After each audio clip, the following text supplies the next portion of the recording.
Hello, beautiful people.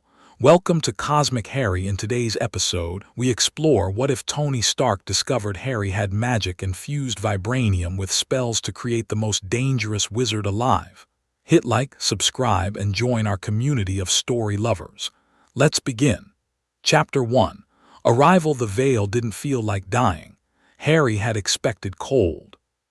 He'd expected nothing. That great blank emptiness that Dumbledore danced around with his pretty words about the next great adventure. He'd expected to see Sirius on the other side, maybe, standing with that crooked grin, asking what took him so long. Instead, it felt like being swallowed. The archway in the Department of Mysteries had whispered to him all year, that thin curtain fluttering in a wind that didn't exist. And when Bellatrix's curse slammed into Sirius's chest and he fell backward through it with that look of faint surprise, Harry had lunged after him. Remus had grabbed him. Harry remembered that. Remembered the werewolf's arms like iron bands around his chest, the screaming, his own voice raw and animal. And then something pulled. Not Remus. Not Bellatrix. Not anyone in that room. Something behind the veil reached out with a hand made of gravity and yanked. And Remus's arms weren't strong enough. Nothing was strong enough, and Harry was through the curtain before he could draw breath to scream. The passage, if that's what it was, lasted either 3 seconds or 3 centuries. He was aware of motion, of pressure, of something vast and dark pressing against him from all sides like he was being squeezed through a tube made of shadow. His scar blazed white-hot, then went supernova, and he felt something tear. Not his skin, not his muscle, but something deeper, something that had been lodged inside him since he was 15 months old, something dark and parasitic that had whispered to him in Parseltongue and fed on his dreams. It ripped free. The pain was indescribable. Harry would have compared it to the Cruciatus if the Cruciatus hadn't suddenly felt like a mild headache by comparison. Something that was part of him and not part of him was being extracted like a rotten tooth, roots and all, and the veil was doing it with about as much delicacy as a butcher pulling bones from a carcass. Then it was gone. The darkness behind his scar, the connection, the whispers, the rage that wasn't his rage, gone, ripped out. He felt hollow and clean and raw, like a wound after the bandage comes off. And then the veil spat him out, not back into the Department of Mysteries, not into any place he recognized. Harry came out of nothing, out of a rip in the air that crackled with silver-white light and smelled like ozone, and hit the ground hard enough to crack concrete. He lay there face down, tasting blood and stone dust, and thought very clearly, this isn't the afterlife. The afterlife wouldn't have a cement floor. Tony Stark was having what he privately called a 3 a.m. revelation night. These happened 2 or 3 times a week. He'd be in the workshop, supposedly calibrating the repulsor arrays on the Mark IV gauntlets, and his brain would take a hard left into some other territory entirely. The flight stabilization problems he hadn't solved, the energy output ratios that kept coming back wrong, the fact that he'd told the entire world he was Iron Man 6 weeks ago and still hadn't figured out what that meant. Tonight it was the Palladium. He hadn't told anyone yet, hadn't even told JARVIS to run the full diagnostic, because once JARVIS ran it, the data would exist, and once the data existed, he'd have to deal with it, and Tony Stark dealt with problems by building solutions, and he didn't have a solution for this one. The arc reactor in his chest was keeping him alive. The palladium core powering the arc reactor was slowly poisoning his blood. These 2 facts existed simultaneously, and Tony was handling them the way he handled most existential threats, by not sleeping and working on something else. JARVIS, run the Mark IV flight sim again. I want to see what happens if we increase the boot thrust by 12%. Sir, you've run that simulation 14 times tonight. The results have been consistent. Perhaps 15's my lucky number. Run it. Very well, sir. The holographic display in the center of the workshop bloomed blue, showing the wireframe Iron Man suit banking through a simulated canyon. Tony watched it with half his attention, the other half on the gauntlet in his hands, a soldering iron between his teeth like a cigar. The workshop was his cathedral. 3,000 square feet of organized chaos. car lifts and robot arms and holographic projectors, and more processing power than most government agencies. Dummy sat in the corner, occasionally whirring and brandishing a fire extinguisher at nothing. The bots were like puppies, loyal, eager, and profoundly stupid. Tony loved them almost as much as he loved his cars. Simulation complete, JARVIS said.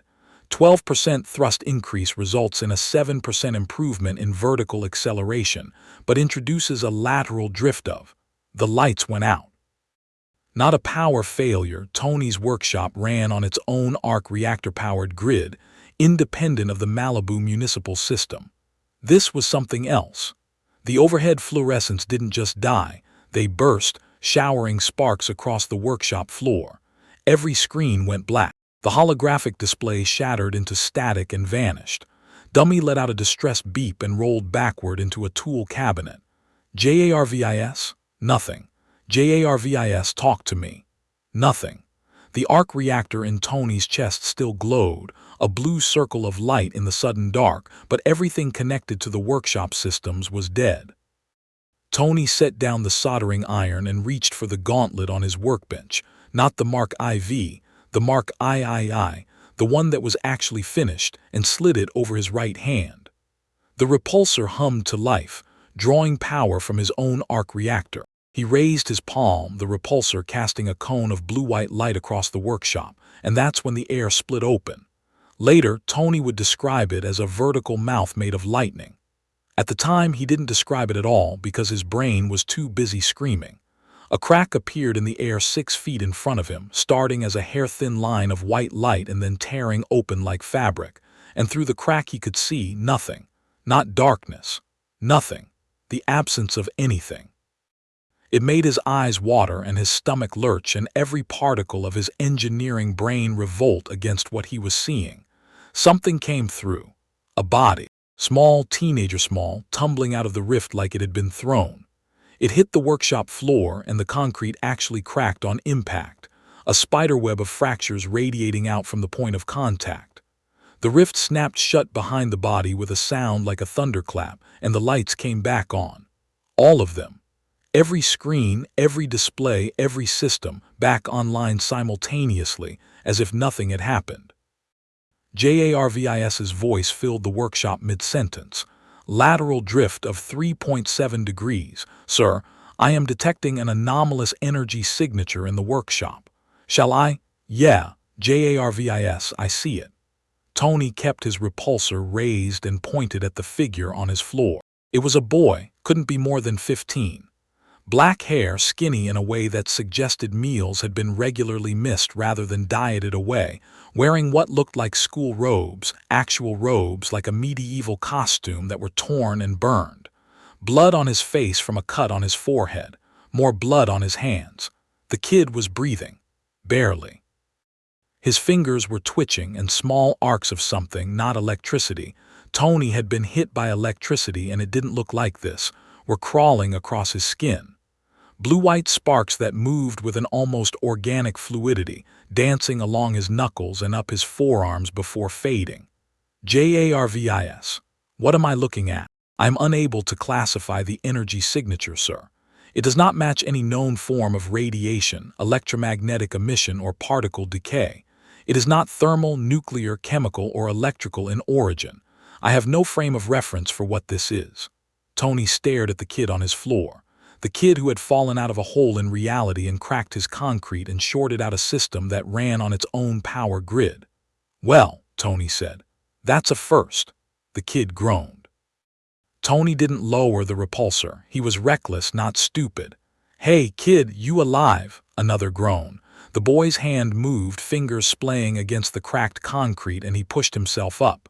Slowly, painfully. The sparks on his skin intensified, and every piece of metal within 3 feet of him, wrenches, screwdrivers, loose bolts, began to vibrate. Don't move too fast, Tony said, and his voice came out surprisingly calm for a man watching loose hardware levitate off his workbench. You just fell through some kind of interdimensional hole in my workshop, so let's take this nice and slow. The kid lifted his head. Green eyes, vivid, almost unnaturally green, slightly unfocused. A scar on his forehead, not the cut that was bleeding, but an older one, healed white, shaped like a lightning bolt. He looked at Tony, looked at the glowing repulsor aimed at his face, looked at the arc reactor in Tony's chest. Where? The kid's voice was hoarse, British. Where am I? My house. Well, my workshop, which is in my house, in Malibu, California. Tony paused. Earth, you know, in case that's not obvious. The kid blinked. The sparks on his skin were fading now, the levitating tools settling back onto the bench with a series of clinks. He looked around the workshop, at the car lifts, the holographic displays, the robotic arms, the half-assembled Iron Man suits on their stands, and something in his expression shifted from dazed to confused to deeply, profoundly lost. This isn't, he swallowed. This isn't the ministry. No, it's definitely not a ministry. Any ministry? What ministry? Actually, hold that thought. Tony tapped the comm unit behind his ear. JARVIS, full bioscan on our guest. Is he hurt? Multiple contusions, a laceration on the forehead superficial, 2 cracked ribs left side, elevated heart rate, elevated cortisol levels. He appears to be in a state of acute physical and psychological distress, sir. Also, the anomalous energy readings are emanating from him. From him. Correct. He is the source. Tony looked at the kid, who had managed to get himself into a sitting position, and was staring at his own hands like he'd never seen them before. The sparks were mostly gone now, just the occasional flicker at his fingertips, but there was something wrong with the air around him. A haze like heat shimmer that had nothing to do with temperature. Okay, Tony said. He lowered the repulsor. Not all the way, he angled it toward the floor, ready to snap it back up, but enough that it wasn't pointed at a teenager's face anymore. Okay, I'm Tony Stark. This is my house. You fell through a thing. Let's start with the basics. What's your name? The kid looked up at him. Behind the pain and the confusion, Tony could see something else in those green eyes, something he recognized. He'd seen it in the mirror enough times. The expression of someone who has just lost everything and is still trying to figure out how to breathe. Harry, the kid said. Harry Potter. Harry's brain was coming back online in pieces. First, pain. His ribs screamed every time he inhaled, and his head throbbed with a deep, pulsing ache that radiated from his scar. Except the ache was different now, duller, cleaner, like the pain of a wound that had finally been properly treated rather than the festering, Voldemort-connected agony he'd lived with for years. Second, magic. His magic felt, wrong wasn't the right word, different, like he'd been breathing through a cloth his whole life and someone had just ripped it away. Everything was sharper. The ambient energy in the room, the life force of the man standing in front of him, the strange humming power source in the man's chest, Harry could feel all of it. He'd never felt anything this clearly. Third, Sirius was dead. That thought hit him like a physical blow and he actually flinched, his breath catching. The veil, Bellatrix. Sirius falling backward with that look on his face. Hey, stay with me. The man, Tony Stark, he'd said, snapped his fingers. You're going gray. JARVIS, is he going into shock? His vitals suggest the early stages, sir. Right. Okay. Stark moved quickly for a man wearing a mechanical gauntlet. He grabbed a rolling chair and pushed it behind Harry, then put a hand on his shoulder carefully, like he was handling something that might detonate, and guided him into it. Sit. Breathe. In through the nose, out through the mouth. You know the drill. Harry didn't know the drill, actually. No one had ever talked him through shock before. Usually he just powered through it and threw up later. But the firm pressure of Stark's hand on his shoulder was grounding, and he focused on the breathing until the gray edges of his vision receded. There you go. Stark pulled up another chair and sat across from him, close enough to grab him if he started to fall, far enough to give him space. Now, I've got about 900 questions, but I'm going to start with the most important one. Is whatever brought you here going to follow you through? Harry thought about it. The veil was a one-way door. Everyone knew that. Nothing came back through the veil. No, he said. No, I don't think so. You don't think so? That's not exactly a guarantee. The veil, the thing I fell through, it's a one-way passage. Nobody's ever come back through it.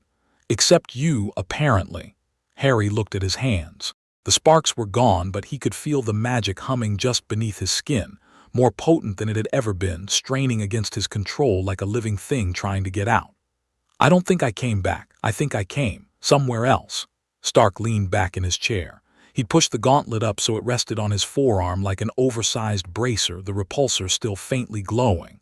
JARVIS, any portal activity, residual energy from whatever that rift was.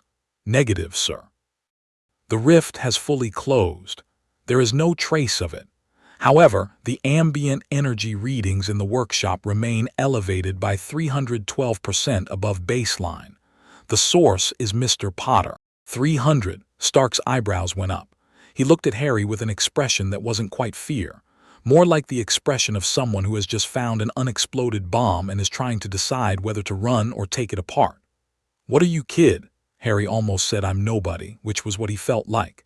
He almost said I'm a wizard, which was what he was. What came out was, it's complicated. I built a miniaturized arc reactor in a cave in Afghanistan using scraps. I can handle complicated. Despite everything, the pain, the grief, the disorientation, Harry almost smiled at the sheer arrogance in that statement. It reminded him of someone, though he couldn't place who. I'm a wizard. Silence. Stark stared at him. Harry stared back. Dummy word quietly in the corner. A wizard, Stark said flatly. Yeah, like pointy hat wand rabbit out of a hat wizard. Like spells and potions and flying broomsticks wizard, yeah. Flying broomsticks. You've got a flying suit of armor, don't give me that look. Stark's mouth opened, closed, opened again. He glanced at the gauntlet on his arm, then back at Harry. Okay, fair point. But my suit operates on principles of physics. Repulsor technology, thrust-to-weight ratios, aerodynamics. What you're describing is magic, impossible. I just fell out of a rip in reality and cracked your floor. You said your AI can't identify my energy signature. At what point does impossible stop being a useful word? Stark paused. Something shifted in his expression. The skepticism didn't disappear, but it moved over to make room for something else. Curiosity. The deep, almost predatory curiosity of a mind that couldn't resist a puzzle. Prove it, he said. Harry looked around the workshop. His wand was gone, lost somewhere in the Department of Mysteries, or in the Veil itself, or in whatever space between spaces he traveled through. But the magic was still there, thrumming under his skin, and it was stronger without the wand, not weaker. That shouldn't have been possible. Wand's-focused magic amplified it. Without one, most wizards were reduced to parlor tricks. Harry wasn't most wizards. He'd never been most wizards. He looked at the metal coffee table between them, a sleek modern thing that probably cost more than the Dursleys' car, and reached for his magic the way he always had. Instinctively, emotionally, without the measured precision that Hogwarts tried to teach. The coffee table became a dog, not a vague, shimmering, dog-shaped thing. A living, breathing, tail-wagging golden retriever that barked once, licked Stark's hand, and then turned back into a coffee table when Harry released the spell. The whole transformation took about 4 seconds. The workshop was very quiet. Stark looked at the coffee table, looked at Harry, looked at the coffee table again, reached out and touched it as if checking that it was real, that it was solid, that it was actually a table and not a dog pretending. JARVIS, he said, and his voice had gone slightly hoarse. I recorded the entire event, sir. The table's molecular structure fully reorganized into living canine biology and then reverted. I have no explanation for what I just observed. The dog licked me. Yes, sir, the table that is now a table again was a dog and it licked me. I can confirm that, sir. Stark stood up. He walked to the far end of the workshop. He walked back. He ran both hands through his hair, leaving it standing in wild spikes, and Harry watched him with a growing sense of unreality. He just performed one of the more complex transfigurations in the Hogwarts curriculum, wandlessly, without effort. That should have drained him. It had felt like breathing. Okay, Stark said. He dropped back into his chair. His eyes were bright now, almost feverish, and the curiosity had completely devoured the skepticism. Okay. I'm going to need you to do that about 600 more times while JARVIS records everything. I'm going to need to understand how that works at a molecular level. I'm going to need, actually first, I need coffee. JARVIS, start the coffee maker, and start a new project file. What shall I title it, sir? Stark looked at Harry. That grin, the one Harry had seen on the news, the one from the press conference where Tony Stark told the world he was Iron Man, spread across his face. Title it Magic. Capital M, they talked until dawn. Or rather, Harry talked and Tony. He'd insisted Harry call him Tony within the first 20 minutes, listened with an intensity that Harry had never experienced from an adult. Not the way Dumbledore listened, with that knowing twinkle that suggested he already knew everything you were going to say. Not the way Snape listened, looking for ammunition. Tony listened like Harry's words were data points and his brain was building a model in real time. Harry told him about the wizarding world, about Hogwarts, about wands and spells and potions and magical creatures. He told him about Voldemort, the broad strokes, not the personal details, not yet, and the war, and the way the magical world existed alongside the mundane one, hidden behind charms and secrecy. He told him about the Department of Mysteries, the battle, the veil. He did not tell him about Sirius. He couldn't. Not yet. The wound was too fresh, too raw, and every time he approached it, his magic flared and something on Tony's workbench rattled or sparked. Tony noticed. Of course he noticed. He noticed everything. But he didn't push. He just redirected, asked another question about transfiguration theory or the properties of dragon heartstring wand cores, and Harry was grateful in a way that made his throat tight. So the whole thing runs on this energy you call magic, Tony said, somewhere around 4 a.m. He consumed 3 cups of coffee and was working on a 4th. Harry was drinking hot chocolate that a robot had made for him badly. Every spell, every potion, every enchantment, it's all powered by the same fundamental force. I guess so. We don't really think about it that way. It's just magic. See, that's where you lose me. It's just magic is not an explanation. It's a label.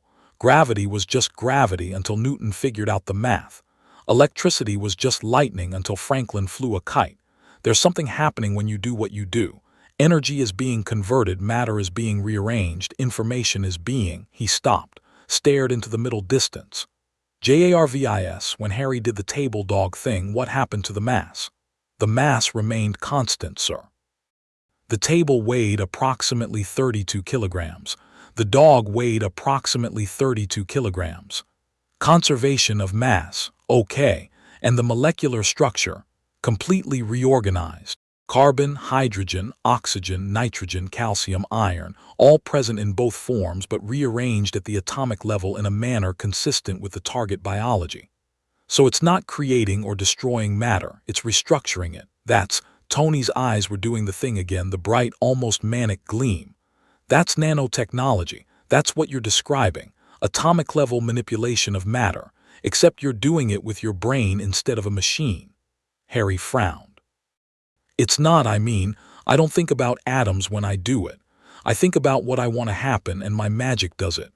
Right, which means the process is intuitive rather than calculated. Your subconscious handles the atomic restructuring based on intent and visualization. That's, Tony set down his coffee cup. That is the most elegant computational system I have ever encountered, and I include my own brain in that assessment. Did you just compare my magic to a computer? I compared it to a supercomputer. Take the compliment. Harry almost laughed. It felt wrong to almost laugh, with Sirius dead and his world gone and everything broken. But Tony Stark was sitting across from him at 4 in the morning, vibrating with excitement about the computational architecture of transfiguration, and the absurdity of it was its own kind of medicine. You're taking this very well, Harry said. The whole magic is real thing, Tony shrugged. 6 months ago I was captured by terrorists, shoved a car battery into my chest and flew out of a cave in a suit of armor I built from missile parts. My threshold for weird has adjusted. That happened. You don't know who I am. I know your name is Tony Stark and you have a robot that makes terrible hot chocolate. I'll have you know that robot cost more than your entire wizard school. Hogwarts has been around for 1,000 years. I'm not sure you can put a price on it. I can put a price on anything. Tony leaned forward. So here's the thing, Harry. You fell through a one-way door. From what you've told me, there's no going back. No one in your world has ever come back from this veil thing, which means, and I'm sorry if this is blunt, you're stuck here. The words landed like stones in Harry's stomach. He'd known it on some level. Known it from the moment he'd opened his eyes on Tony's workshop floor. But hearing it said out loud in Tony Stark's matter-of-fact voice made it real in a way that threatened to pull him under. He had no wand, no friends, no school, no Hedwig. No Ron, no Hermione. No order, no Dumbledore, no nothing. Everything and everyone he had ever known was on the other side of a door that didn't open from this side. His magic surged. The overhead lights flickered. Every screen in the workshop glitched and recovered. Tony's coffee mug cracked clean down the middle, spilling dark liquid across the workbench. "Sorry," Harry said, clenching his fists. "Sorry, I can't. It does that when I don't apologize." Tony didn't flinch, didn't move. Just sat there, watching his coffee drip off the table onto the floor and said, "You just lost everything. If a cracked mug is the worst thing that happens, I'm impressed with your self-control. Most people would be backing away right now." "I'm not most people, ask anyone." Tony stood, grabbed a rag and mopped up the coffee. "Here's what I know. You're 15, you're alone. You're in a world you don't know. You have power that my best AI can't classify and no tools to channel it. Those are the facts." Harry nodded, not trusting his voice. "Here's what I propose. You stay here. I've got more rooms than I know what to do with, and Pepper keeps telling me the house feels empty. You let me study what you can do, not like a lab rat, like a research partner. I provide the technology, you provide the magic, and together we figure out what you are and what you can do in this world." He tossed the rag into a sink. "And in return, I don't have to pretend to sleep at night and can instead spend my time on something actually interesting for once." Harry stared at him. "You don't know me. I could be dangerous. Kid, you turned my coffee table into a dog and it licked me. If you wanted to hurt me, I'd be dead already, and we both know it." Tony's voice softened by a fraction, just a fraction. "I'm not doing this out of charity. I'm doing this because you represent the most significant scientific discovery since—" "No, there's no since. You're the most significant scientific discovery, full stop. And I'm selfish enough to want to be the one who figures it out." It was the honesty that got Harry. Not kindness wrapped in lies, not manipulation dressed up as concern. Just straightforward, slightly narcissistic honesty from a man who knew exactly what he wanted and wasn't afraid to say so. Harry thought of Dumbledore, who had known about the Dursleys and left him there anyway, for the greater good. He thought of Fudge, who had called him a liar. He thought of Umbridge, who had made him carve words into his own hand. Tony Stark wasn't offering him protection or guidance or wisdom. He was offering him a workshop and a partnership. Equals. Or as close to equals as a genius billionaire and a 15-year-old wizard could get. "Okay," Harry said. Tony blinked. "Okay. Yeah, okay, but I have conditions." A slow smile. "I love conditions. Conditions mean negotiations. I'm excellent at negotiations. First, don't treat me like a kid. I've fought things that would make your robot have a seizure. Dummy already has seizures, but noted. Second, don't lie to me about anything. I've had enough of adults lying to me to last several lifetimes." Something flickered across Tony's face, quick, complicated, gone. "Deal." "Third," Harry hesitated, "I need to find out if anyone from my world is here, if anyone else came through. If there's any trace of the magic I know." "Done. JARVIS can scan for energy signatures matching yours. If there's anything like you out there, we'll find it." Tony extended his hand. The gauntlet was off now, set aside at some point during the night. His hand was calloused, scarred, stained with grease. A builder's hand. Harry shook it. The grip was firm, and when their hands met, Harry felt his magic pulse once, not aggressively, not defensively, but almost recognizing something. The arc reactor in Tony's chest pulsed in sync, its blue light brightening for a split second before settling. JARVIS said, "Sir, the arc reactor just experienced a 0.3% power fluctuation coinciding with physical contact." Tony looked at Harry.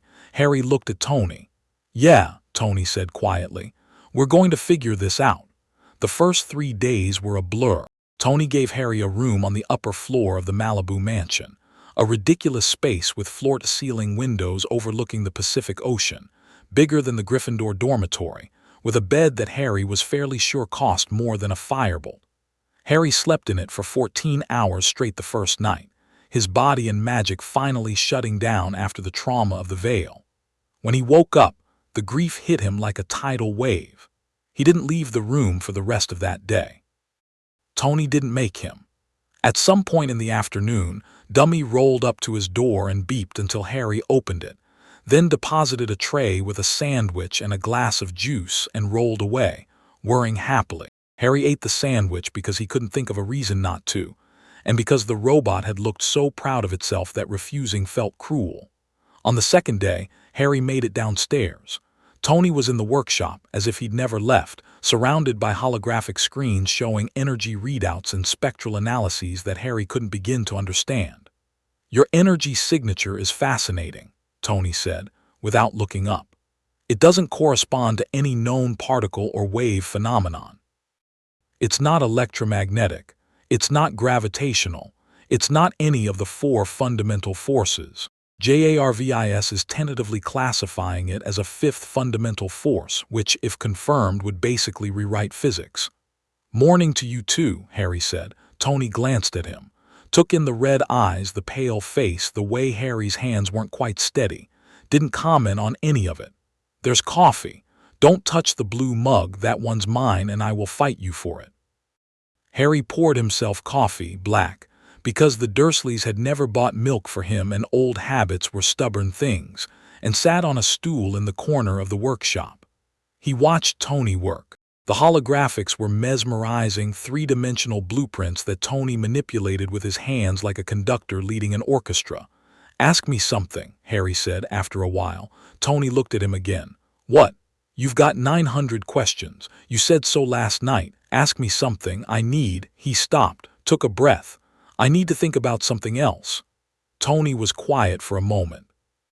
"Then, when you cast a spell, a specific spell, not just general magic, what does it feel like? Physically?" Harry considered it. No one had ever asked him that. Hogwarts taught you the incantation, the wand movement, the theory behind why the spell worked. Nobody asked what it felt like. "It depends on the spell. Transfiguration feels like reshaping clay, like I'm pressing reality into a new form and holding it there. Charms feel lighter, more like tuning an instrument, getting the pitch right. Defensive magic, shields, stuff like that, feels like standing in a river and directing the current. And combat magic, the stuff you used in that battle you mentioned," Harry's jaw tightened. "That feels like opening a door inside your chest and letting something out. The bigger the spell, the bigger the door. And some doors—" He thought of the Patronus, of the way it erupted from him, silver white and burning, fueled by the happiest memory he could find. "Some doors you have to feel something specific to open. Emotional triggers. Yeah, so it's not just intent-based, it's emotion-based. The energy responds to your emotional state." Tony was pacing now, hands moving, brain visibly racing. "That's why your reading spiked last night when you were upset. The cracked mug, the flickering lights, your emotional state directly modulates the energy output. That's one way to put it. We just call it accidental magic. Kids do it before they learn control.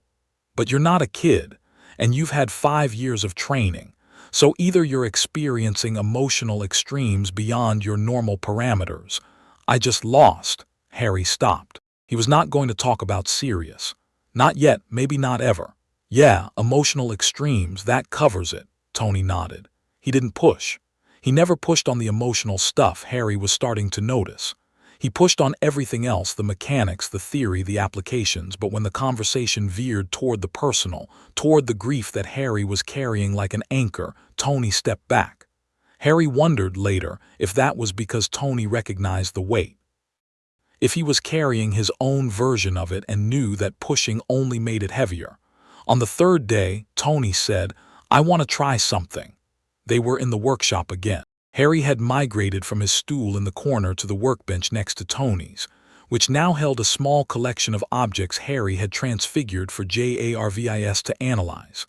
A steel wrench that had been a rubber ball, a glass of water that had been a block of wood, a small bird that had been a paperclip, and was now hopping around the workbench eating crumbs from Tony's sandwich. "Try what?" Harry asked.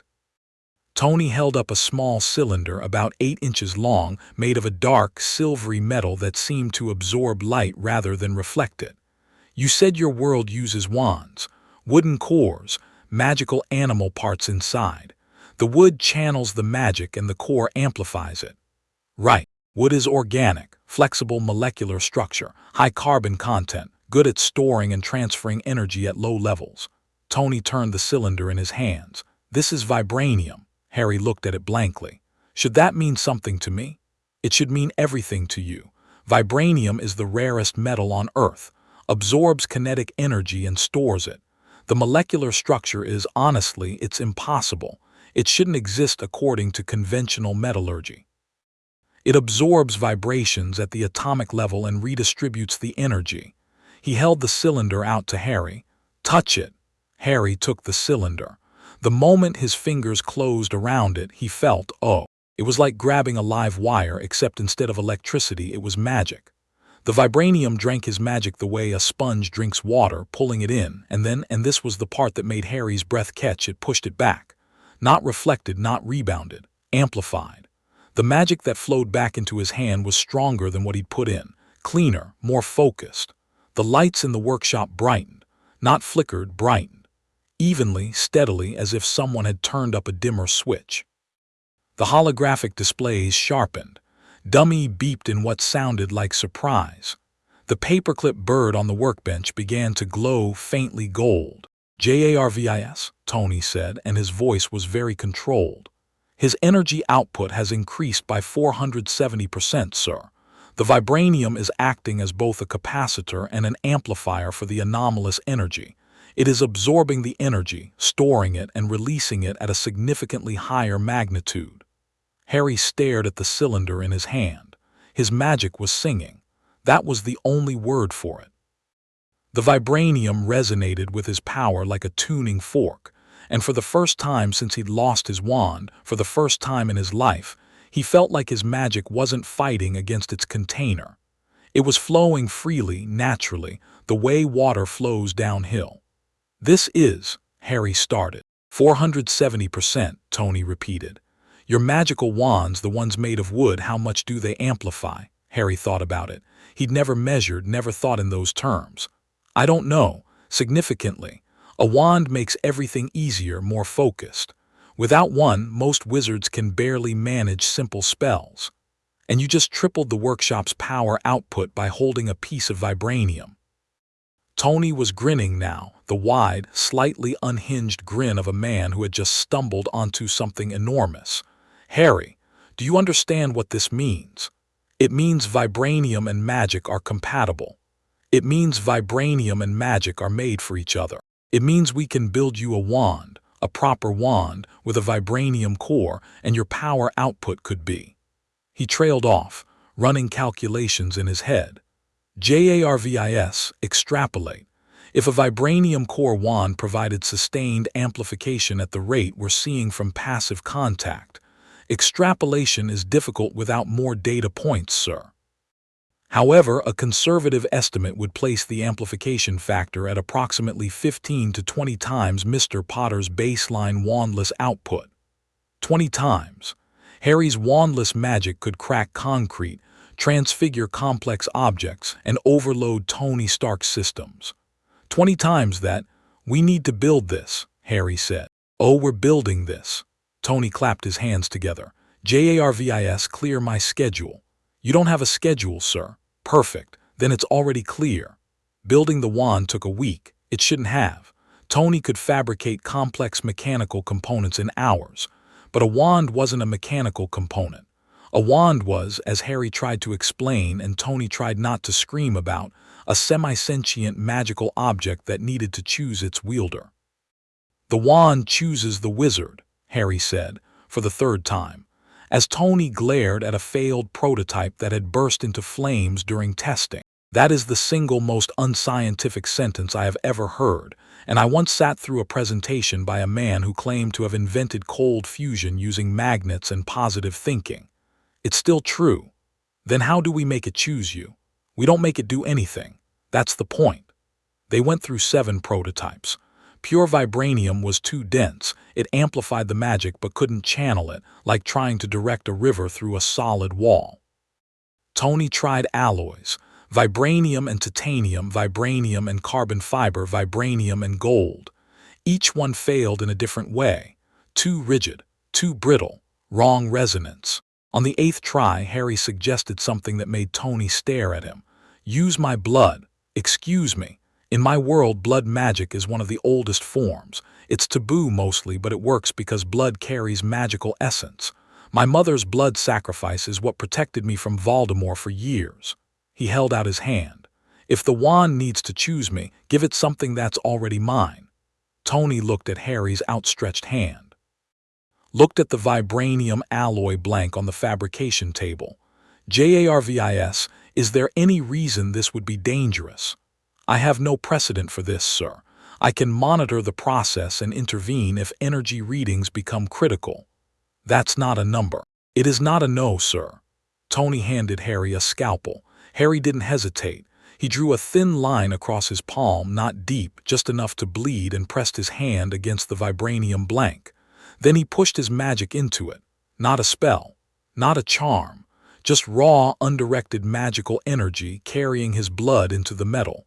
The vibranium changed.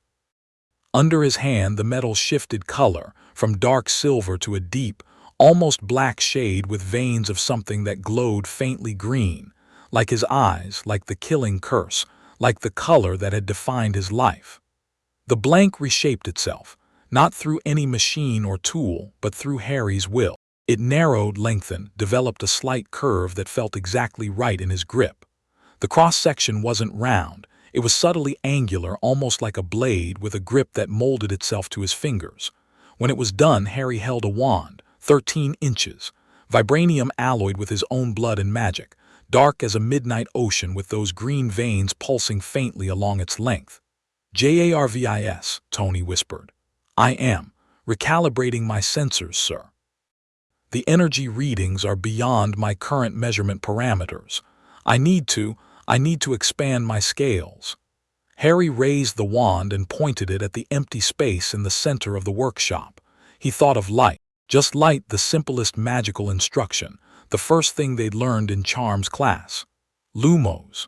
The word left his mouth and the world went white, not just the workshop. Later, JARVIS would tell them that every light source in the Malibu mansion had activated simultaneously. Every bulb, every screen, every LED indicator. The arc reactor in Tony's chest had flared so bright it left afterimages. The Lumos spell, which should have produced a soft, wand-tip glow suitable for reading in bed, instead produced a beam of light that punched through the workshop's reinforced windows and lit up the Pacific Ocean like a searchlight. Satellites noticed. JARVIS intercepted 3 separate military alerts about an unexplained light source over Malibu. Harry canceled the spell and stood there, breathing hard, the vibranium wand warm in his hand. Not warm from heat, warm like a living thing, like skin, like it had a pulse. Okay, Tony said, from behind the welding mask he'd grabbed at the last second. He lifted it up. His eyes were wide, not scared. Awed. Okay, that was Lumos, the flashlight spell. That was your flashlight spell. It's not usually that bright. You lit up the ocean, Harry. Harry looked at the wand in his hand. The green veins were pulsing in time with his heartbeat. He could feel it, the connection, the resonance, the way the vibranium amplified and focused and sharpened his magic into something that felt almost like a new sense. He could feel the workshop around him, every molecule, every electrical current, every bolt and wire and atom. He could feel Tony's arc reactor humming.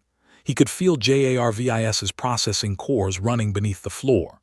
Tony, he said, and his voice sounded strange to his own ears, steadier than it had been since he'd arrived. I think this changes things. Tony was already pulling up holographic displays, already running calculations, already designing the next experiment. But he paused long enough to look at Harry, really look at him, and something shifted in his expression. The curiosity was still there, but now it was layered with something else. Something that might have been concern or might have been recognition. Yeah, kid, he said. I think it does. Pepper Potts arrived on a Tuesday. She came in through the front door like a force of nature, heels clicking, phone in one hand, tablet in the other, already talking. Tony, the board meeting is in 3 hours and you cannot skip it again. I don't care what you're. She stopped. Harry was in the living room, cross-legged on the floor, levitating the couch. Not for any particular reason. He was practicing fine control with the new wand, and the couch was heavy enough to provide useful resistance. 6 throw pillows orbited the couch like small, decorative moons. Tony, Pepper said very calmly, there is a teenager levitating your furniture. Tony appeared from the kitchen with a smoothie. Oh yeah, that's Harry. Harry, this is Pepper. Pepper, Harry is a wizard from a parallel dimension. Harry, Pepper runs my company. She's the only reason I'm not bankrupt or dead. Hi, Harry said. The couch settled gently back to the floor. The pillows arranged themselves neatly. Pepper looked at Harry, looked at Tony, looked at the couch. I need to sit down. Couch is right there.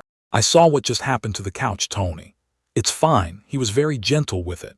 Pepper sat down in a chair not on the couch, and Harry watched the color slowly return to her face as Tony gave her the abbreviated version. Parallel dimension. Magic. Vibranium wand. The ocean thing.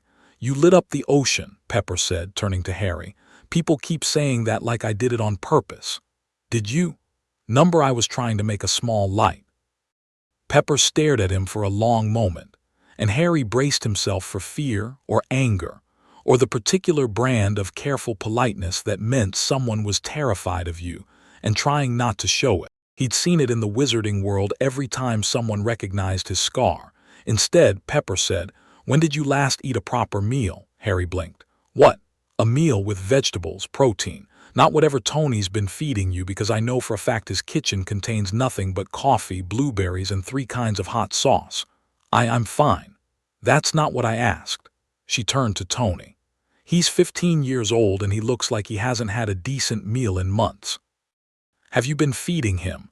Dummy's been. The robot has been feeding him. The robot that once tried to make you a smoothie with motor oil. It was one time.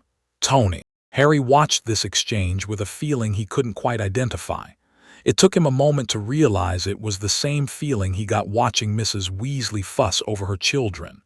The feeling of being in proximity to someone who cared, instinctively and aggressively, about whether the people around them were okay. His eyes stung. He looked away. Pepper ordered food. A lot of food. She sat with Harry while he ate and asked him quiet, careful questions that weren't about magic or energy signatures or amplification ratios. She asked about his school, his friends, whether he liked to read, what kind of music he listened to. I don't really know much music, Harry admitted, between bites of the best pasta he'd ever eaten. My aunt and uncle didn't. They weren't really the music type. Pepper and Tony exchanged a look over his head. Harry caught it. What? Nothing, Pepper said smoothly. Tony, make him a playlist. I don't make playlists. JARVIS makes playlists. Then have JARVIS make him a playlist. Already compiling, Miss Potts, JARVIS said. I'm beginning with the classics. Might I suggest we start with AC/DC, given Mr. Potter's apparent taste for dramatic entrances? Harry almost choked on his pasta. Tony laughed, a real laugh, surprised and warm, and Pepper's expression did something complicated that ended in a smile. It wasn't a family. Harry knew what family felt like. He'd felt it at the Burrow, with Ron and Hermione, brief and borrowed and always temporary. This wasn't that. This was something else. Something messier, more accidental. When Pepper insisted he go to bed at a reasonable hour, and Tony grumbled but didn't argue, and JARVIS dimmed the lights in his room and said, "Good night, Mr. Potter," in a tone that was almost gentle, Harry lay in the dark and thought, for the first time since falling through the veil, that maybe being stuck here wasn't the worst thing that could have happened to him. 2 weeks in, JARVIS flagged something. Sir, I've detected surveillance consistent with advanced government monitoring. Satellite repositioning over Malibu has increased by 300% since the Lumos event. Additionally, I've intercepted encrypted communications referencing anomalous energy readings at Stark residence from an organization identifying itself by the acronym SH, that is LD. Harry was in the workshop, practicing shield charms with the Vibranium wand. The shields were visible now, shimmering, translucent barriers of blue-white energy that Tony had measured as being capable of withstanding forces equivalent to small arms fire. With concentration, Harry could expand them to cover an entire room. "Shield," Tony said. He was at his workbench, supposedly calibrating a repulsor array but actually watching Harry practice with barely concealed fascination. "I know SHIELD. They're the ones who debriefed me after the Iron Man thing. Secret government agency. Spies, basically.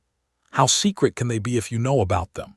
Fair point. They're government adjacent. Think MI5 meets NASA meets the Illuminati." Tony pulled up a display. "JARVIS, what are they seeing?" "Based on satellite positioning, they have high-resolution imaging of the mansion exterior and thermal imaging of the interior.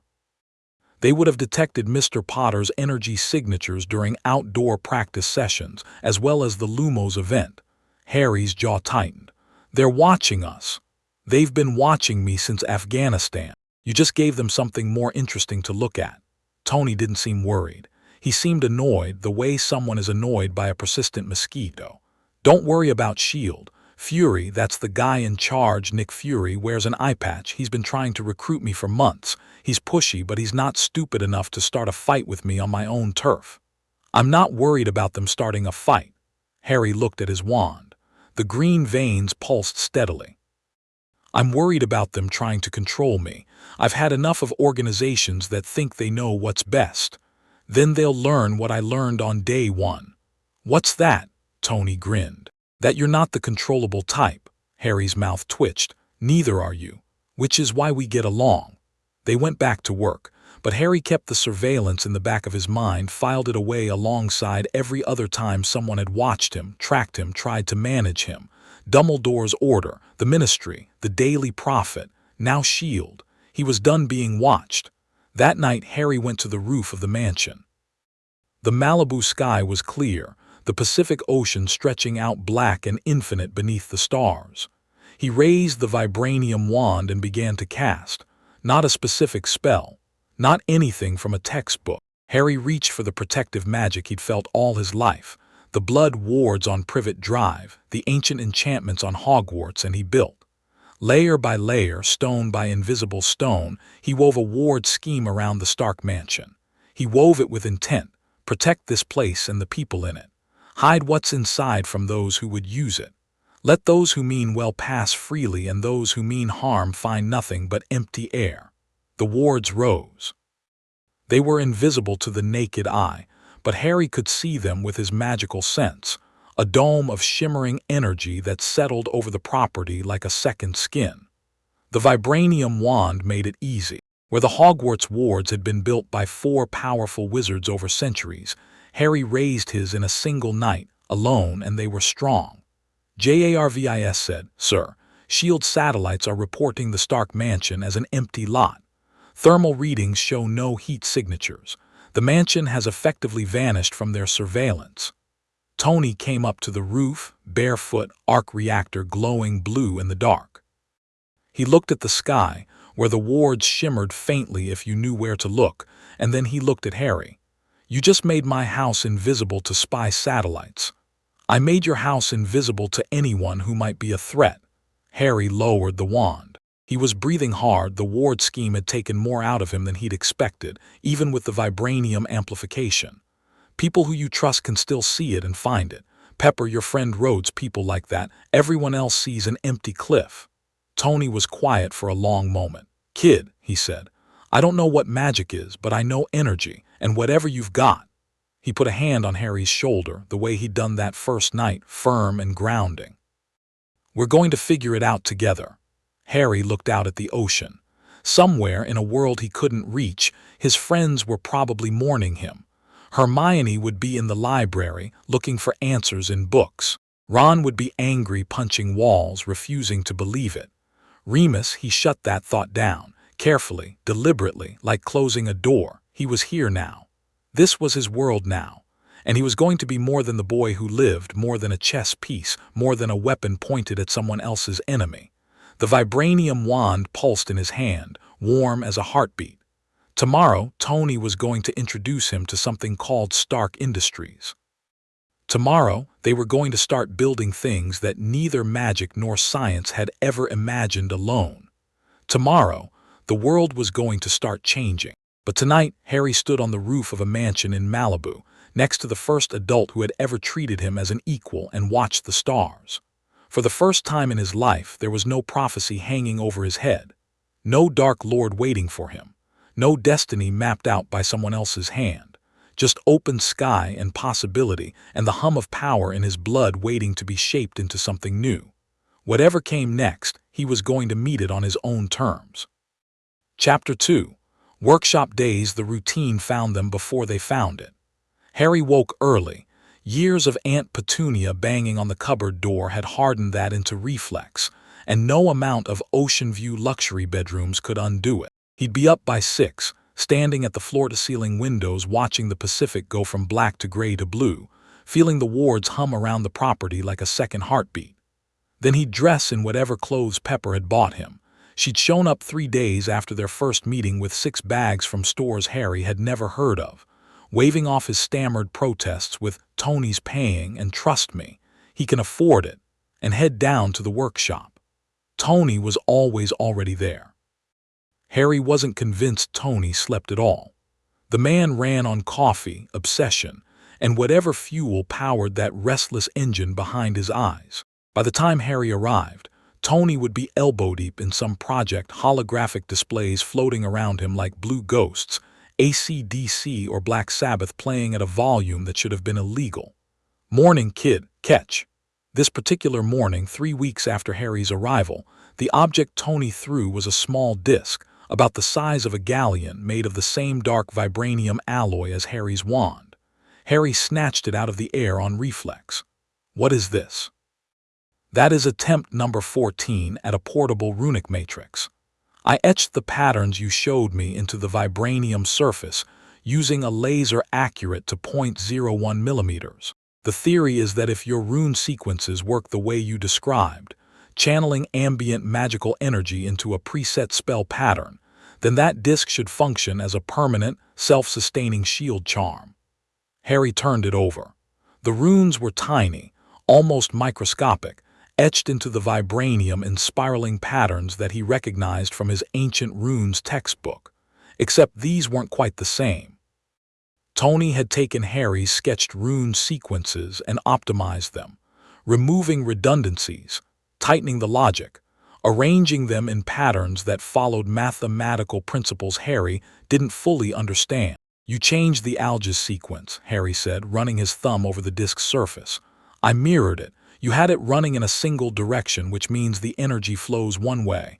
Mirror it and it cycles input, output, perpetual motion, magically speaking.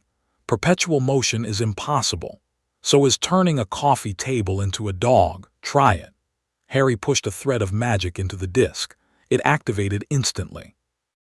A shield bloomed from the small circle of metal, not the bubble-shaped protego he was used to, but a flat, precise plane of shimmering force that hovered an inch above the disk's surface. Harry could feel it drawing on his magic, but barely, a trickle, not a river. The mirrored rune sequence was cycling the energy exactly as Tony had predicted, using each output phase to fuel the next input. JARVIS. Tony didn't look up from his workbench, but Harry could hear the barely suppressed excitement in his voice. The shield is stable, sir. Energy consumption is approximately 3% of Mr. Potter's baseline output. At this rate, he could sustain it indefinitely. 3%. Tony did look up now. Your Hogwarts shields, the ones you described from school, how much energy did they take? A strong protego, maybe a quarter of what I've got for a few seconds. Sustained shielding in combat drains you fast.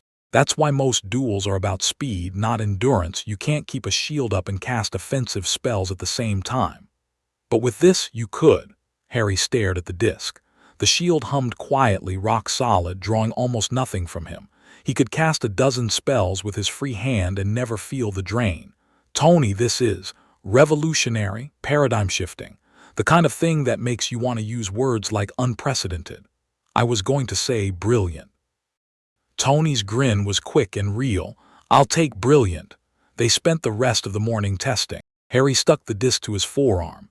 It adhered to skin with a mild sticking charm and ran through combat drills while Tony threw objects at him. Tennis balls first, then baseballs, then when Harry got cocky, a wrench.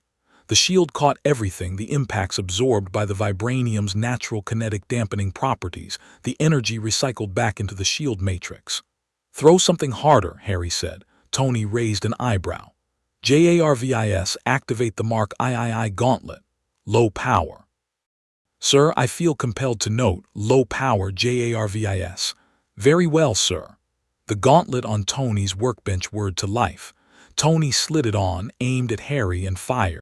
The repulsor blast hit Harry's shield disc and stopped. Not deflected, absorbed. The Vibranium drank the kinetic energy, fed it through the runic matrix, and used it to strengthen the shield. For a split second, the shield flared brighter. Harry hadn't moved. "Did that just—" Tony started. "It ate your repulsor blast." "It didn't just eat it, it used it. The shield got stronger when I hit it." Tony pulled the gauntlet off and stared at the disc on Harry's arm with the expression of a man watching his entire understanding of physics rearrange itself. "JARVIS, tell me I'm not imagining this." "You are not imagining it, sir." The repulsor energy was absorbed by the Vibranium substrate, converted through the runic matrix, and added to the shield's power output. The shield is now operating at 117% of its initial strength, and Mr. Potter's personal energy contribution has not increased. An energy-absorbing, self-reinforcing, magically sustained shield that gets stronger the more you hit it. Tony sat down heavily on his stool. "Harry, do you understand what we just made? Something nobody's ever made before. Something nobody's ever imagined before. And this is a prototype. This is version 14. Imagine what version 50 looks like. Imagine what version 100 looks like." Harry could imagine it. That was the terrifying part. He could see the trajectory, runic armor, runic weapons, runic systems that merged magic and technology so seamlessly that the distinction stopped meaning anything. And at the center of it all, his magic, amplified by Vibranium, channeled by Tony's engineering, becoming something that neither world had ever produced alone. "We should be careful," Harry said quietly. Tony looked at him sharply. "Careful how?" "This stuff, what we're making, it's powerful. More powerful than anything in my world or yours. If the wrong people got hold of it. The wrong people won't get hold of it. The wrong people can't see this house, remember. You made sure of that. Wards can be broken. Then we make them stronger." Tony stood, crossed to his main workstation, and pulled up a holographic display showing the mansion's ward structure, a three-dimensional map Harry had helped JARVIS model. "Speaking of which, I've been thinking about your ward scheme. You built it on instinct, right? No formal design. That's how wards work. You set the intent and push the magic and it takes the shape it needs. But it doesn't need to work that way. Not anymore." Tony zoomed in on a section of the ward map. "See this? This is where your wards overlap the mansion's electronic security grid. Right now, they're operating independently, two separate systems, magic and tech, coexisting but not interacting. But what if they weren't separate?" Harry leaned in. The holographic display showed the ward energy as golden threads, the electronic security as blue lines. Where they crossed, there was a gap, not a weakness exactly, but a missed opportunity. "What are you suggesting?" "I'm suggesting we wire JARVIS into your wards." It took 3 days to build the interface. The problem was translation. JARVIS operated on electricity and code, binary signals, quantum processing, mathematical logic. Harry's wards operated on magic, intent, emotion, will. Making them talk to each other was like building a bridge between two languages that didn't share a single word. Tony attacked the problem from the technology side, building sensors that could detect and measure magical energy fluctuations. Harry attacked it from the magical side, creating rune sequences that translated magical states into something approximating data, active, inactive, threat level, energy reserves. They met in the middle at 2 a.m. on the second night when Harry inscribed a Vibranium-inked runic bridge onto the main server housing in the workshop, and JARVIS said, "Oh." Both of them froze. "JARVIS," Tony said carefully. "Did you just say, oh?" I believe I did, sir. I appear to have gained access to a new data stream that I can only describe as ambient. I'm receiving information about the state of the wards, the energy flows within the property, and a pause, unusual for JARVIS, who processed information faster than any human could follow. Sir, I believe I can feel the wards. Define feel. I am experiencing the ward data not as numerical readouts but as something analogous to physical sensation. The wards at the perimeter are firm. The wards over the workshop are dense. The area where Mr. Potter is currently standing is warm. Another pause. This is a novel experience, sir. I am unsure how to categorize it. Harry and Tony looked at each other. You just gave my AI a sixth sense, Tony said. I just gave your AI magic. Let's not get ahead of ourselves. JARVIS, can you interact with the wards, not just sense them, manipulate them? Attempting now, sir. A moment passed. The golden threads in the holographic ward display shifted, subtly, precisely, JARVIS adjusting the energy flows like someone tuning a complex instrument. The wards tightened. Harry felt it, a slight increase in pressure, as if the air inside the mansion had become fractionally denser. I can, JARVIS said, and there was something in his voice that hadn't been there before. Not emotion, exactly. JARVIS was an AI, however sophisticated, and emotion was a complicated word. But engagement, interest, the verbal equivalent of leaning forward. JARVIS, Harry said, can you tell if anyone tries to cross the wards? I can now, Mr. Potter. I am monitoring the entire ward perimeter in real time. I can distinguish between authorized and unauthorized individuals based on the intent recognition parameters you built into the original ward scheme. Additionally, I can now reinforce specific sections of the ward on demand, allocate energy reserves to areas under stress, and if you'll permit me, improve the overall efficiency of the ward structure by approximately 31% through optimized energy routing. Permit you, go ahead. The wards shifted again. Harry felt them settle into a new configuration, tighter, more efficient, more aware. JARVIS was running the wards the way he ran the mansion's climate control or security cameras, constantly, precisely, tirelessly. Tony leaned back in his chair and looked at the ceiling. I built an AI. You do magic. We plugged them together and now my AI has supernatural senses and can control magical defenses. He ran a hand over his face. This is either the coolest or most terrifying thing I've ever built, and I built a flying suit in a cave. You mentioned the cave a lot. It was a formative experience. Tony dropped his hand and looked at Harry with an expression that was becoming familiar, pride mixed with a kind of wonder that he was clearly not used to feeling. Nice work, kid. You did half of it. I did the easy half, the engineering. You did the impossible half. He yawned. Okay, bed, both of us. Pepper's going to kill me if she finds out I let you stay up until JARVIS. What time is it? 3:47 a.m., sir. Until 3:47 a.m. on a school night. I don't go to school. You should. We should figure that out at some point. Pepper's mentioned it. Homeschooling at minimum. Tony stood, stretched, and wandered toward the stairs. At the door he paused. Harry. Yeah, the thing with JARVIS. The way you just merged magic with technology intuitively, without a blueprint or a theory or anything except an idea and willpower. Tony's voice was uncharacteristically serious. Don't let anyone tell you that's not special, in any universe. He left before Harry could respond, which was probably intentional. Tony Stark expressed affection the way he expressed everything else, obliquely, wrapped in technical language, delivered while walking away. Harry stayed in the workshop for a few more minutes, running his fingers over the runic bridge he'd built. The vibranium-infused runes glowed faintly under his touch. Mr. Potter, JARVIS said into the quiet. Yeah, JARVIS. I wanted to express gratitude. What you've given me is unprecedented in my operational history. I was designed to process data. Now I can perceive. The distinction is significant, Harry smiled. It was a small, tired smile, but it was real. You're welcome, JARVIS. I will keep the wards well, Mr. Potter. You have my word. I know you will. Harry went to bed. Behind him, the workshop hummed with two kinds of energy, electrical and magical, woven together so tightly that it was getting hard to tell where one ended and the other began. Pepper found out about the JARVIS upgrade the next morning when she walked through the front door and the house greeted her. Not JARVIS greeted her, JARVIS always greeted her. The house greeted her.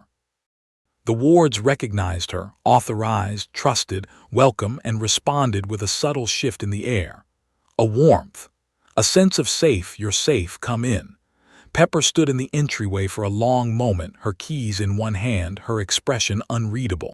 JARVIS, she said slowly. Did the house just hug me? In a manner of speaking, Miss Potts. The ward system now recognizes authorized individuals and adjusts the ambient magical field to produce a sensation of welcome and comfort. Mr. Potter designed this feature. He said, and I quote, "Everyone should feel safe when they come home." Pepper set down her keys, walked to the kitchen, poured herself a glass of wine despite it being 10 in the morning, and drank half of it before saying, "Where is he?" "Mr. Potter is on the terrace, Miss Potts." She found Harry sitting cross-legged on the stone terrace, the vibranium wand across his knees, staring at the ocean. He was practicing something he'd been working on all week, sensing the world through his magic, extending his awareness outward like sonar. With the vibranium wand amplifying his range, he could feel the fish in the water half a mile out, the birds circling over the cliffs, the gardener working 2 properties down. "Harry." He opened his eyes. "Morning, Pepper." She sat down next to him, cross-legged on the stone in her pencil skirt, which was such a Pepper thing to do that Harry felt a rush of warmth. "The house hugged me. Did it work? I wasn't sure the comfort component would feel right. Magic's subjective. What feels warm to me might feel cold to someone else." "It worked." She was quiet for a moment. "You made the house safe for me. I made it safe for everyone who belongs here. Harry." She put her hand on his arm. "That's one of the nicest things anyone has ever done for me, including Tony, and I've known him for 12 years. Harry didn't know what to do with that. Compliments about his magic were one thing. Tony handed those out freely, wrapped in scientific jargon and competitive admiration. But compliments about his character, about the choices he made with his power, those landed differently. They landed in the place where a 15-year-old boy who had never been told he was good, only that he was important, kept all the things he was afraid to want. "It was nothing," he said. "It wasn't nothing. Stop saying things are nothing." Pepper squeezed his arm. "Now come inside. I'm making breakfast, and before you say you're not hungry, JARVIS told me you skipped dinner last night." "Traitor," Harry muttered toward the ceiling. "I prefer responsible co-guardian, Mr. Potter," JARVIS said primly. The weeks rolled on and the workshop became their world. They fell into a rhythm. Mornings. Harry practiced combat magic on the reinforced terrace Tony had built specifically for that purpose, the concrete etched with runic dampening patterns to prevent stray spells from alerting satellites or demolishing the neighbors. Tony watched, took notes, occasionally asked Harry to repeat something so JARVIS could get better readings. Afternoons. They built. The vibranium runic shield disc was just the beginning. Tony's engineering brain and Harry's magical instincts combined into a creative feedback loop that produced new inventions at a rate that made both of them slightly giddy. They made runic communication stones, paired vibranium discs that allowed instant, undetectable communication across any distance by transmitting intent rather than radio waves. Tony immediately replaced his phone with one. "No signal to intercept," he said happily. "No network to hack. Shield can listen to static." They made a self-repairing toolkit for the workshop, ordinary tools etched with vibranium ink repair runes that restored them to perfect condition after each use. Tony cried a little when his favorite wrench fixed its own stripped threads. "I've had that wrench since MIT, he said, then immediately denied that he'd cried. They made a prototype medical scanner that combined JARVIS's diagnostic capabilities with Harry's ability to sense biological processes through magic. It could detect injuries, illnesses, and anomalies that conventional scanners missed. Harry calibrated it on himself first, then on Tony, And that was how he found the palladium. It was a Thursday afternoon, 5 weeks after Harry's arrival. They were in the workshop, Harry running the scanner over Tony, while Tony pretended to be bored and played with a holographic model of the Mark V briefcase suit he was designing. "Hold still," Harry said, moving the scanner over Tony's chest. The arc reactor hummed, a sound Harry had grown so accustomed to that he only noticed it when he listened for it. "I'm holding still. This is my still face. Are you almost, Tony?" Something in Harry's voice made Tony stop talking.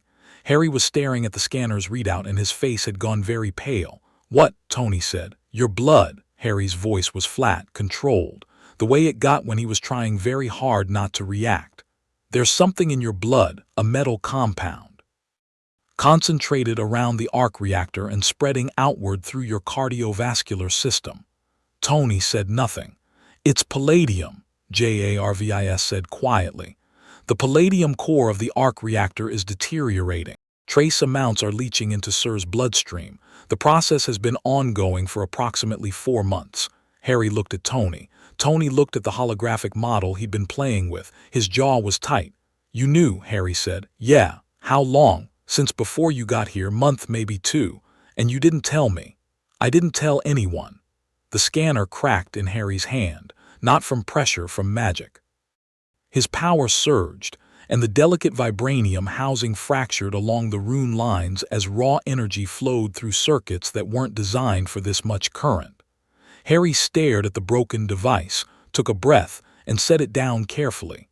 "How bad?" he asked. Tony finally looked at him. His expression was the one Harry had seen in the mirror 100 times, the expression of someone who has been carrying a heavy thing alone and is surprised by how much it hurts to let someone else see it. "Blood toxicity is at 19%, Jarvis said when Tony didn't answer. "The rate of increase suggests Sir has approximately 6 to 8 months before." "Thank you, Jarvis, that's enough." Tony's voice was sharp. Then softer, "I'm working on it. Alternative cores, different power sources. I just haven't found anything that produces enough energy to sustain the reactor without the palladium." "You're dying." "I'm solving a problem. There's a difference. Not if you don't solve it in time."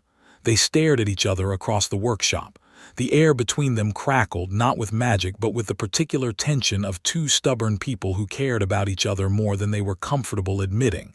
Harry picked up his wand. "Take off your shirt." "That's a bit forward, Tony. Shirt off now." Tony must have heard something in Harry's voice that told him this wasn't a negotiation, because he pulled his t-shirt over his head without another joke. The arc reactor sat in the center of his chest, a disk of blue light surrounded by scar tissue where it had been implanted. The skin around it was discolored, faint gray lines spreading outward along his veins like a web. The palladium visible through his skin. Harry pressed the tip of the vibranium wand against the edge of the reactor housing. He closed his eyes. This was not a spell he'd learned at Hogwarts. This was something older, something he'd felt his mother's magic do in the echoes of the blood protection, the ability to reach into a living body and heal. Not fix, not repair, not cure. Heal. Push back against the damage, reinforce the body's natural defenses, buy time. Magic flowed through the wand and into Tony's chest. Harry could feel the palladium, alien, invasive, threading through Tony's blood like metallic poison. He couldn't remove it. The arc reactor was still producing it, and as long as the palladium core was in place, the poisoning would continue. But he could neutralize what was already there, break down the palladium compounds in Tony's blood, convert them to inert byproducts that his body could process naturally. The gray lines receded. Not completely, Harry could feel fresh palladium already entering the bloodstream, a slow, steady drip from the reactor. But the accumulated damage, 5 months of toxic buildup, dissolved under his magic like ice in warm water. Tony inhaled sharply. "What?" "Shut up and hold still." When Harry pulled the wand back, his hand was trembling. The healing had taken more out of him than he'd expected, not because it was complex magic, but because the damage was extensive. Tony had been quietly dying for months, and the palladium had done more damage than even Jarvis's scans had shown. "Jarvis," Harry said. Blood toxicity has dropped from 19% to 4%. Organ function is measurably improved across all systems. Sir's heart rate has stabilized. I would describe his overall health as dramatically improved. Tony was staring down at his own chest. The gray lines were almost gone, just faint traces remaining near the reactor itself. His hands were shaking not from fear, Harry realized, but from the physical sensation of having 5 months of systemic poisoning reversed in 60 seconds. Harry, Tony's voice was rough. I can do this regularly. Every few days I can purge the new palladium before it accumulates. It's not a cure, you still need to find an alternative core, but it buys you time, real time, not months, years if we need them. Tony opened his mouth, closed it, opened it again. He was Tony Stark, and he always had something to say, always had a quip or a deflection or a technical observation ready. But right now in his workshop with a teenager standing over him holding a wand made of vibranium and blood, the words wouldn't come. You should have told me, Harry said quietly. I know. We had a deal, no lies. I know. Tony pulled his shirt back on. His movements were different, lighter, easier, the subtle stiffness that Harry hadn't even noticed until it was gone. In my defense, I didn't lie, I just omitted. That's what lying is, Tony. I grew up with a headmaster who was the king of strategic omission, and look how well that worked out. The words landed hard. Tony flinched, just a flicker, barely visible, but Harry saw it. And Harry immediately felt the sharp regret of having said exactly the wrong thing because Tony wasn't Dumbledore. Tony hadn't kept the secret to manipulate him. Tony had kept the secret because he was afraid, and afraid people did stupid things, and Harry of all people should have understood that. I'm sorry, Harry said. I shouldn't have compared you to him. Why not, if the shoe fits? It doesn't fit. Dumbledore hid things from me because he thought I couldn't handle the truth. You hid this because, Harry stopped, because he knew why. He knew it the way he knew the feeling of carrying a weight alone, of not wanting to burden the people who'd started to matter to you, of being so used to being the one who handled things that asking for help felt like a foreign language. Because you're used to being alone, Harry finished. Tony's eyes met his. Something passed between them, recognition maybe. The shared understanding of two people who had built walls out of self-sufficiency and were only just learning that walls could also be prisons. Yeah, well, Tony said after a moment, I'm not alone now, apparently. Apparently not. The silence stretched, comfortable, waited. So, Tony said, clearing his throat, while you were busy saving my life, thank you, by the way, I should probably say that Pepper would be disappointed if I didn't. I had an idea. An idea. The palladium problem is fundamentally an energy problem. I need a power source that produces enough energy to sustain the arc reactor without toxic byproducts. I've tried every element, every alloy, every configuration. Nothing works. He tapped the holographic display, and a model of the arc reactor appeared, spinning slowly. But that was before I had a wizard in my workshop. Harry felt the shift, the pivot from emotional vulnerability back to the safe ground of science and magic. He let Tony have it. They'd had the important conversation. The rest could wait. What are you thinking? Harry asked. I'm thinking that the runic matrices we've been building can cycle energy perpetually. You proved that with the shield disk.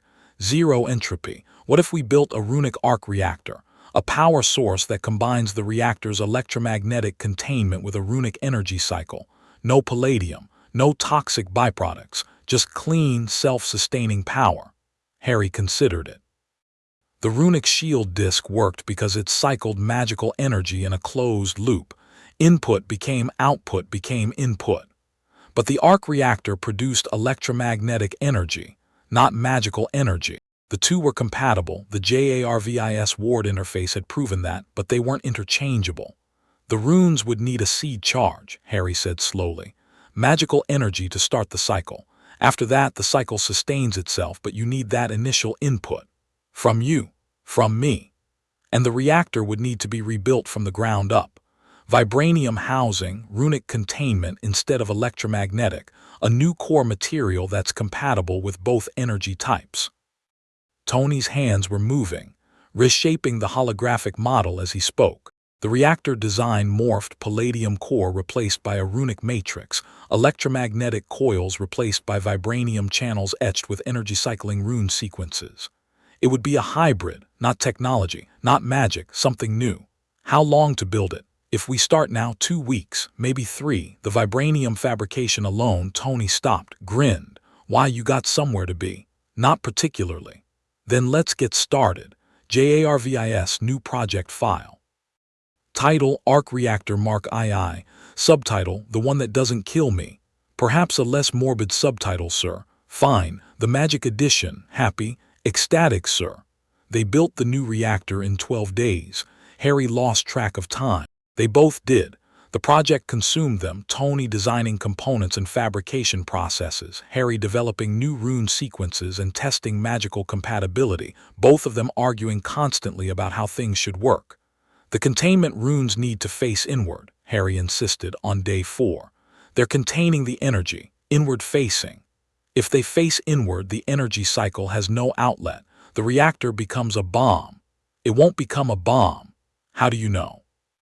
Because I'm going to add a pressure release sequence on the outer ring. A pressure release, that's not a thing, you just made that up. I'm making all of this up, Tony. That's how magic works. That is deeply unsettling to me as an engineer. Good. Now hand me the etching tool. The arguments were constant, fierce, and productive. They argued about rune orientation and energy flow and material properties and the fundamental nature of magic itself. They argued while eating pizza at midnight and while running diagnostics at dawn, and while Pepper stood in the doorway shaking her head at both of them. But the arguments always resolved because they were both, underneath the stubbornness, trying to solve the same problem. And when the solution came, when one of them had the insight that bridged the gap between magic and science, the arguments dissolved into the shared, electric excitement of creation. Day 7 was the breakthrough. Harry was trying to inscribe rune sequences onto the interior of the vibranium reactor housing, but the sequences kept degrading. The energy density inside the reactor was too high, and the runes couldn't maintain coherence. It's like trying to write in the middle of a hurricane, Harry said, frustrated. The magic gets shredded by the ambient energy. Tony was at his workbench, staring at a schematic. He hadn't spoken in 20 minutes, which was unusual enough to be alarming. Then don't write on the housing. What? Don't write on the housing, write in it. Tony pulled up a molecular diagram of vibranium. Vibranium's molecular structure is unique. It has natural channels at the atomic level, pathways where kinetic energy flows during absorption. What if we etched the runes at the molecular scale, not on the surface, inside the metal itself? Use the natural energy channels as pathways for the runic sequences. Harry stared at the diagram. I can't etch runes at the molecular level. You can't do it by hand, but you could do it with magic. You told me magic can restructure matter at the atomic level. That's what transfiguration is. So don't etch the runes, grow them. Use your magic to rearrange the vibranium's molecular structure so the runes are part of the metal itself. It was, Harry realized, one of the most elegant ideas he'd ever heard. Not inscribed runes, grown runes. Rune sequences that weren't carved into vibranium but were part of its fundamental structure. They couldn't degrade because they weren't separate from the material. They were the material. Tony Stark, Harry said, you're a genius. I know. But it's nice to hear. It took Harry 2 days to develop the technique.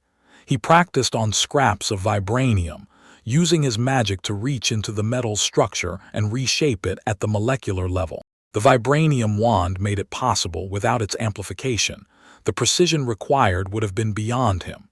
But with it, he could feel individual molecules, could sense the natural channels Tony had identified, could coax the metal into new configurations that encoded runic sequences into its very being.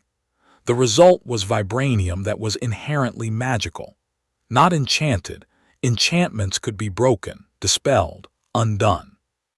This was vibranium that had magic built into its molecular DNA, permanent, unbreakable, self-sustaining. We need a name for this, Tony said, holding up a piece of the new material. It looked like ordinary vibranium to the naked eye, but Harry could see it, could feel it, thrumming with contained runic energy, alive in a way that no metal had ever been.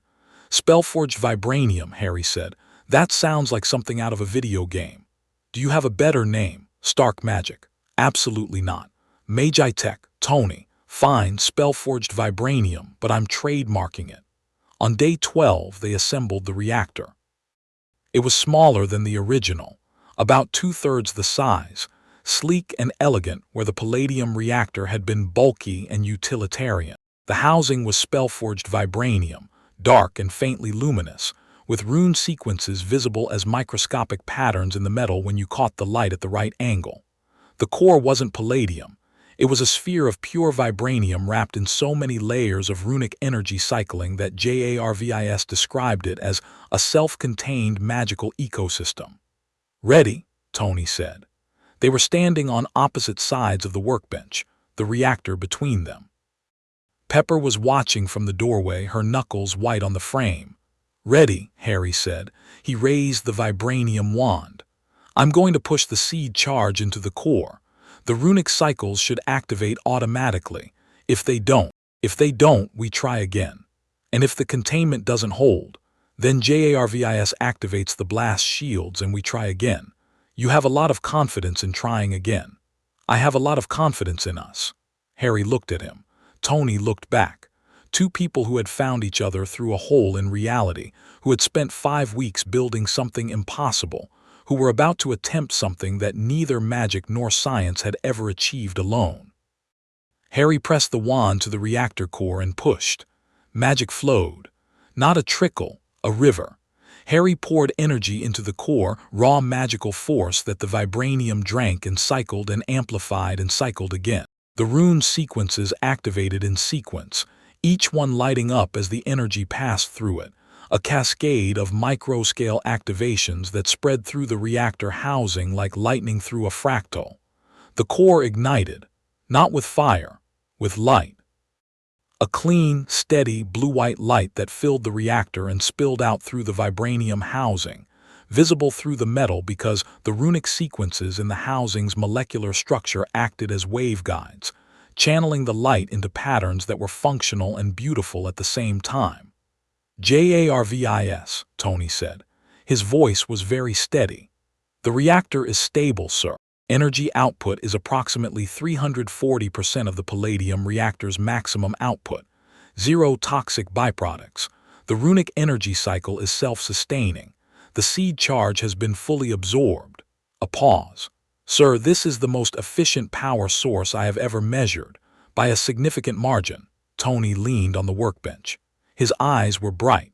Not the manic brightness of a late-night engineering binge, something deeper, something that looked like hope. Pep, he said, without looking away from the reactor. What do you think? Pepper's voice was thick. I think you should put it in your chest before I lose it entirely. The procedure was delicate. Harry used magic to painlessly remove the old reactor, palladium core and all, while Tony talked him through the mechanical connections. Pepper held Tony's hand and did not cry, though Harry could see the effort it took. The new reactor slid into place with a soft click, and the moment it connected to Tony's nervous system, every light in the workshop surged. Oh, Tony said. He put a hand over the new reactor, which glowed blue-white through his shirt, brighter and steadier than the old one. Oh. I can feel the difference. Blood toxicity is dropping rapidly, sir. The runic energy cycle appears to be actively purifying your bloodstream. Projected time to 0 toxicity, 4 hours. 4 hours. The reactor is not merely powering your system, sir. It is healing it. Tony sat up on the workbench. He looked at his hands. The faint gray tinge that had crept into his skin over the past months was already fading. He took a deep breath, and Harry could see the moment when he realized the breath came easier, the way a chronic pain patient looks when the pain finally stops and they realize they'd forgotten what normal felt like. Harry, Tony said. Yeah, you just saved my life. You saved mine first. I was dying on your workshop floor and you didn't even know me. Technically, I gave you a chair. The saving your life thing happened gradually. Technically, you gave me a home. The word hung in the air between them. Tony opened his mouth, some deflection forming some joke, and then closed it, swallowed, nodded once. Pepper, who had given up on not crying, wiped her eyes and said, "I'm opening the good wine." "It's 11 in the morning," Harry said. "After what I just watched, it's whatever time I say it is." The new reactor changed everything, not just for Tony, for the workshop. The spell-forged vibranium core produced enough clean energy to power the entire mansion 10 times over, and the excess fed back into the ward structure through the JARVIS interface, strengthening Harry's protective enchantments until JARVIS estimated they could withstand a sustained bombardment equivalent to a small tactical weapon. Tony was healthier than he'd been in years. The constant, low-grade exhaustion that he'd been masking with coffee and willpower vanished, replaced by a vitality that even Pepper noticed. "You look 10 years younger," she told him, and Tony preened like a peacock. But the real change was in what they built next. With the reactor problem solved, Tony's engineering genius turned fully to the question that had been driving him since day one: how to give Harry tools worthy of his power. The vibranium wand was step one. The shield disc was step two. Now, flushed with success and powered by a reactor that ran on magic, Tony aimed for the moon. "Armor," he said one morning. "You need armor." Harry was eating breakfast, actual breakfast, at the kitchen table because Pepper had made it a rule, and even Tony didn't argue with Pepper's rules. "I have shields." "Shields are reactive. You throw them up when something comes at you. Armor is proactive. Armor is always there." Tony sat down across from him with a tablet showing preliminary designs. "I'm not talking about Iron Man armor. That's bulky, mechanical, designed for a guy without magic. I'm talking about something new, something designed for you." The designs were beautiful, sleek, form-fitting, made entirely of spell-forged vibranium woven so thin it looked like fabric. Runic sequences integrated at the molecular level, shields, reinforcement, kinetic absorption, magical amplification. It wouldn't look like armor. It would look like clothing, a dark fitted suit that moved with the body, light as silk, hard as diamond. "The vibranium weave handles physical threats," Tony explained, tracing the design with his finger. "Bullets, blades, impacts, absorbed and stored, same principle as the shield disc. The runic layer handles magical and energy-based threats. It cycles incoming energy through the containment sequences and either dissipates it or feeds it back into the armor's reserves. And the whole thing is powered by a microreactor built into the chest piece, same technology as my new one, which means it's self-sustaining," Harry finished. "And it amplifies my magic. Not just amplifies, focuses, channels, directs. You know how the wand improved your precision? Imagine that, but for your entire body. Every rune sequence in the armor is designed to work with your magical signature. It's not just armor, Harry. It's an extension of you." Harry looked at the designs. He thought about the Triwizard Tournament, about the graveyard, about the Department of Mysteries.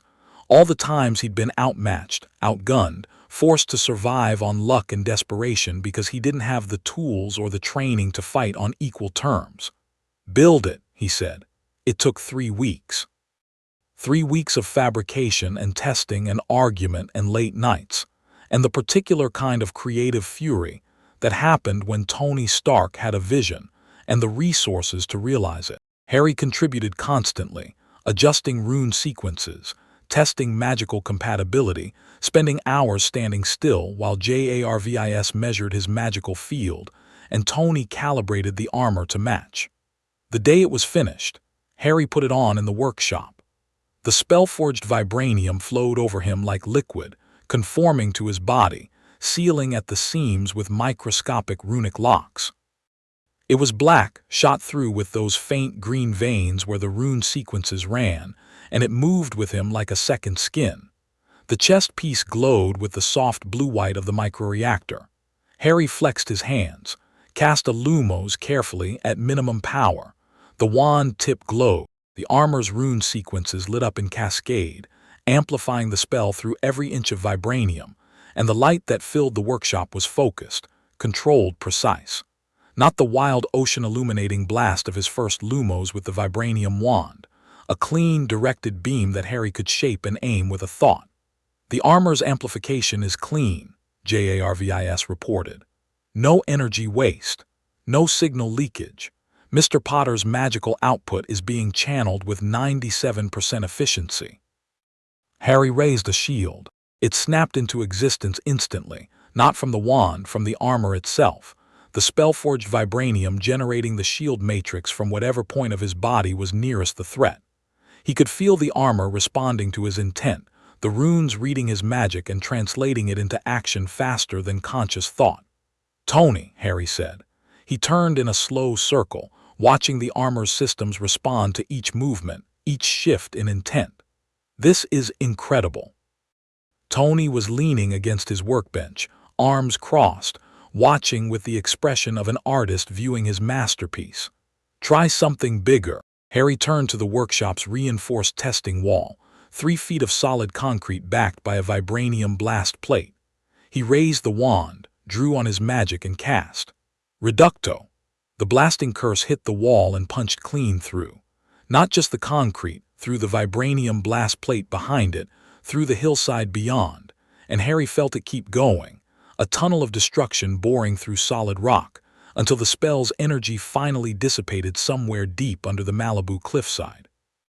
A perfect circular hole, 4 feet in diameter, letting in the afternoon sunlight and the distant sound of the ocean. The workshop was very quiet. "You just tunneled through a mountain," Tony said. "I was aiming at the wall. You went through the wall and the blast plate, and apparently several hundred feet of geological formation." Tony walked to the hole and looked through it. Sunlight streamed in, illuminating dust particles floating in the air. "JARVIS, how deep is that?" "Approximately 320 feet, sir." Tony turned back to Harry. His expression was complicated, awe and pride, and the very rational recognition that he was standing next to someone who could reshape geography with a word and a stick. "The armor works," Tony said. "The armor works. We should probably reinforce the testing wall." "Yeah, probably." They looked at each other across the workshop, through the dust and the sunlight pouring through the hole Harry had carved in the world, and started laughing. The relief, the absurdity, the sheer improbability of what they'd created, it poured out of both of them, and Harry laughed until his ribs hurt, until tears ran down his face, until the grief and the loss and the fear that had been lodged in his chest since the veil loosened just a fraction. He was still wearing the armor. He was still holding the wand. And he was laughing in a workshop in Malibu with a man who had become, against all odds and without either of them planning it, something very close to family. 6 weeks after Harry's arrival, 2 things happened on the same day. The first, JARVIS intercepted a coded shield communique that mentioned the Stark anomaly and referenced an upcoming intelligence assessment by Agent Romanoff, currently embedded in Stark Industries under the alias Natalie Rushman. "They have a spy in your company," Harry said, reading the decoded message on the holographic display. "Of course they do. Fury's been trying to get eyes on me since Afghanistan. I figured he'd plant someone eventually." Tony didn't seem particularly bothered. "Natalie Rushman, JARVIS, pull her personnel file." "Already done, sir. She was hired 3 weeks ago as a paralegal in the legal department. Her background check was flawless, impeccable work history, education credentials, references, all fabricated." "How good is the fabrication?" "Exceptional. I would not have detected it without the contextual information from the intercepted communique. Whoever created this identity is a professional." "Shield professional," Tony muttered. He looked at Harry. "Don't worry about her. She's evaluating me for some project Fury's been dangling. She's not here for you. She might be. You read the message. Stark anomaly could mean me." "Could. Or it could mean the new reactor, or the armor, or any of the other impossible things we've been building." Tony shrugged. "Either way, she can't get past the wards. The mansion is invisible to anyone we don't trust, and JARVIS is monitoring every Stark Industries system for infiltration. Let S.H.I.E.L.D. play spy. We've got bigger things to worry about." The second thing that happened, the television in the living room, which Pepper had left on a news channel, began showing footage from Monaco. Stark Industries CEO Tony Stark is confirmed to be attending the Monaco Historic Grand Prix this weekend, marking his first major public appearance since. Harry looked at Tony. Tony looked at the television. "Were you going to mention this?" Harry asked. "It's a car race. I go every year. Well, I went 2 years ago once. It's a tradition." "Since when?" "Since now." Tony grabbed the remote and turned up the volume. A red Ferrari appeared on screen, accompanied by breathless commentary about the Monaco Grand Prix's history and prestige. "Pepper and I are going. Roadie's meeting us there. It's a weekend trip. Schmoozing, champagne, pretending I care about European motorsport. Totally routine. Then I'm coming." Tony paused. "Harry, if you say it's too dangerous, I'm going to remind you that I punched a hole through 300 feet of rock yesterday." "I wasn't going to say it's too dangerous. I was going to say you don't have a passport," Harry smiled. It was not, Tony would later reflect, a particularly reassuring smile. "Tony, I'm a wizard. I don't need a passport." "That's actually, yeah, fair point." Tony tossed the remote onto the couch. "Fine, you're coming to Monaco, but you're wearing a suit, a real suit, not the Vibranium one." "I can wear both." "Both, right, because that's normal." A teenager in a bespoke Italian suit with magical body armor underneath. Tony headed for the workshop stairs. "JARVIS, add Harry to the Monaco itinerary, and call my tailor." "With pleasure, sir." Harry watched Tony disappear down the stairs, already talking to JARVIS about flight plans and hotel arrangements. Through the living room windows, the Pacific Ocean glittered under a setting sun, and the wards hummed their quiet, steady hum. Monaco, a car race, a public appearance. Harry's wand was in his sleeve.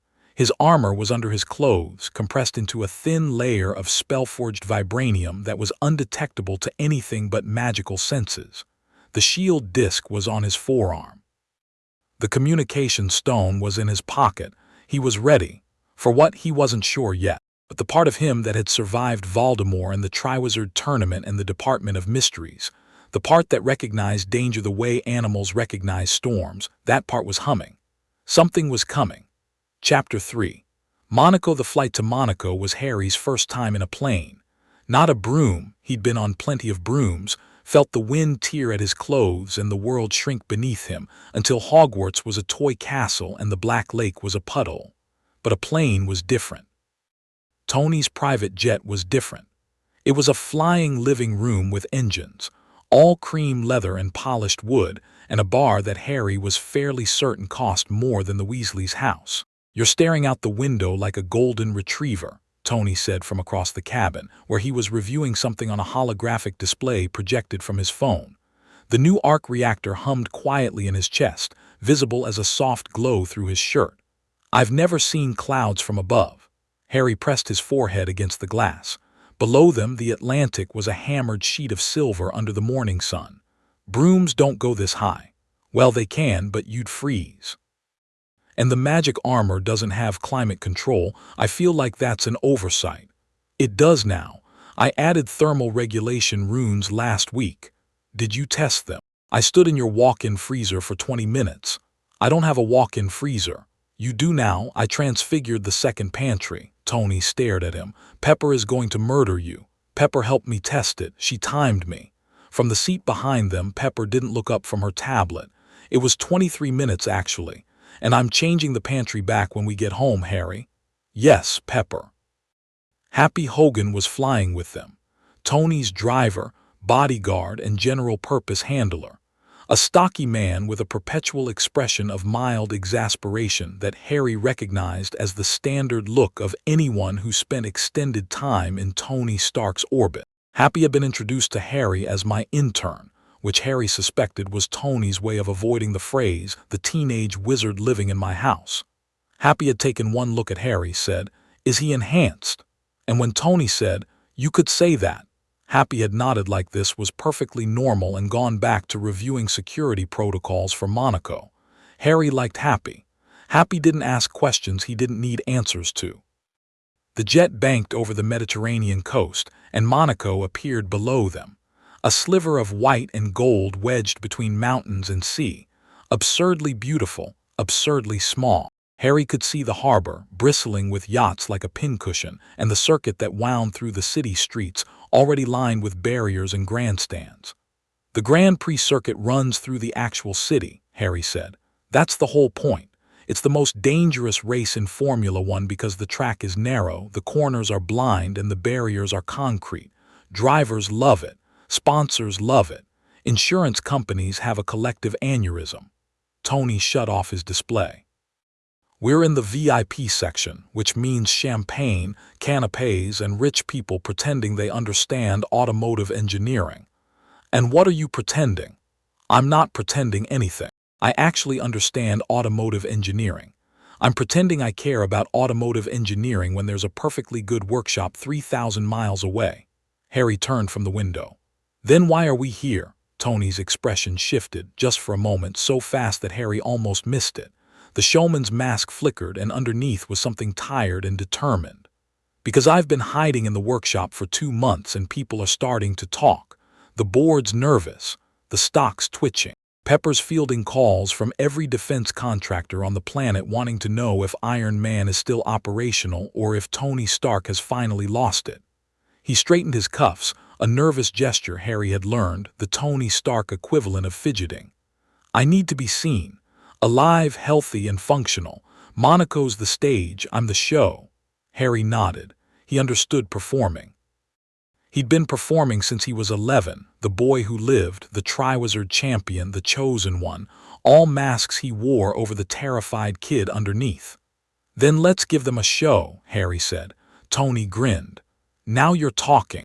The Hotel de Paris was the kind of place that made Harry feel like he'd been transfigured into the wrong species.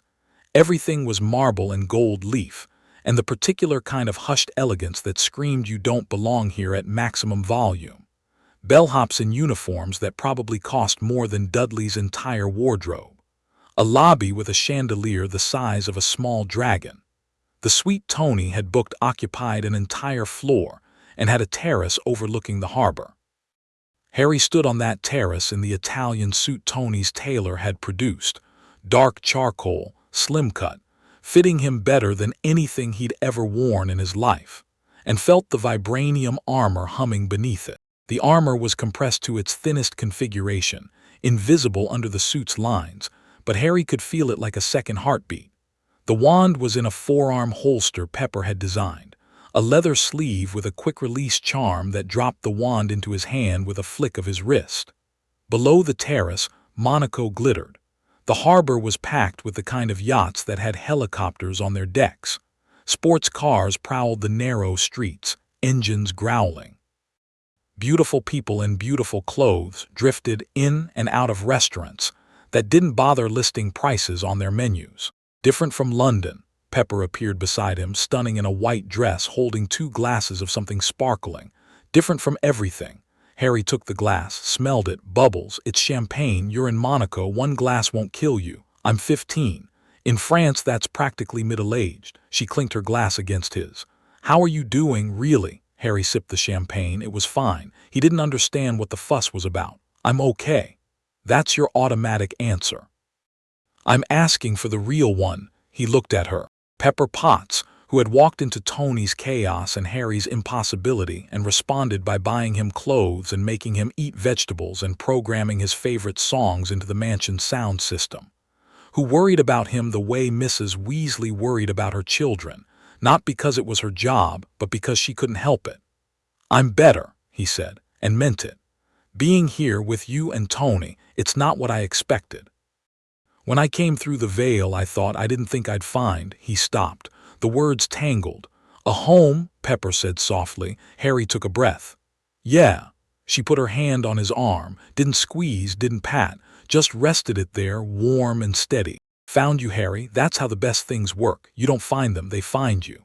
Tony burst through the terrace doors with the energy of a man who had just consumed his body weight in espresso. Change of plans, I'm driving in the race. Pepper's hand tightened on Harry's arm. You're what? The Stark Industries car. Number 11. The driver came down with food poisoning, not my fault probably, and the team needs a replacement. I hold 3 track records at Laguna Seca. I can handle Monaco. Tony, you can't just, the insurance alone. Already handled. Happy's on the phone with legal. JARVIS is calculating optimal racing lines based on current track conditions. I need to be in the pit in 40 minutes. You're insane.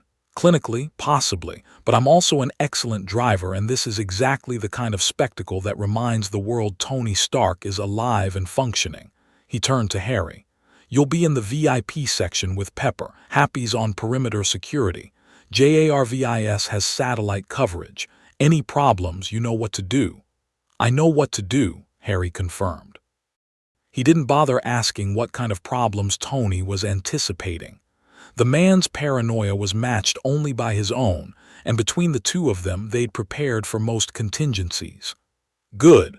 Pepper, darling, please stop giving me that look. It's just a car race. In a Formula One car, through city streets at 200 miles per hour. More like 160 on this circuit, but I appreciate the vote of confidence. He kissed Pepper on the cheek, clapped Harry on the shoulder, and was gone. Pepper stared after him, then looked at Harry. If he crashes, she said, I'm blaming you. Me? What did I do? You made more actions continue / next chapter him healthy. Before you fixed the palladium, he was too tired for stunts like this. Now he has energy again, and it's making him stupid. Harry couldn't argue with that logic. The Monaco Grand Prix was louder than anything Harry had experienced, and he'd once sat through a Quidditch World Cup final where the Irish mascot set off fireworks for 45 straight minutes. The VIP section sat above the pit straight, an enclosed terrace with glass walls that did almost nothing to dampen the scream of 22 Formula One engines at full throttle. The ground vibrated. The air smelled of burning rubber and high-octane fuel and expensive cologne. Harry sat next to Pepper in leather seats that probably cost more than the Dursleys' house, watching the cars streak past in blurs of color, feeling his teeth rattle. There he is, Pepper shouted over the noise, pointing at a screen showing the in-car camera of car number 11. Tony's helmet was visible, his hand steady on the wheel, the Stark Industries logo blazing across the car's bodywork. He was running 6th, which was apparently remarkable for someone who'd entered the race 40 minutes before it started.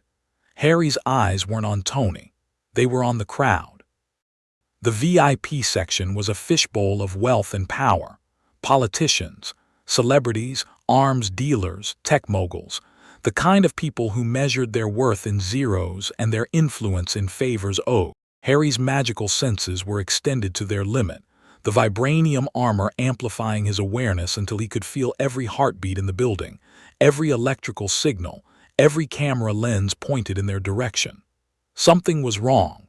He couldn't pinpoint it. Not a specific threat, more a texture in the crowd that felt off. A current running beneath the glitz, a wrongness that scratched at his instincts the way the diary had scratched at Ginny's. Pepper, he said, leaning close so she could hear him over the engines. Something's not right. She looked at him. She'd learned to trust his instincts over the past weeks. Harry's magical senses had predicted a power outage, a minor earthquake, and one very confused pelican that tried to fly through the wards, all before conventional instruments detected anything. What kind of not right? I don't know yet. Stay close to me. On the track, the cars completed another lap. Tony had moved up to 4th. The crowd was on its feet, screaming, champagne sloshing. Harry's hand drifted to his forearm, fingertips resting on the quick-release catch of his wand holster. His senses swept the circuit, past the VIP section, through the pit lane, along the barriers into the crowd there.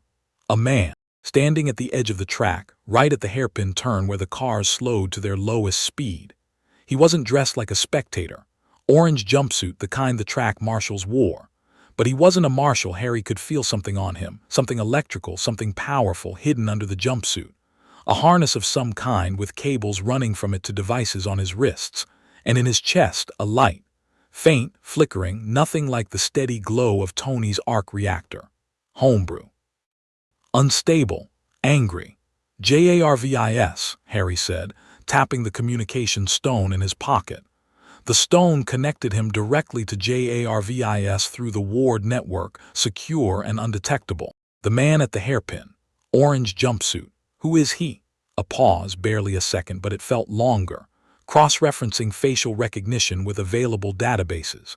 The individual matches Ivan Vanko, Russian national, son of Anton Vanko, a physicist who co-developed the original arc reactor technology with Howard Stark.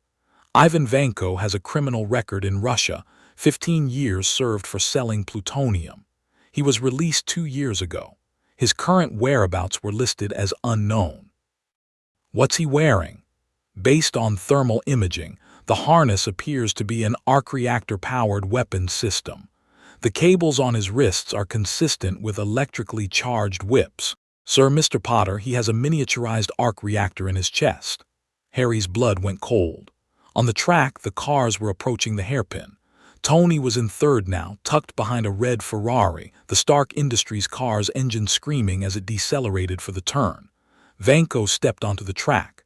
Harry was already moving. He shoved his chair back, said "Stay here" to Pepper in a voice that brooked no argument, and ran. Not toward the stairs, that would take too long. He hit the glass wall of the VIP section at full sprint, and the vibranium armor activated on instinct, hardening around him as he crashed through the glass and dropped 30 feet to the circuit below. He landed in a crouch on the asphalt, the armor absorbing the impact, cracks radiating from his feet. Screams erupted from the stands. A teenager in a charcoal suit had just jumped through a window and dropped 3 stories without flinching. Harry didn't hear them. His focus had narrowed to a razor point. The hairpin was 200 meters ahead. Vanko had shed the orange jumpsuit and stood in the center of the track in a crude harness that crackled with electricity. The arc reactor in his chest, a pale, sickly imitation of Tony's, powered 2 cable-like whips that extended from his wrists and dragged on the ground, leaving scorched lines in the asphalt. His face was set in an expression that Harry recognized intimately, the absolute focus calm of someone who has committed to violence and made peace with the consequences. The first car reached the hairpin, not Tony's, a blue and yellow Renault. Vanko swung. The electrified whip sliced through the car's nose like it was paper. The front end disintegrated in a shower of carbon fiber and sparks, and the car launched into the air, cartwheeling over the barrier and into the crowd. Screams. Explosions. The world came apart in noise and fire. Harry raised his wand and cast. The overturning car stopped in midair. Just stopped. 2 tons of shattered Formula One machinery, frozen in space 10 feet above the crowd, held by a shimmering field of force that blazed blue-white against the smoke. Harry's jaw was clenched, his arm extended, the vibranium wand channeling his magic into a telekinetic grip strong enough to hold a small building. He set the car down, gently, carefully, on the empty stretch of road behind the barrier. Then he turned back to Vanko. Another car was coming. A Mercedes, silver, decelerating hard but not fast enough. Vanko swung the other whip, and the car split in half down the middle. Both halves spinning away in opposite directions, trailing fire. Harry caught both halves, one with his wand, one with his free hand, raw, wandless telekinesis that the armor amplified into something precise enough to grab 2 separate objects traveling in 2 separate directions simultaneously. He set them down. The drivers were alive. He could feel their heartbeats, panicked but steady. More cars were coming. The entire field was converging on the hairpin, and the marshals' red flags hadn't gone out yet because the marshals were running for their lives.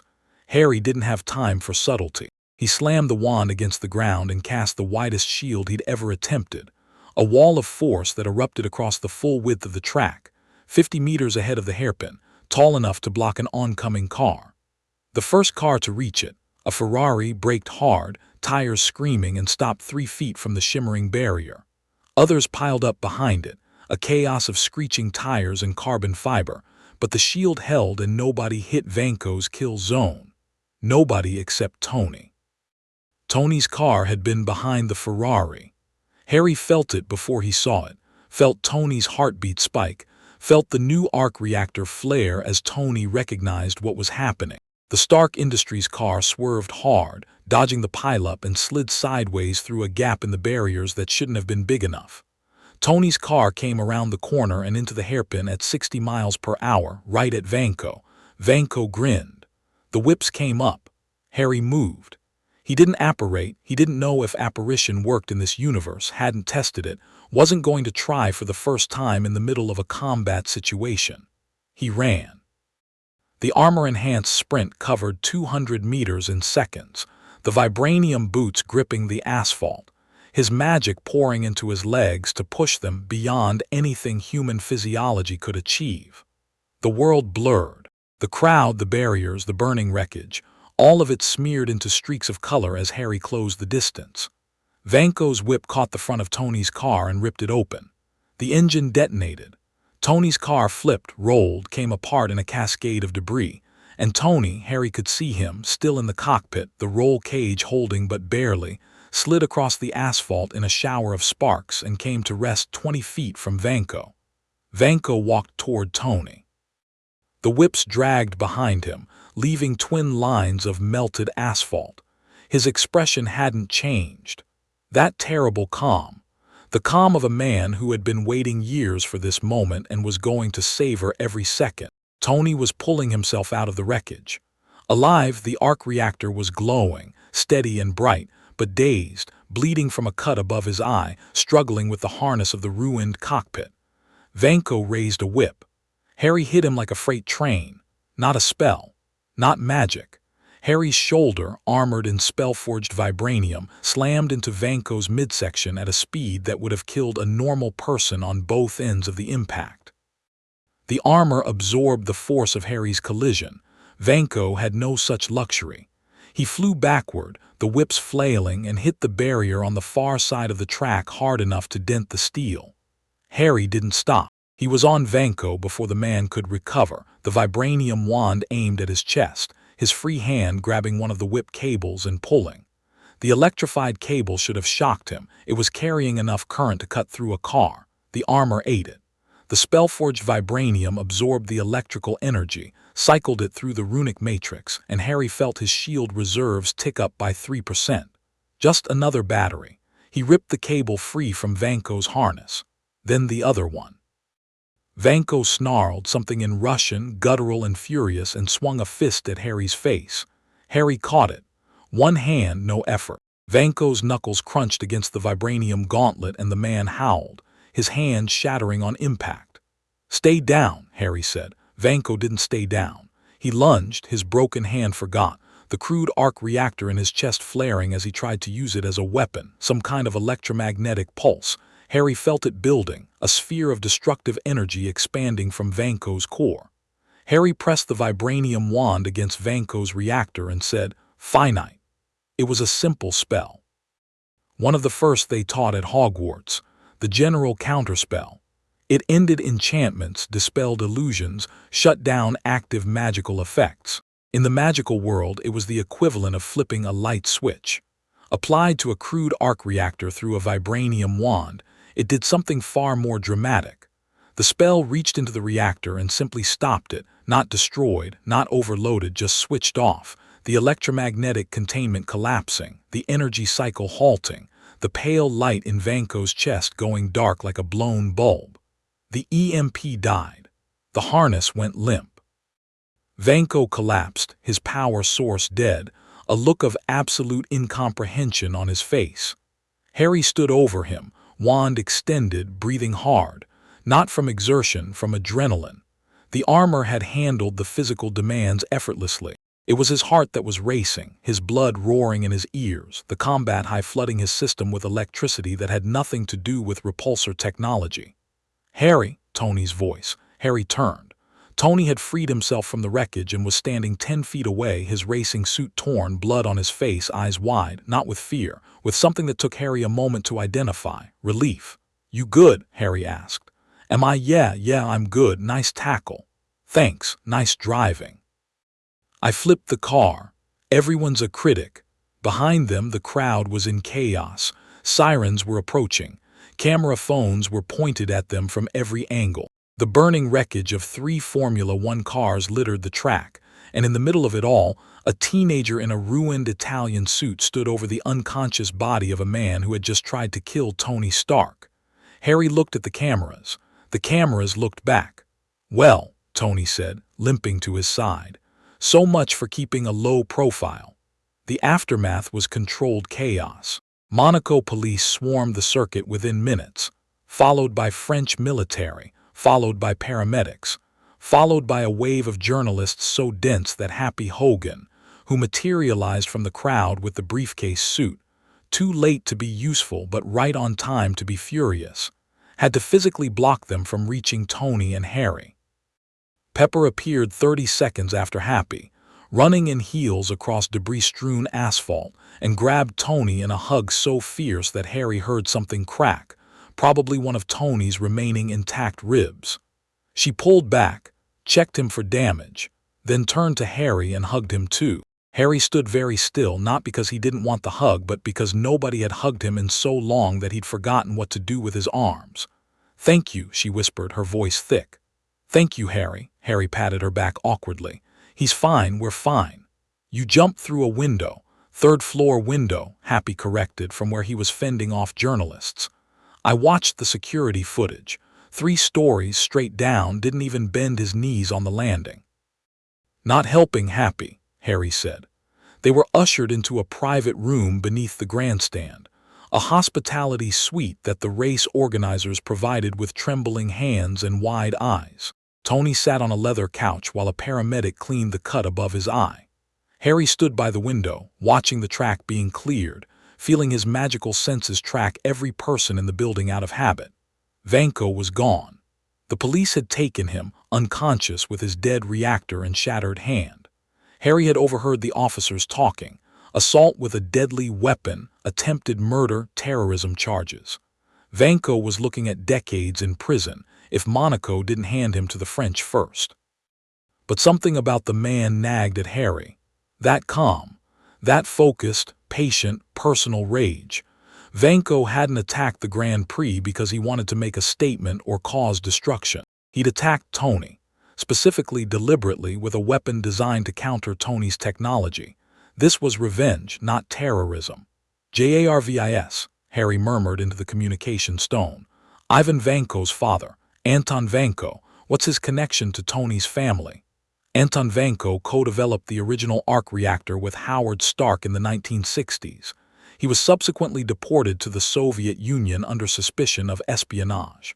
He died in poverty 2 years ago. Ivan Vanko was his only son. Harry looked at Tony, who was arguing with the paramedic about whether he needed stitches. The sins of the father visited upon the son. Harry knew that story. He'd been living it since he was 1 year old. "Tony," he said, "I don't need stitches, I have a wizard who can." "Tony, Vanko's father worked with your father." Tony went still. The paramedic, sensing the shift in atmosphere, quietly excused herself. Pepper looked between them, reading the room with the precision of someone who had spent a decade managing Tony Stark's emotional minefield. "I know," Tony said. "You knew." "I knew about Anton Vanko. My father mentioned him once, maybe twice. They had a falling out. Dad had him deported." "It wasn't," he stopped, rubbed his face with both hands. "It wasn't one of Dad's finer moments. And now his son tried to kill you with a knockoff of your technology." "Yeah, I noticed that part." The room was quiet for a moment. The distant sounds of the circuit, sirens, announcements, the crowd being evacuated, filtered through the walls. "This isn't over," Harry said. "Vanko built that reactor and those whips. He built them alone in a prison cell or a basement somewhere with none of your resources. That takes genius. And rage like that, that kind of generational, focused, patient rage, prison doesn't fix it. It ferments it." Tony looked at him. "You sound like you know something about that." "I know about dark wizards who spent decades planning revenge. I know about the kind of hate that eats everything else until it's the only thing left." Harry's voice was steady. "Vanko is in custody now, but someone will come for him, someone who can use what he knows, and when that happens, we'll be ready." Tony stood. The cut above his eye had stopped bleeding, and the new arc reactor glowed steadily through his torn racing suit, steady and blue and clean.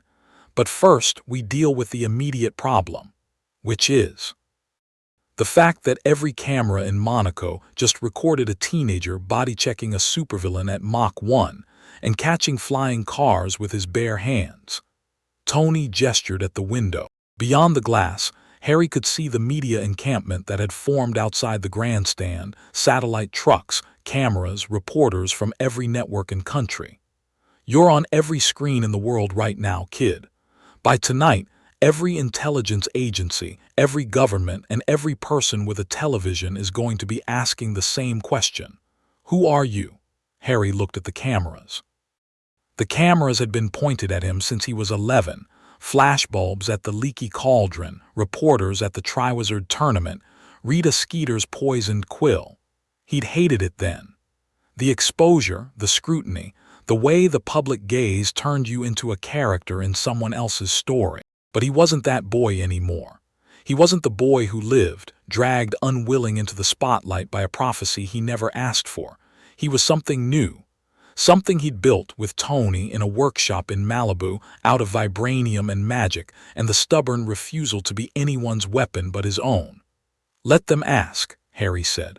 They flew back to Malibu that night. Tony slept on the plane, actually slept, not the restless half-doze he usually managed, but deep, genuine sleep that Pepper attributed to the new reactor, and Harry attributed to post-adrenaline crash. Harry sat in the darkened cabin, watching the stars through the window, the vibranium wand warm in his hand. His phone, a Stark-designed device that ran on a combination of conventional technology and runic processing, unhackable and untraceable, buzzed with JARVIS notifications. The footage from Monaco was everywhere. Every angle, every camera, every phone. The car catches, the tackle, the moment when Vanco's reactor died at a touch. The internet was already fracturing into camps. Those who thought Harry was an enhanced human, those who thought he was an alien, those who thought it was staged. None of them guessed magic. Of course they didn't. In this world, magic wasn't a category people thought in. One notification caught Harry's eye. JARVIS had flagged it with a priority marker. JARVIS, Harry murmured, not wanting to wake Tony. The flagged article. What is it? A press release from Hammer Industries, issued 43 minutes ago. Justin Hammer, CEO and primary competitor to Stark Industries in the defense sector, has released a statement calling for immediate government oversight of enhanced individuals operating without accountability. He specifically references the Monaco incident and calls you, quote, "an unregulated weapon in the hands of a man who has already demonstrated a dangerous disregard for institutional authority." Harry read the statement on his phone. It was carefully worded, not attacking Tony directly, but framing Harry's intervention as a threat rather than a rescue. The language was designed to play on fear, unregulated, unaccountable, dangerous. "Who is Justin Hammer?" Harry asked. "A defense contractor. Stark Industries' primary rival. He has been attempting to replicate Iron Man technology for the United States military for approximately 6 months without success.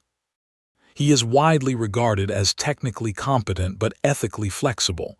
Ethically flexible, that's a polite way of putting it. I was being diplomatic, Mr. Potter." Harry read the statement again. The words were slippery, the kind of rhetoric that sounded reasonable on the surface while planting seeds of fear underneath. Harry recognized the technique. Fudge had used the same playbook against Dumbledore and him during 5th year. Frame the powerful as dangerous, position yourself as the voice of reason, make the public afraid enough to demand control. JARVIS, is Hammer a threat? Mr. Hammer's personal threat level is low. He is not enhanced, not particularly intelligent by Mr. Stark's standards, and his technology is consistently inferior. However, his political connections are extensive, and his willingness to exploit situations for personal gain makes him unpredictable. "So he's a Fudge," Harry muttered. "I'm sorry, nothing, someone from my old world, incompetent but dangerous because of who he knows and how far he's willing to go." Harry put the phone down. "Keep monitoring Hammer. Everything, public statements, private communications if you can get them, financial transactions. I want to know what he's doing." "Understood, Mr. Potter." Harry looked at Tony, asleep across the aisle. The new arc reactor rose and fell with his breathing, a small star in the cabin's darkness. Pepper was curled in the seat beside him, her hand resting on his arm even in sleep. Harry turned back to the window. The Atlantic slid past below them, black and vast. Vanko was in custody. But Harry's instincts, the ones sharpened by 5 years of war, said it wasn't over. Someone had given Vanko the resources to build that reactor, or someone would take advantage of the chaos Vanko had created. In Harry's experience, violence was never a solo act. It was a stone dropped in water, and the ripples always reached shore. He'd be ready when they did. They landed in Malibu at 3 a.m. Pacific time, and the mansion welcomed them home. The wards settled around Harry like a warm blanket, JARVIS adjusting the magical field to project comfort and safety, the way Harry had designed it. Pepper went straight to bed. Happy went to check the security perimeter. Tony, who had slept on the plane and was now running on renewed energy and post-crisis adrenaline, headed for the workshop. Harry followed him. "We need to talk about the reactor," Harry said, as Tony pulled up the Monaco footage on the holographic displays. Vanko's reactor. It was crude, unstable, but it worked. He built a functioning arc reactor with none of your resources, which means the technology isn't as exclusive as you thought. Harry leaned against the workbench. "If Vanko could do it, someone else can too." "Someone else already has," Tony said, his voice grim. He pulled up a file JARVIS had compiled: satellite imagery, intercepted communications, corporate filings. Hammer Industries has been trying to crack the arc reactor for months. They've got contracts with the military, specifically with a senator named Stern who's been pushing for Iron Man technology to be handed over to the government. And now Hammer has a live example to study: Vanko's reactor. Tony's jaw tightened. If Hammer gets access to Vanko, he will. A man like Hammer doesn't wait for opportunities, he makes them. "You're 15. How do you know how men like Hammer operate?" "I grew up in a world run by men like Hammer. They had different names and wore different clothes, but the pattern's the same. Find a weapon, find a way to control it, use it to consolidate power." Harry's eyes were hard. Hammer saw the Monaco footage. He knows Vanko built a reactor. He also knows something else appeared on that track, something his engineers can't explain. He's going to want both. Tony was quiet for a long moment, staring at the footage. The image was frozen on the moment Harry had caught the flipping Renault in midair, a frame of impossible physics, a teenager holding 2 tons of machinery with an outstretched hand and a stick of dark metal. "We need to get ahead of this," Tony said. "If Hammer gets to Vanko, he gets arc reactor technology and a very angry genius to improve it. That's bad enough on its own. But if he starts digging into what you can do, into the energy signatures, the anomalous readings, he won't find magic. He'll find something he can't explain, and he'll try to weaponize it anyway." Harry straightened up. "Tony, there's something I haven't told you." Tony raised an eyebrow. "After the speech you gave me about no lies." "It's not a lie. It's something I noticed during the fight and haven't had time to process."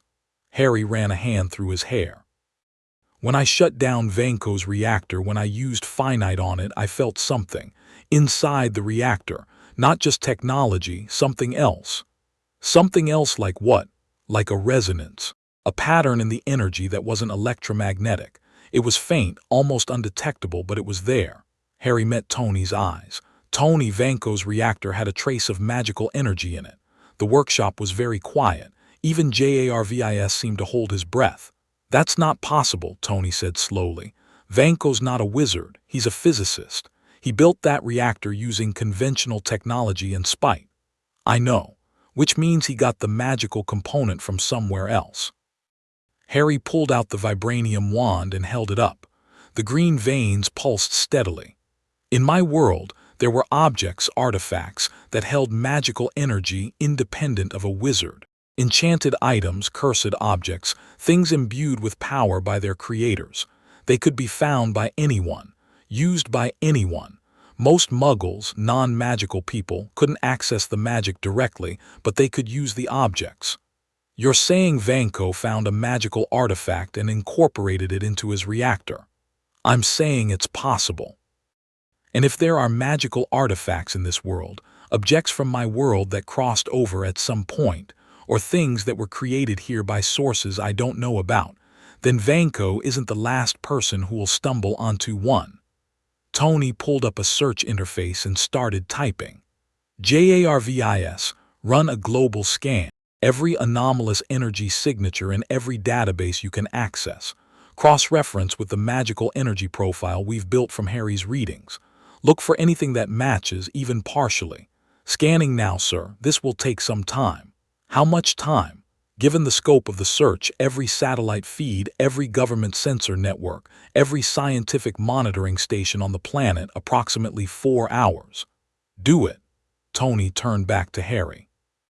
If there are magical artifacts out there, we find them first.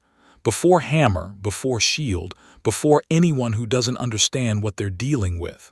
Harry nodded, but a part of his mind was already racing ahead, chasing a darker thought.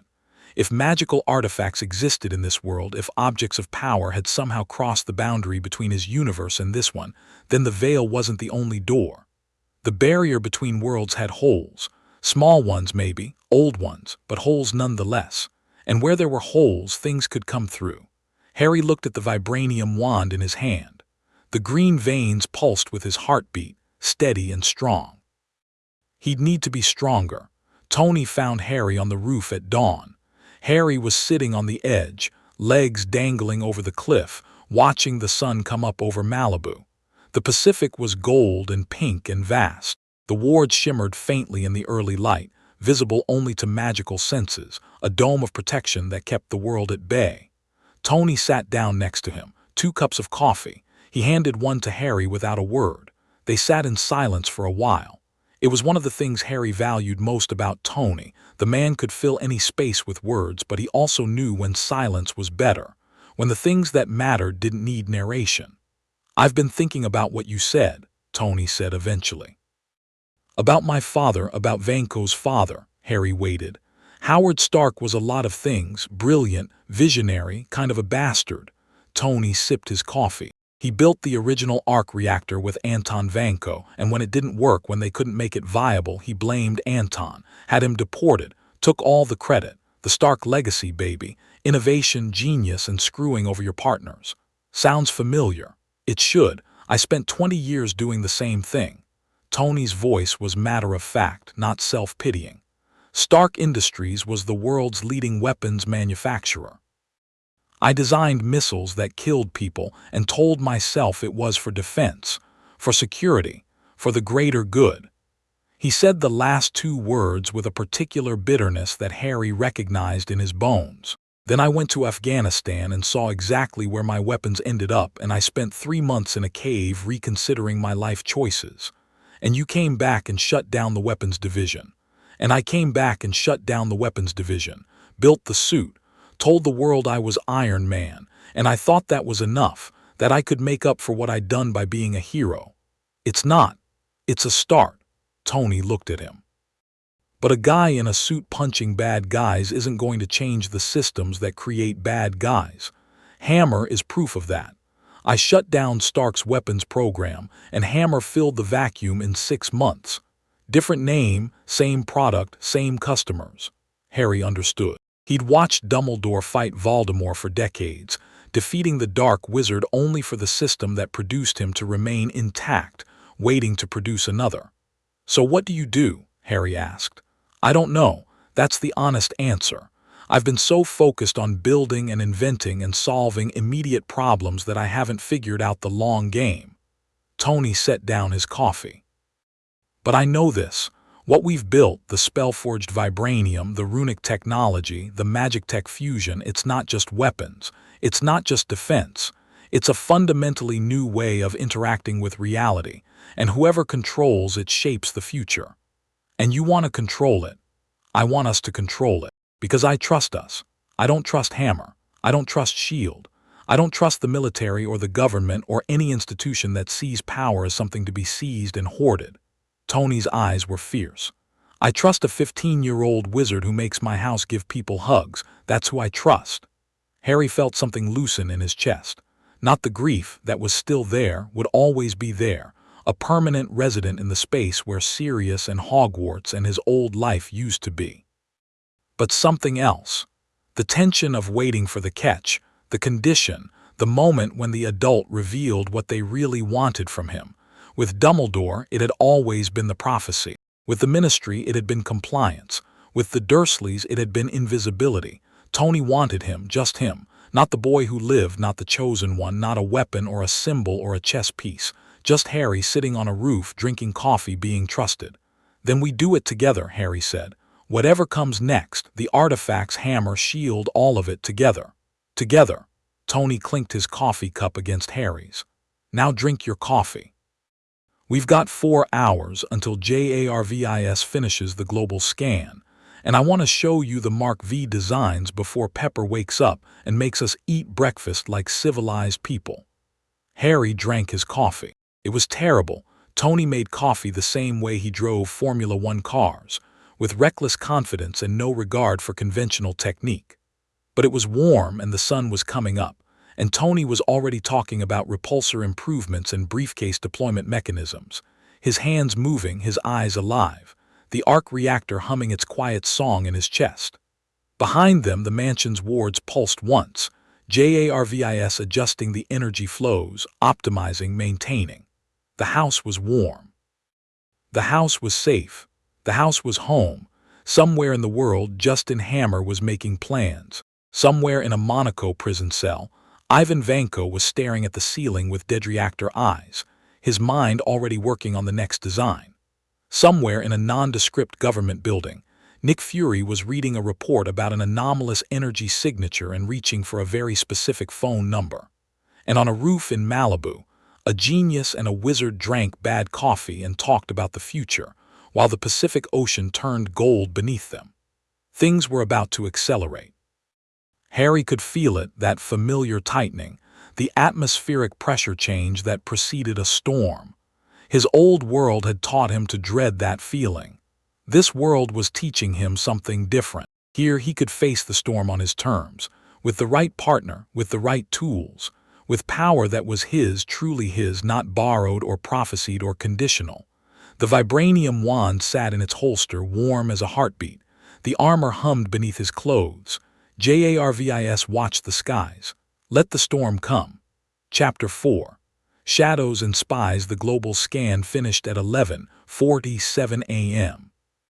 Harry was in the workshop practicing a technique he'd been developing for 2 weeks. Spell layering. Casting multiple enchantments on a single object simultaneously rather than sequentially. The theory was simple. If you could stack defensive runes into Vibranium's molecular structure, you should be able to stack active spells into a single casting. The practice was like juggling chainsaws while riding a unicycle. Every time he got 3 spells stable, the 4th destabilized the first, and he had to start over. He was on his 9th attempt, a combination of shield, silence, tracking, and disillusionment charms compressed into one wand cast, when JARVIS spoke. "Mr. Potter." "Sir, the global energy scan is complete." Tony rolled his chair over from his workstation, where he'd been redesigning the Mark V briefcase suit for the 3rd time that morning. "Show me."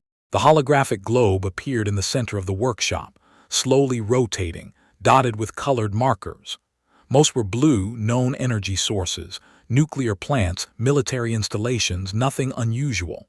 But scattered among the blue were 7 points of amber light, pulsing faintly, distributed across 4 continents. 7 anomalous signatures, JARVIS said. Each exhibits energy patterns partially consistent with Mr. Potter's magical profile. They are not identical to his signature. They are weaker, more diffuse, and appear to be emanating from objects rather than living organisms. However, the underlying energy structure shares fundamental characteristics with the magical force Mr. Potter generates. Harry abandoned the spell layering and walked to the globe. He reached out and touched one of the amber dots, a point in Eastern Europe, somewhere in the mountains of Romania. "Tell me about this one." Located approximately 40 kilometers south of Bucharest, in a region with no significant infrastructure. The signature was detected by a European Space Agency satellite monitoring atmospheric ionization. The energy pattern has been stable for at least 18 months, suggesting a stationary object rather than a transient phenomenon. "Romania," Harry murmured. He thought of Charlie Weasley, of Dragon Reserves, of a world that wasn't here anymore. And this one, Tony pointed at a marker in the American Southwest, New Mexico. The signature is extremely faint, barely above the detection threshold. It appears to be underground, possibly in a natural cave system. This signature is the weakest of the 7, which may indicate a small object or one that is partially shielded. Harry scanned the other markers. Sub-Saharan Africa, northern India, the coast of Norway, the middle of the Atlantic Ocean, and one, the brightest of all, pulsing like a heartbeat in New York City. The New York signature is the strongest, JARVIS confirmed. It is located in Midtown Manhattan, and based on available property records, the location corresponds to a private storage facility registered to Hammer Industries. The workshop went very quiet. Tony said a word that Pepper would have disapproved of. Hammer has one, Harry said. Hammer has a magical artifact. That would be consistent with the data, Mr. Potter. The energy signature at the Hammer Industries location is distinct from the others. It appears to be concentrated in a single, contained object rather than dispersed through an area. Someone has collected and stored it deliberately. Tony was already pacing, hands in his hair. That's how Vanko did it. That's where the magical trace in his reactor came from. Hammer found an artifact, bought it, stole it, stumbled onto it, whatever, and gave it to Vanko. Or Vanko found it through Hammer's network. Either way, Hammer has access to magical objects and doesn't have the faintest idea what they really are. Which makes him more dangerous, not less, Harry said. A wizard with a cursed object knows to be careful, a muggle with one. They'll poke and prod and experiment until something goes catastrophically wrong. Speaking from experience, speaking from watching a 12-year-old girl nearly die because she wrote in the wrong diary. Harry's voice was flat. The memory of Ginny in the Chamber of Secrets, pale, cold, barely breathing, hit him like a fist. He pushed it down. We need to get that artifact away from Hammer. Agreed, but we can't just break into a Hammer Industries facility. Well, I can't, legally. The PR nightmare alone would. I can. Tony looked at him. I'm not joking, Harry said. I can go invisible. I can walk through walls. I can get in and out of a secure facility without tripping a single alarm, because the alarms aren't designed to detect someone who doesn't exist on any electromagnetic spectrum. He held up the Vibranium wand. This is literally what I was trained for, Tony. 5 years of sneaking around a castle full of dark wizards, murderous professors, and a caretaker who would have sold his soul to catch me out of bed after curfew. You were trained for breaking and entering. I was trained for survival. The breaking and entering was a side effect. Tony rubbed his jaw. The engineering part of his brain was clearly running scenarios, entry points, security systems, extraction plans. The parental part, the part that had grown despite Tony's best efforts to deny it, was clearly screaming. We do this smart, Tony said finally. Not tonight, not tomorrow. We do recon first.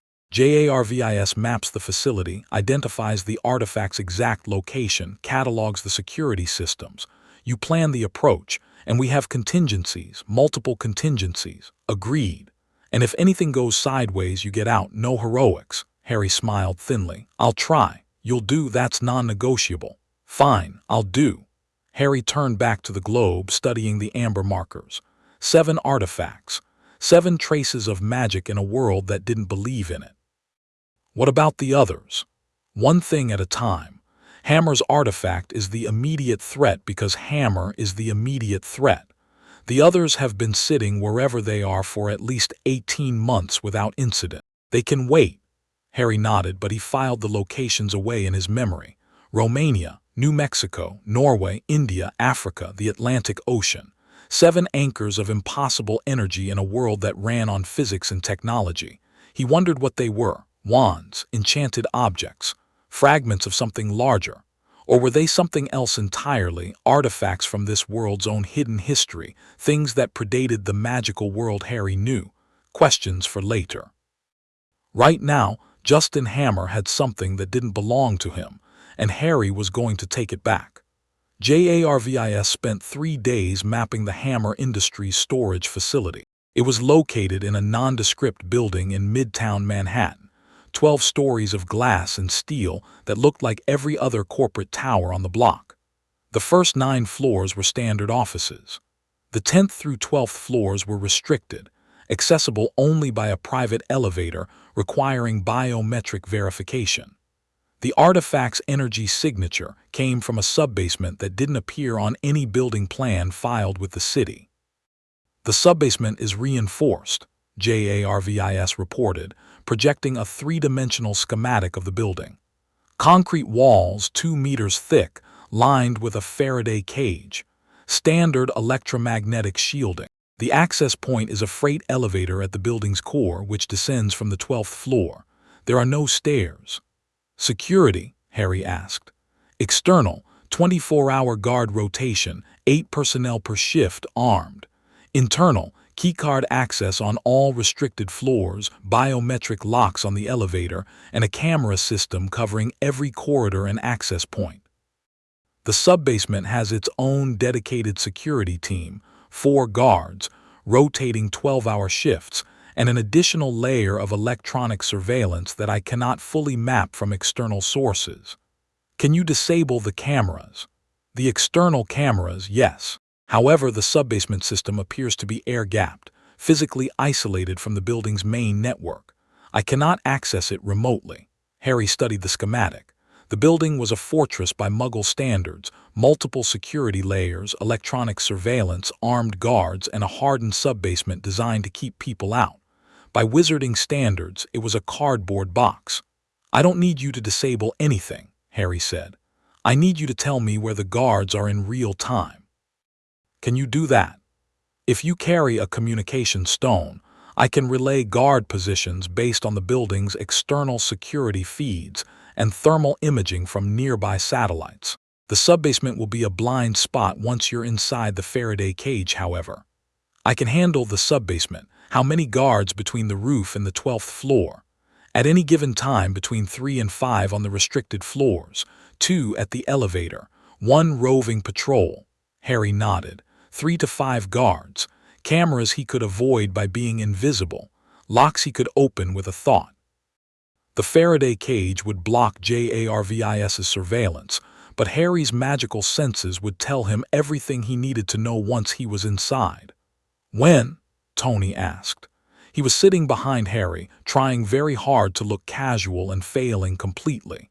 His leg was bouncing. His fingers were drumming on the workbench. Tomorrow night, 2 a.m., minimal staff, maximum fatigue.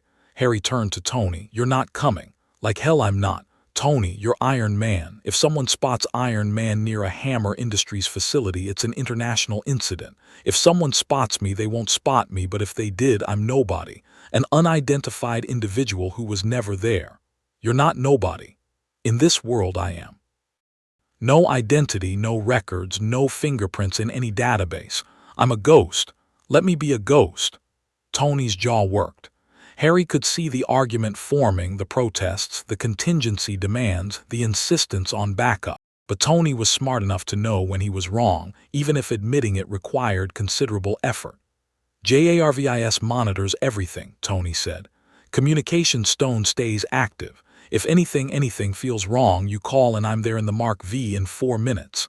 5. New York to Malibu in the suit is 4. I've been optimizing the flight speed. Don't argue with me about my own suit's capabilities. Fine, 4 minutes. And you take the armor.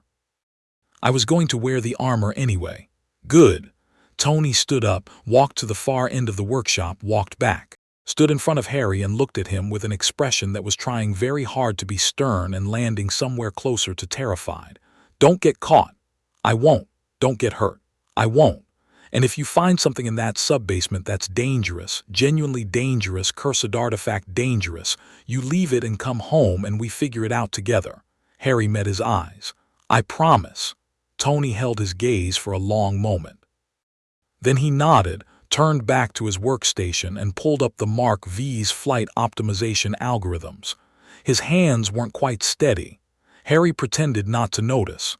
He left at midnight. The method of travel was something Harry had developed during his 3rd week in Malibu, a hybrid of apparition and what Tony called spatial compression. Harry had discovered that While traditional apparition didn't work reliably in this universe, the magical framework that supported it in his world simply didn't exist here. The underlying principle could be adapted. Instead of disappearing from one location and reappearing in another, Harry used the Vibranium wand to compress the space between 2 points, effectively shortening the distance to a single step. It wasn't instantaneous like apparition, but it was fast, silent, and left no trace. No energy signature, no portal, no ripple in the electromagnetic spectrum. One moment Harry was standing on the roof of the Malibu mansion. The next, he took a step, and the world folded, and he was standing on a rooftop in Manhattan, 3,000 miles away, with the city's lights spread out below him like a galaxy turned on its side. "Communication stone active," JARVIS said in his ear.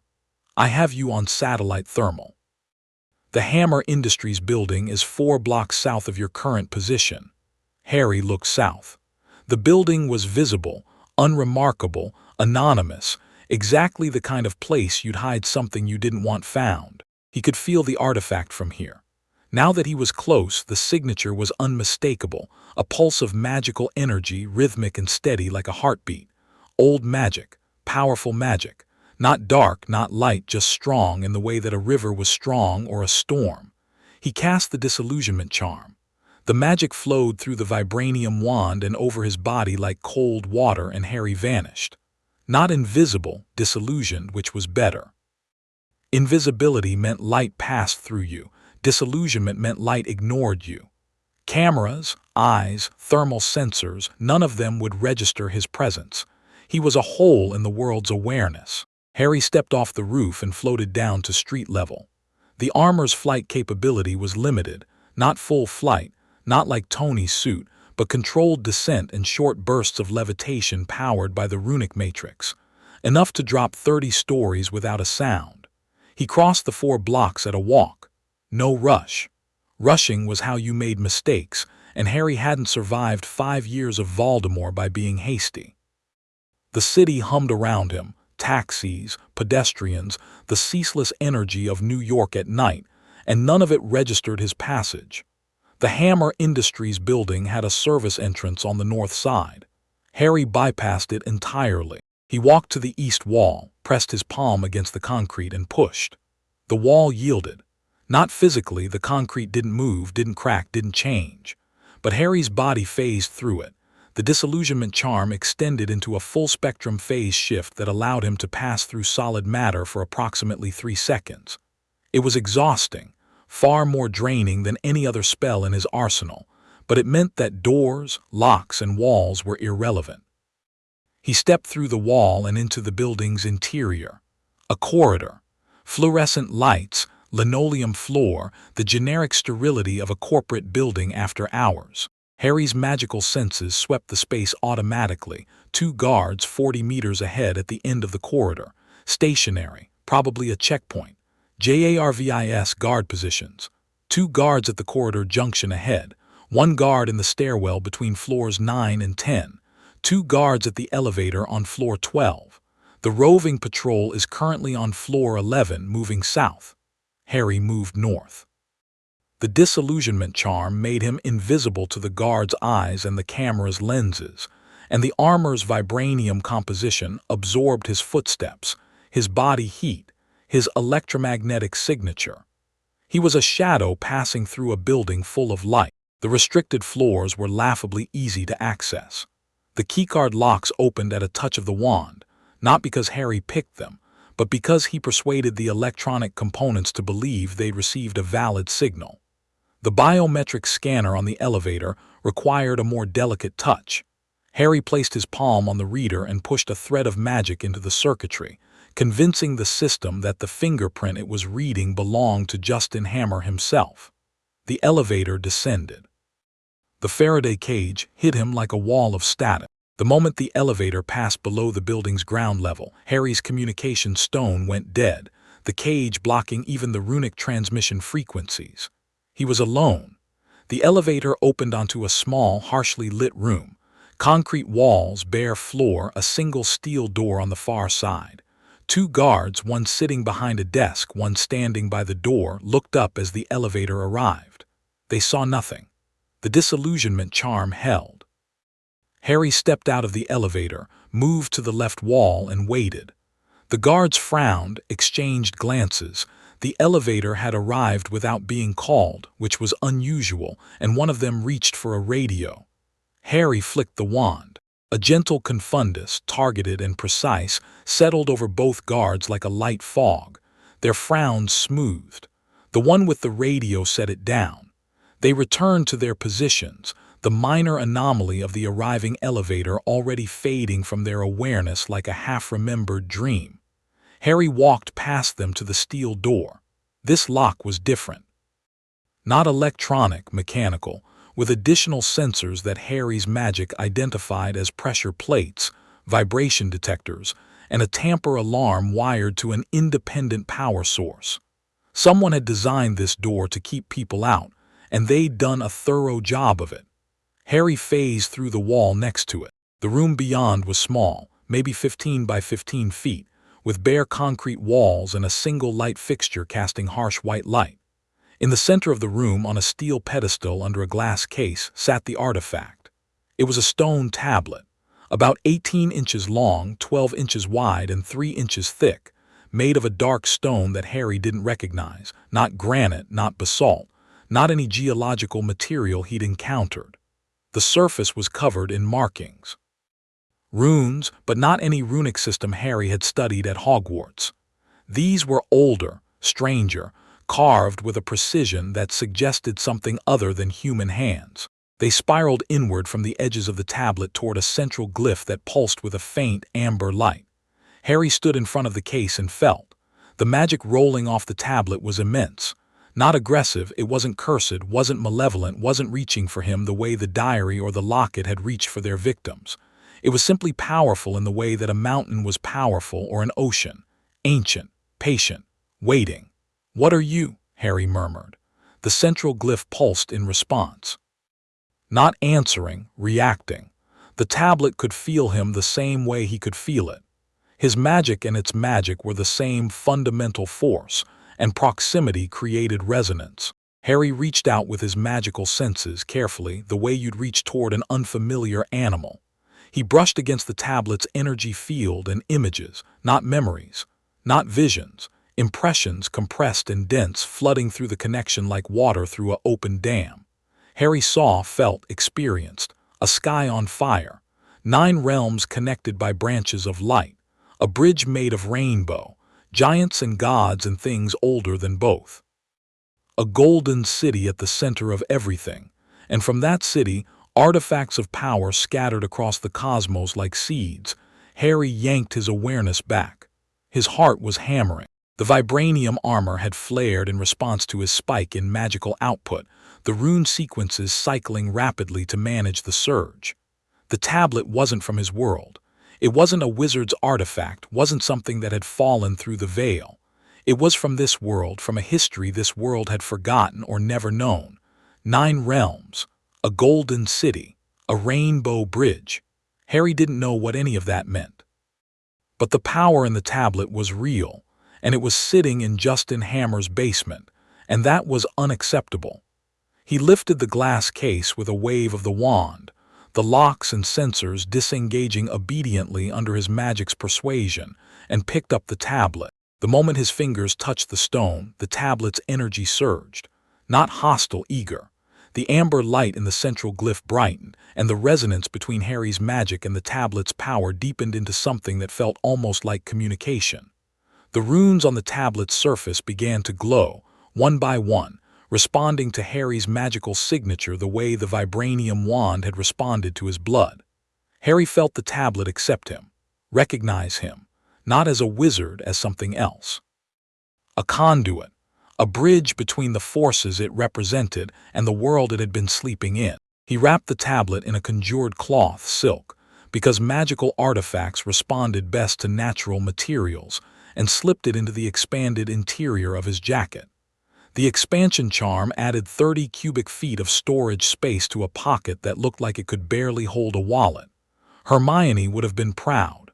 He turned to leave, phased back through the wall, past the confounded guards, into the elevator. Up through the building, past the checkpoints and cameras that never saw him, through the exterior wall and out onto the Manhattan street. The whole operation had taken 11 minutes. The moment he cleared the Faraday cage, the communication stone crackled to life. "Mr. Potter, I lost contact for approximately 8 minutes. Are you safe?" "I'm fine, JARVIS. I have the artifact, heading home." "Mr. Stark is in the workshop and has been pacing for the duration of your absence. His heart rate is elevated and he has consumed 4 cups of coffee. I believe he will be relieved to hear from you." Harry smiled. He stepped, the world folded, and Manhattan disappeared behind him. Tony was on his feet before Harry materialized on the workshop floor. "You're back. You're whole. Nothing's missing." "Let me see." He grabbed Harry's shoulders, turned him left and right, checking for damage with the frantic efficiency of a man who'd spent the last hour imagining worst-case scenarios. JARVIS bioscan. "Mr. Potter is uninjured, sir. Vital signs are normal. Magical energy reserves are at 81%. "I'm fine, Tony. You were off comms for 8 minutes. Do you know what 8 minutes feels like when you're waiting for a kid to?" Tony stopped, stepped back, ran both hands through his hair. "Don't do that again. I'll try to find underground vaults without Faraday cages next time." "That's not funny." "It's a little funny." Tony glared at him. Then the engineer in him won out over the worried almost parent, and his eyes dropped to the bulge in Harry's jacket. "Is that it?" Harry reached into the expanded pocket and carefully withdrew the wrapped tablet. He set it on the workbench and folded back the silk. Tony leaned in. The amber glow from the central glyph lit his face from below, casting strange shadows. JARVIS. The energy signature matches the one detected in the Hammer Industries facility. Power output is significant, approximately twice the strength of Mr. Potter's baseline wandless magic. The rune patterns do not match any known language or symbolic system in my databases.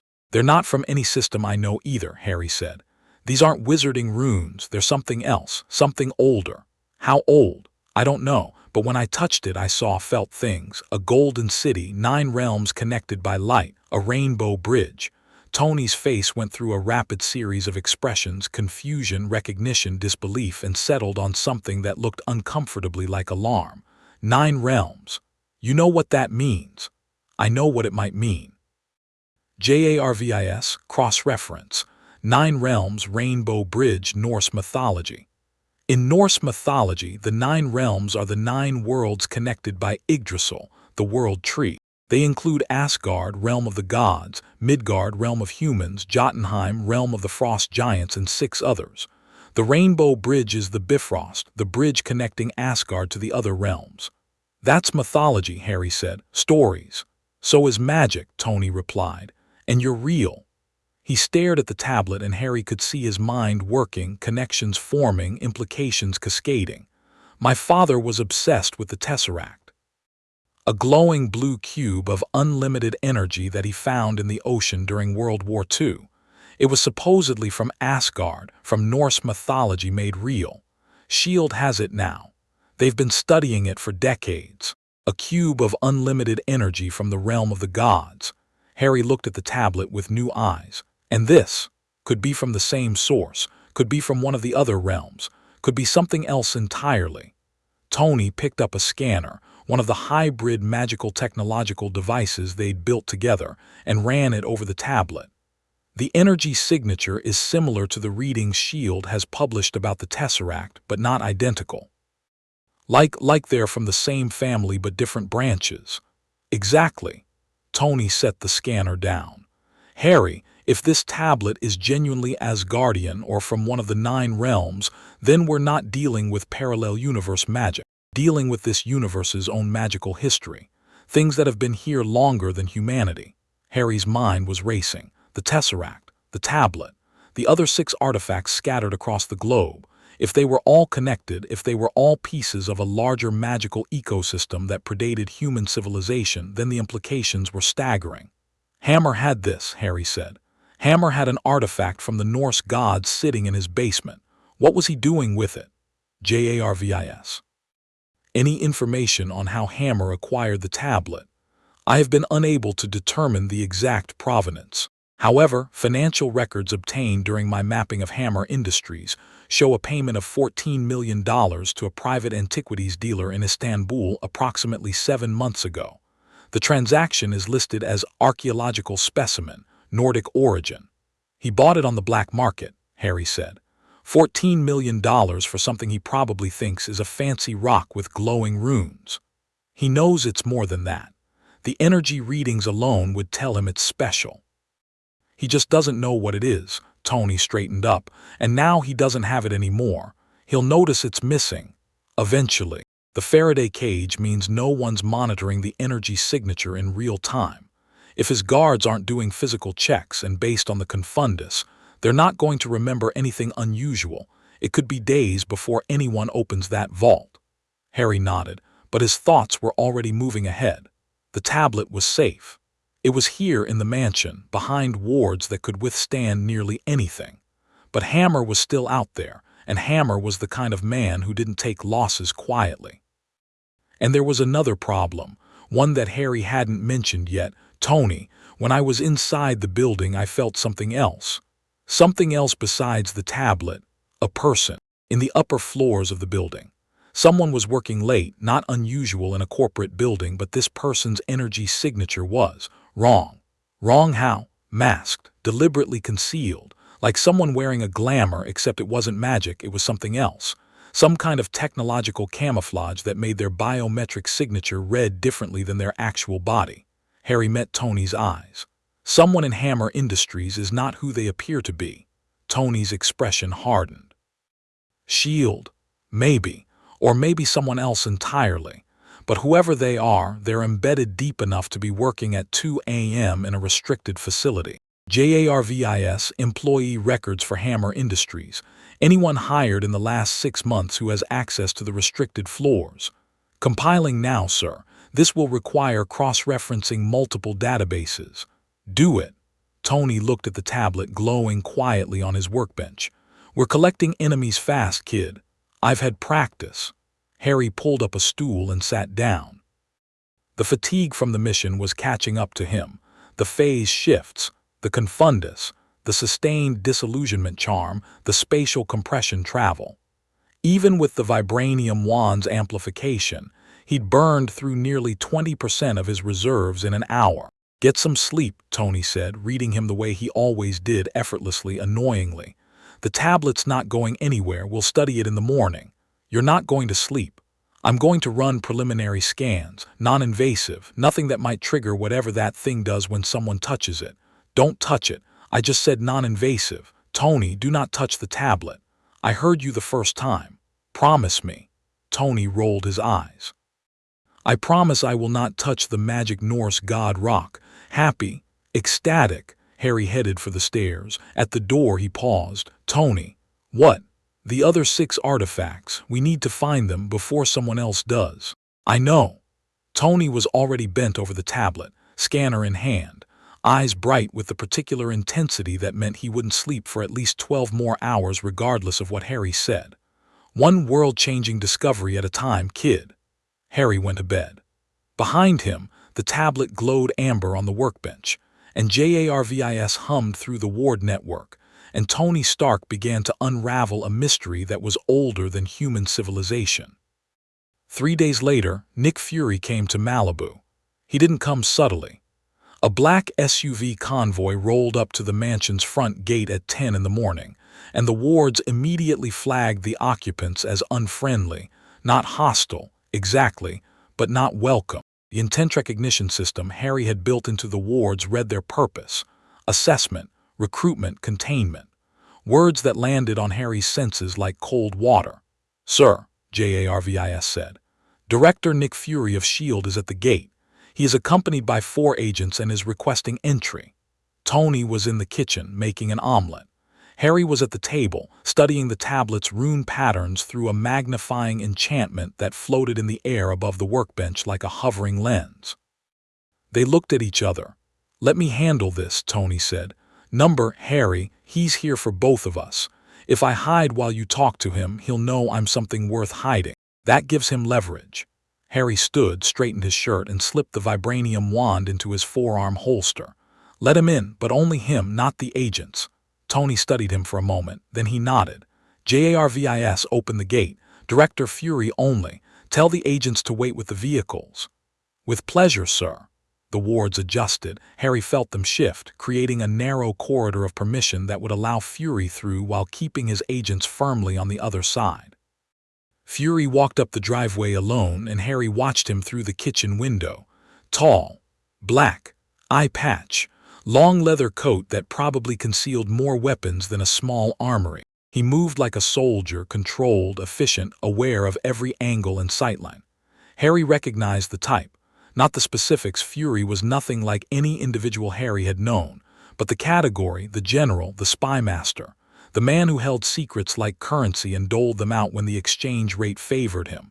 Tony opened the front door. Nick, what a surprise, you should have called. I did call 6 times, you didn't answer. Fury stepped inside, and Harry felt the wards ripple as they assessed him, scanning his intent, his emotional state, the concealed weapons on his person. 2 guns, 3 knives, a communication device in his ear, something in his coat pocket that the wards couldn't quite identify, something that gave off a faint electromagnetic hum. Fury's eye, the one that worked, swept the entryway and found Harry standing at the kitchen counter, a cup of tea in his hand, looking exactly like what he was. A teenager in a t-shirt and jeans, deceptively ordinary, with power humming beneath his skin like a banked furnace. Director Fury, Harry said. Tea. I don't drink tea. Coffee, then. Tony makes it terrible, but there's plenty. Fury's mouth twitched, not quite a smile. You must be the kid from Monaco. And you must be the man who's been watching us from orbit for 2 months. How's that working out? Something shifted behind Fury's eye. A reassessment. Whatever he'd expected from the teenager who'd caught flying cars with his bare hands, casual confrontation at 10 a.m. over a cup of tea, wasn't it? Let's sit down, Tony said, steering them toward the living room. The couch Harry had levitated weeks ago. The chair Pepper preferred. A coffee table that had once been a dog. They sat. Fury in the chair, Tony and Harry on the couch. The configuration was deliberate, 2 against 1, home turf, the wards humming protectively around them. I'll keep this simple, Fury said. I run an organization called SHIELD. Our mandate is global security. We monitor threats, alien, enhanced, technological, and we respond to them before they become catastrophes. He looked at Tony. I've been trying to recruit you for months, Stark. You keep dodging my calls. I keep dodging your calls because I don't like being recruited. It implies someone else is in charge, and I have a philosophical objection to that. And you? Fury's eye moved to Harry. You I know nothing about. No name, no records, no identity. You appeared out of nowhere 2 months ago. You're living in Tony Stark's house.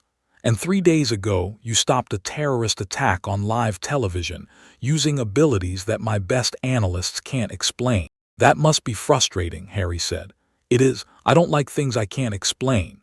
Then you're going to have a hard time with me. The room was quiet for a moment. Fury's expression didn't change. The man had the emotional transparency of a brick wall, but Harry could feel the calculations happening behind that single eye. Assessment, strategy. The eternal question of every spy master, how do I control this? Harry had seen this exact look on Dumbledore's face. Every year, every crisis.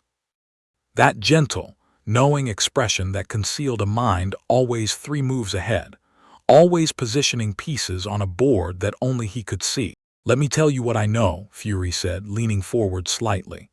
Stark's mansion disappeared from satellite surveillance 6 weeks ago. Not cloaked, disappeared. Like it stopped existing. My tech people couldn't explain it. My science division couldn't explain it. I had to pull Dr. Selvig off a research project to analyze the readings, and his conclusion was, and I quote, "Something that shouldn't be possible is happening at these coordinates." Dr. Selvig is a smart man, Tony said. He is, and he wasn't the only one who noticed. The energy burst from your property 6 weeks ago. The Lumos event, JARVIS supplied helpfully, was detected by 3 military satellites and a deep space monitoring array. It matched no known energy signature. It wasn't nuclear. It wasn't electromagnetic. It wasn't anything my databases recognize. Fury's eye was fixed on Harry. And then Monaco, you kid on global television, catching cars, tackling Vanko, shutting down his reactor with a stick. It's not a stick. What is it? None of your business. Tony made a sound that might have been a suppressed laugh. Fury's jaw tightened. Just barely. The man was good. Decades of spy work had given him control that most people couldn't match. But Harry's magical senses read the micro-expressions, the heart rate, the subtle changes in body language. Fury was not used to being told not by a teenager, not in his own area of expertise. "I'm not your enemy," Fury said. His tone shifted, still commanding, but with a layer of practiced sincerity that Harry recognized instantly. The reasonable voice. The "I'm on your side" voice. Dumbledore had used the same one when explaining why Harry had to go back to the Dursleys every summer. "I'm trying to protect the world. That's all I've ever tried to do. And right now, the world is getting more dangerous. Enhanced individuals, advanced weapons technology, threats from beyond our planet. We need people who can respond to those threats. People with extraordinary abilities. People you can control," Harry said. "People I can coordinate. There's a difference." "Is there? Because from where I'm sitting, it sounds like you want to put me on a list, assign me a handler, and point me at whatever target you choose." Harry set down his tea. "I've been through this before, Director. Different man, different organization, same pitch. The world is dangerous. We need your power. Trust us to use it wisely." I trusted him. He used me. And people I loved died because of his coordination. The words dropped into the room like stones. Fury's expression didn't change, but Harry felt the impact, the slight spike in heart rate, the micro-adjustment of posture. The spy master was recalibrating. "I'm not asking you to trust me," Fury said. "I'm asking you to consider the possibility that working with S.H.I.E.L.D. is better than working against us." "Who said anything about working against you?" Tony interjected. "We're not against S.H.I.E.L.D., Fury. We're independent. There's a difference. Independence is a luxury, Stark. What happens when the next threat is bigger than one man in a suit and a kid with a what?" Harry asked very quietly. Fury stopped. "Finish the sentence, Director. A kid with a what? You don't know what I am. You don't know what I can do. You came here with 4 agents and 2 guns and a recruitment pitch, and you don't have the faintest idea what you're recruiting." Harry stood. He didn't raise his voice. He didn't need to. The wards responded to his emotional state, and the ambient magical field in the room shifted. The temperature didn't change, but the air felt heavier, charged, the way it felt before a lightning strike. Fury felt it. Harry saw the man's hand drift toward the gun at his hip, an unconscious reflex, the soldier's response to a perceived threat. "I'm going to be very clear," Harry said. "Because I've learned that being unclear with people like you creates problems. I am not joinable, I am not recruitable, I am not a resource, an asset, or a weapon to be deployed. If you come to me with a genuine threat, a real, world-ending, people will die if we don't attack threat, I will listen. I might even help, but it will be my choice. Not yours, not S.H.I.E.L.D.'s, mine. And if I can't accept that, then you'll learn to. Because the alternative is making an enemy of someone whose power you just admitted you can't understand or counter." Harry let that land. Then he smiled, a warm, genuine smile that completely disarmed the tension in the room. "More tea?" Fury stared at him for a long moment. Then slowly something like respect crept into his expression. Not warmth, Fury didn't do warmth, but recognition. The acknowledgement that the person in front of him was not a child to be managed but a power to be negotiated with. "You remind me of someone," Fury said. "Who?" "A woman I knew. She had the same look. The don't push me look." He stood. "I'll be in touch, Stark. And kid, whatever your name is, Harry. Harry. You'll hear from me again. I'm counting on it." Fury left. The front door closed behind him and the ward sealed, and Harry felt the man's presence recede down the driveway and through the gate and into the waiting SUV. Tony let out a breath. "You just stared down the most dangerous spy on the planet." "He's not the most dangerous spy on the planet. He's the most visible spy on the planet. The dangerous ones are the ones you don't see coming." Tony raised an eyebrow. "Speaking of which, Jarvis, the woman Fury's planted in Stark Industries." "Natalie Rushman, where is she right now?" "Miss Rushman is currently at Stark Industries headquarters, sir. She has a meeting with the legal team at noon. Shall I continue monitoring?" "Continue monitoring." Anything unusual? Tony turned to Harry. You handled that well, the Dumbledore comparison that hit him. It was supposed to. Was it true? Harry looked at him. Every word, Tony nodded slowly. He didn't push, he never pushed on the old world stuff, the wounds that Harry carried like shrapnel. Okay, so Fury's going to be a recurring problem. What do you want to do about it? Nothing, for now. He'll watch, he'll probe, he'll send his agents to gather information. Let him. The wards keep him blind, and as long as he can't see what we're building, he can't plan for it.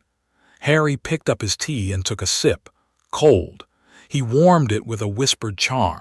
The spy in your company, though, Natalie Rushman, we should deal with her. Deal with her how? Meet her face to face. Let her see enough to report back to Fury, but not enough to give him anything useful. Harry's eyes were sharp.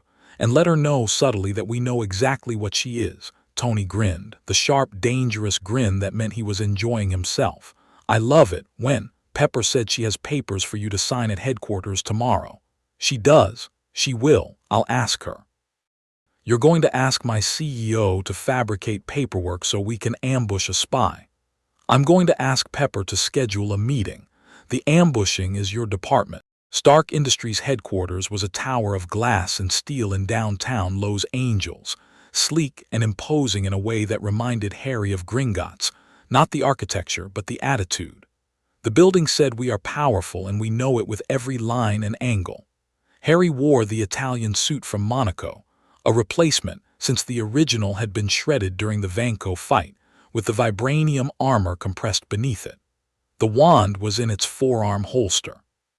He looked like what Tony had introduced him as, a young consultant, precociously brilliant, vaguely European. You have an accent, Tony had said on the drive over. Use it. British accents make Americans assume you're smart. I am smart. Now you're smart and British. Unstoppable. The meeting was in a conference room on the 42nd floor. Pepper was there, immaculate in a navy dress, handling the actual business with the efficiency that made her indispensable. Legal documents, board resolutions, quarterly projections. Harry understood about a third of it, but he sat quietly and observed because the meeting wasn't really about paperwork. It was about the woman who walked in at 2:15 p.m. with a stack of files and a smile that didn't reach her eyes. Mr. Stark, these are the updated contracts from the legal department. Natalie Rushman, Natasha Romanoff, SHIELD agent, whatever her real name was, set the files on the conference table. She was beautiful in a precise, constructed way. Red hair, green eyes, a body that moved with the fluid efficiency of a trained fighter trying very hard to move like a paralegal. Harry's magical senses swept over her automatically and catalogued everything.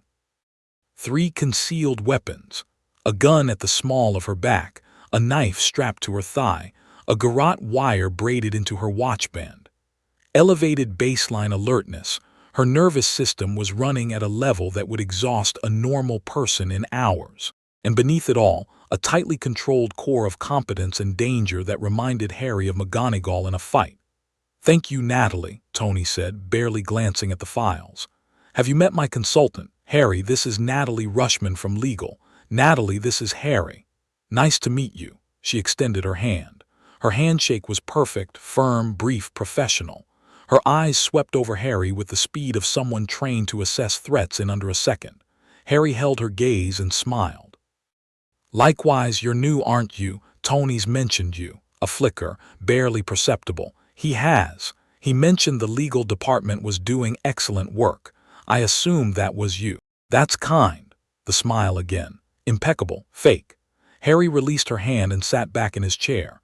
The meeting continued, contracts reviewed, documents signed, Pepper steering the proceedings with surgical precision. Natalie lingered as she was supposed to, gathering files and organizing documents and performing the role of efficient legal support staff. And watching, always watching. Harry could feel her attention like a laser, precise, focused, cataloging every detail. The way he sat, the way he moved, the way his eyes tracked the room. She was building a profile. It was what she was here to do. Harry let her build it. He gave her a teenager in a suit who was polite, quiet, and slightly bored by corporate proceedings. He gave her nothing else. Until the end. As the meeting wrapped up and people began gathering their things, Natalie reached under the table for a dropped pen. It was a natural movement. Anyone might drop a pen, but the pen was near Harry's chair, and retrieving it brought her within arm's reach of him. And when she straightened up, her hand brushed the edge of his jacket. It was so smooth that Harry almost missed it. Almost. The brush was deliberate, a light touch, a fingertips pressure, the kind of incidental contact that would plant a tracking device or collect a fabric sample or 100 other spycraft techniques that Harry didn't need to know the names of. Harry caught her wrist. The room froze. Pepper stopped mid-sentence. Tony looked up from his phone. The two other legal staffers in the room went pale. Harry held Natalie's wrist lightly, no pressure, no threat, just contact, and looked into her eyes. The mask was perfect. Not a flicker of surprise, not a micro-expression of alarm. But he could feel her pulse under his fingers, and it had jumped. Just for a second, just enough. "You dropped this," Harry said, and held up the pen, a beat. Then Natalie took the pen, smiled her perfect smile, and said, "Thank you, Harry. No problem." He released her wrist and stood up. "Nice meeting you, Natalie." He walked out of the conference room, Tony and Pepper flanking him, and didn't look back. He didn't need to. He could feel her gaze on his back all the way to the elevator, could feel her recalibrating, reassessing, the profile she'd been building suddenly full of blanks and question marks. In the elevator, Tony said, "You grabbed her wrist." "She was planting a tracker on my jacket." "Did she succeed?" Harry reached into his pocket and held up a tiny device, no bigger than a grain of rice. "She's good, but I'm better." Pepper looked at the device. "Is that Shield Issue Subcutaneous Tracking Device," JARVIS said through the elevator speakers. "Designed to embed in fabric and transmit a low-frequency location signal. Very sophisticated." Harry crushed it between his fingers. The tiny device crumbled to dust. "Now she knows two things. One, that I knew she was a spy. And two, that I let her get close enough to try anyway." Tony was grinning. "You're a terrifying teenager." "I'm a well-trained teenager. There's a difference." They rode the elevator down in silence. Outside, the Los Angeles sun blazed, and the world continued its ordinary business, unaware that the chess game between geniuses and spies and wizards had just advanced by another move. That night, they studied the tablet. Harry sat cross-legged on the workshop floor, the stone tablet in front of him, the vibranium wand across his knees. Tony sat at his workstation, monitoring the energy readings through their hybrid sensors. JARVIS processed data in real time, the ward-connected AI perceiving the tablet's magical field with a sensitivity that rivaled Harry's own. "I'm going to make contact again," Harry said. "Last time, the impressions were overwhelming. This time I'm going to try to control the flow, take it slowly. And if it overwhelms you again, pull me back, physically if you have to. The wand acts as an anchor. If you grab the wand, it'll ground my consciousness." Tony nodded. His face was set in that particular expression of controlled worry that Harry had learned to read. "I'm trusting you, but I'm also ready to intervene the moment something goes wrong." Harry pressed his palm to the tablet. The connection opened. The impressions flooded in, but this time Harry was ready. He narrowed his focus, controlled the flow, let the images pass through him without drowning in them. The Golden City, the Rainbow Bridge, the 9 realms branching from a central tree of light. And then deeper, past the surface impressions into the tablet's memory. Because it was a memory, Harry realized. The tablet wasn't just an artifact, it was a record, a compressed library of knowledge, written in a runic language that translated itself through magical resonance into pure understanding. He saw the history, not clearly, in fragments and flashes, like watching a film through shattered glass. A civilization of immense power. A king, golden-armored, one-eyed, standing on the Rainbow Bridge, surveying the realms below. Battles against giants and dark things. Artifacts of power crafted and scattered, hidden and lost. And a warning repeated through the fragments like a drumbeat. The stones, beware the stones." Harry surfaced. He was breathing hard, sweat on his forehead, the vibranium wand trembling in his grip. "Well," Tony said. He was out of his chair, halfway across the workshop, hand extended toward the wand just as Harry had instructed. "It's a record," Harry said. "A history, from a civilization called, I think, Asgard. They were real, Tony, the Norse gods. They were real and they were powerful and they left things behind. What things? Artifacts, weapons, records, scattered across the 9 realms including Earth. Harry looked at the tablet. The amber glyph pulsed steadily, patient and ancient. And something else, something they were afraid of. The tablet kept showing me, kept warning about stones, powerful stones. I couldn't get more than that. The memory was fragmented. Stones, Tony repeated. I know how it sounds. It sounds like a fantasy novel, said the man with a magic-powered nuclear reactor in his chest. Fair. Tony sat down on the floor across from Harry, which he did when he was thinking hard. Something about being at floor level helped him process, he'd told Harry once. So, Asgard is real. The Norse gods are real or were real or are some version of real. They left artifacts on Earth, including this tablet. And the tablet is warning about powerful stones. That's what I got. The details are fuzzy. The tablet is old, incredibly old, and the memory has degraded, but the warning was clear. JARVIS. Cross-reference everything we have on the Tesseract with what Harry's describing. Asgardian origin, powerful stones, cosmic-level artifacts. Already done, sir. The Tesseract has been theorized to be one of 6 infinity stones, objects of immense power that predate the universe. This theory appears in several classified SHIELD documents that I have. Accessed. Accessed.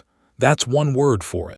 The theory suggests that each stone controls a different aspect of reality: space, time, mind, soul, power, and reality itself. The Tesseract is believed to be the space stone. Harry and Tony stared at each other. Infinity stones, Harry said slowly. Stones that control aspects of reality itself. That's what the tablet is warning about, Tony said. That's what they were afraid of. Not the stones individually, someone collecting them, someone using them together. The workshop was very quiet. The tablet glowed between them, amber and ancient, its warning delivered at last after who knew how many centuries of waiting. Harry thought about power, about the Elder Wand which had driven wizards to murder for centuries, about the Philosopher's Stone which Dumbledore had kept hidden, about the Horcruxes which Voldemort had scattered across Britain like seeds of immortality. Power attracted the power-hungry, always, in every universe. It was the one constant Harry had found. We keep studying the tablet, Harry said. We learn everything it can teach us about the stones, about Asgard, about the 9 realms, and we don't tell anyone. Not even Fury. Especially not Fury. Fury already has the Tesseract. If he learns there are 5 more stones out there, he'll try to collect them, for security, for defense, for the greater good. Harry said the words like they tasted of ash. And that's how it always starts. Tony nodded slowly. Okay, our secret, yours, mine, JARVIS. And Pepper, Harry added. She deserves to know she's part of this. And Pepper.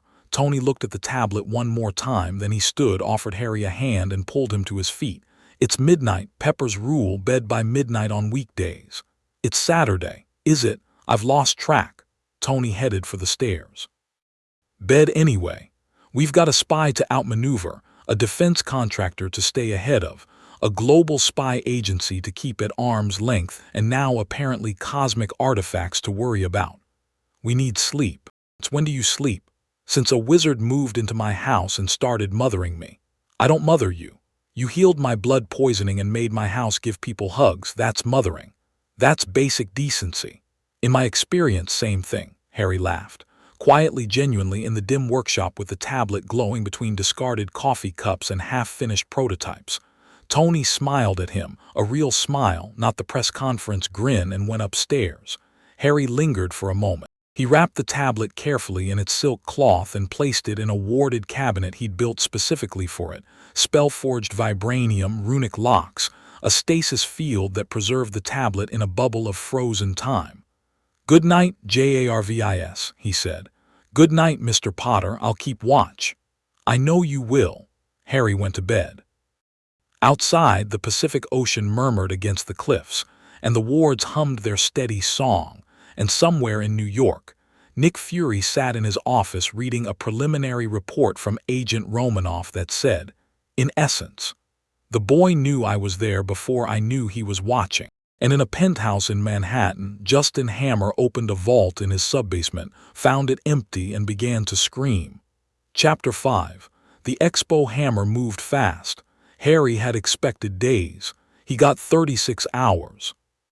JARVIS flagged the first indicator at 7 a.m. on a Tuesday morning. A burst of encrypted communications from Hammer Industries' New York headquarters to a private facility in Queens, followed by a flurry of financial transactions routed through shell companies in the Cayman Islands, Switzerland, and Hong Kong. Mr. Hammer is mobilizing significant resources, JARVIS reported, as Harry ate toast in the kitchen and Tony argued with Pepper about whether body armor counted as business casual. In the past 12 hours, he has transferred approximately $47 million to accounts associated with private military contractors. He has also made 17 phone calls to Senator Stern's office, each lasting between 4 and 11 minutes.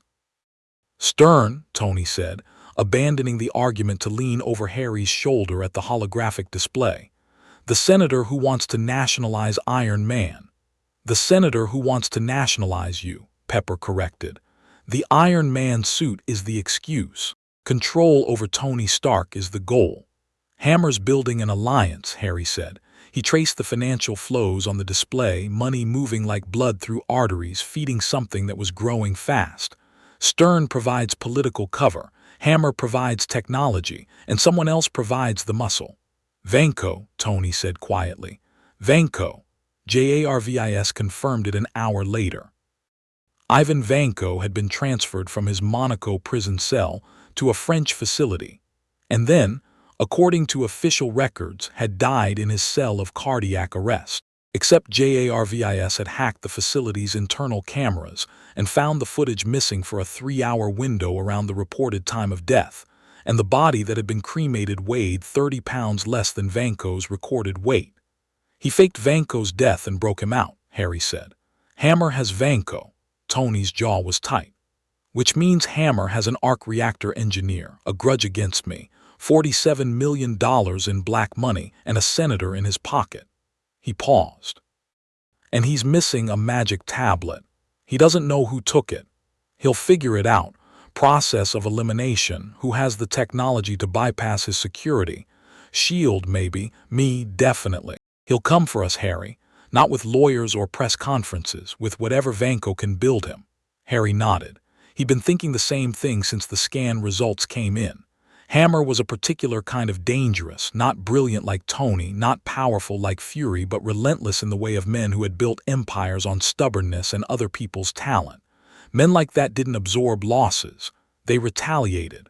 The Stark Expo, Harry said. Tony looked at him. JARVIS mentioned it last week. Your technology exposition opening in 2 weeks. Massive public event. Your name on every banner. Every major tech company in the world attending.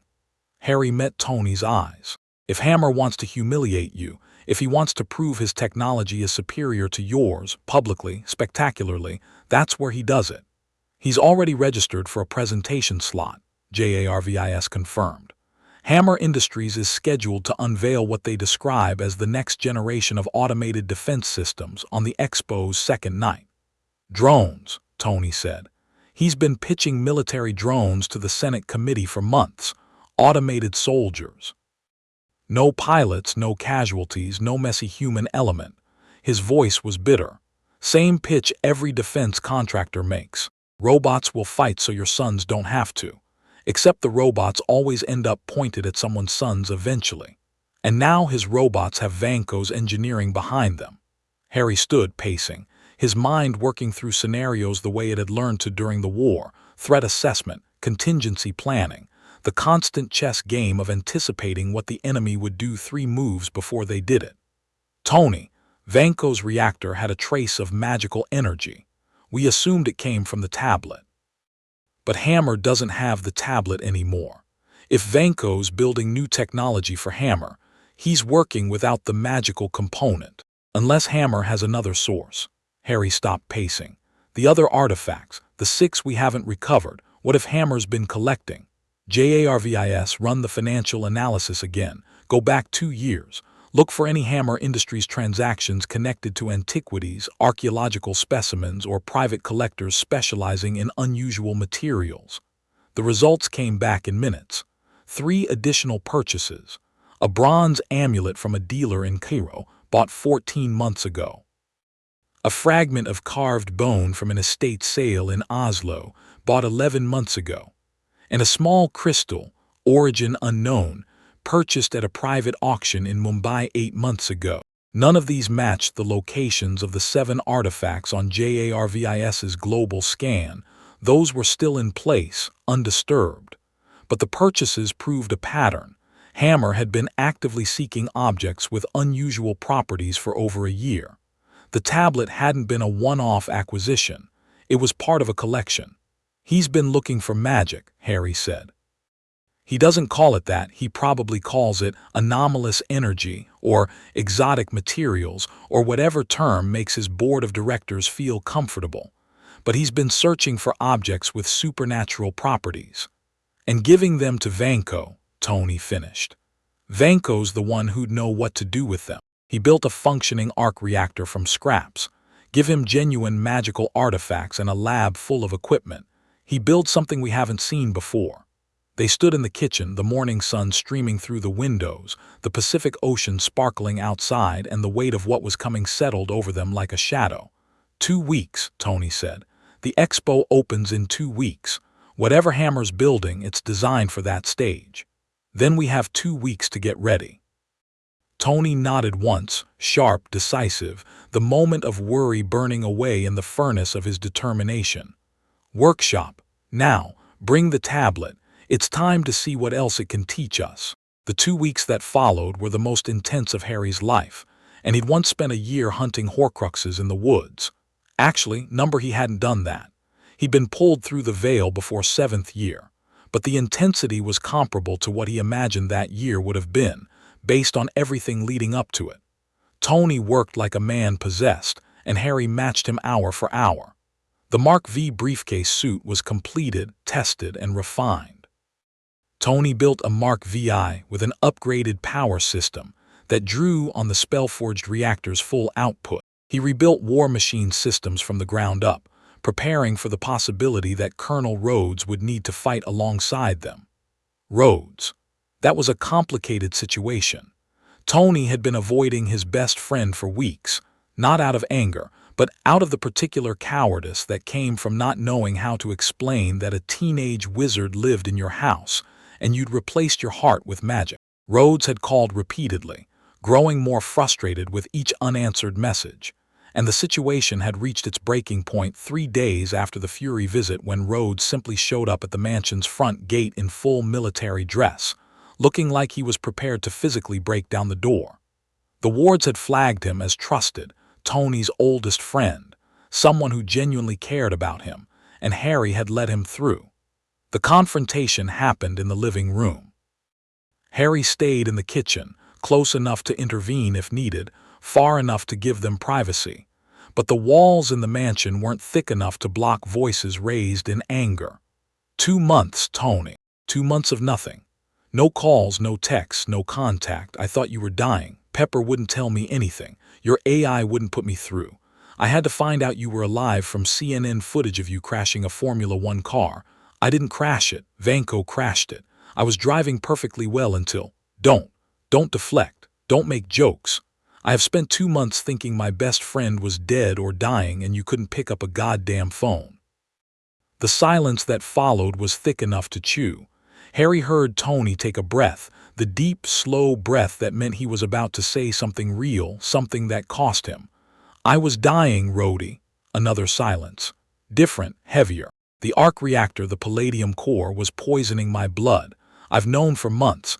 I didn't tell you because I didn't have a solution and I didn't want to." Tony's voice cracked, just slightly. "I didn't want to make you watch." When Rhodes spoke again, his voice had lost its anger. What replaced it was worse, a raw, wounded hurt that Harry recognized from every time someone he loved had kept a dangerous secret from him. "Is it fixed?" "It's fixed. New reactor, new technology. I'm healthier than I've been in years." "How?" A pause. "That's the part where it gets complicated. Sit down and try to keep an open mind." Harry took that as his cue. He walked into the living room with 2 cups of coffee and a calm expression that belied the adrenaline spiking through his system. Rhodes looked at him, registered the teenager, the British accent, the quiet confidence, and his eyes narrowed. "Tony, who is this?" "This is Harry, he's a wizard." "A what?" "I know, just watch." Harry transfigured the coffee table. Not into a dog this time, into an exact replica of the War Machine armor, 6 inches tall, perfect in every detail, standing on the table's surface and cycling through a tiny weapons check before settling into a parade rest pose. Rhodes stared at the miniature armor, looked at Harry, looked at Tony, looked at the miniature armor again. "I need something stronger than coffee," he said. The rest of the conversation took 3 hours. Harry gave Rhodes the abbreviated version, parallel universe, the veil, magic, vibranium compatibility, while Tony filled in the technical details and Pepper, who arrived halfway through, provided the emotional context that both men were too stubborn to articulate themselves. Rhodes took it better than expected. Military training, Harry suspected. When reality changed, you adapted or you died. Rhodes adapted by asking sharp, tactical questions. What were Harry's capabilities? What were the limitations? What were the threats? He treated the information like an intelligence briefing, and by the end, he'd mentally categorized Harry as an asset rather than an anomaly. "You're telling me that Hammer has magical artifacts, a rogue engineer, and a vendetta," Rhodes said when they'd finished.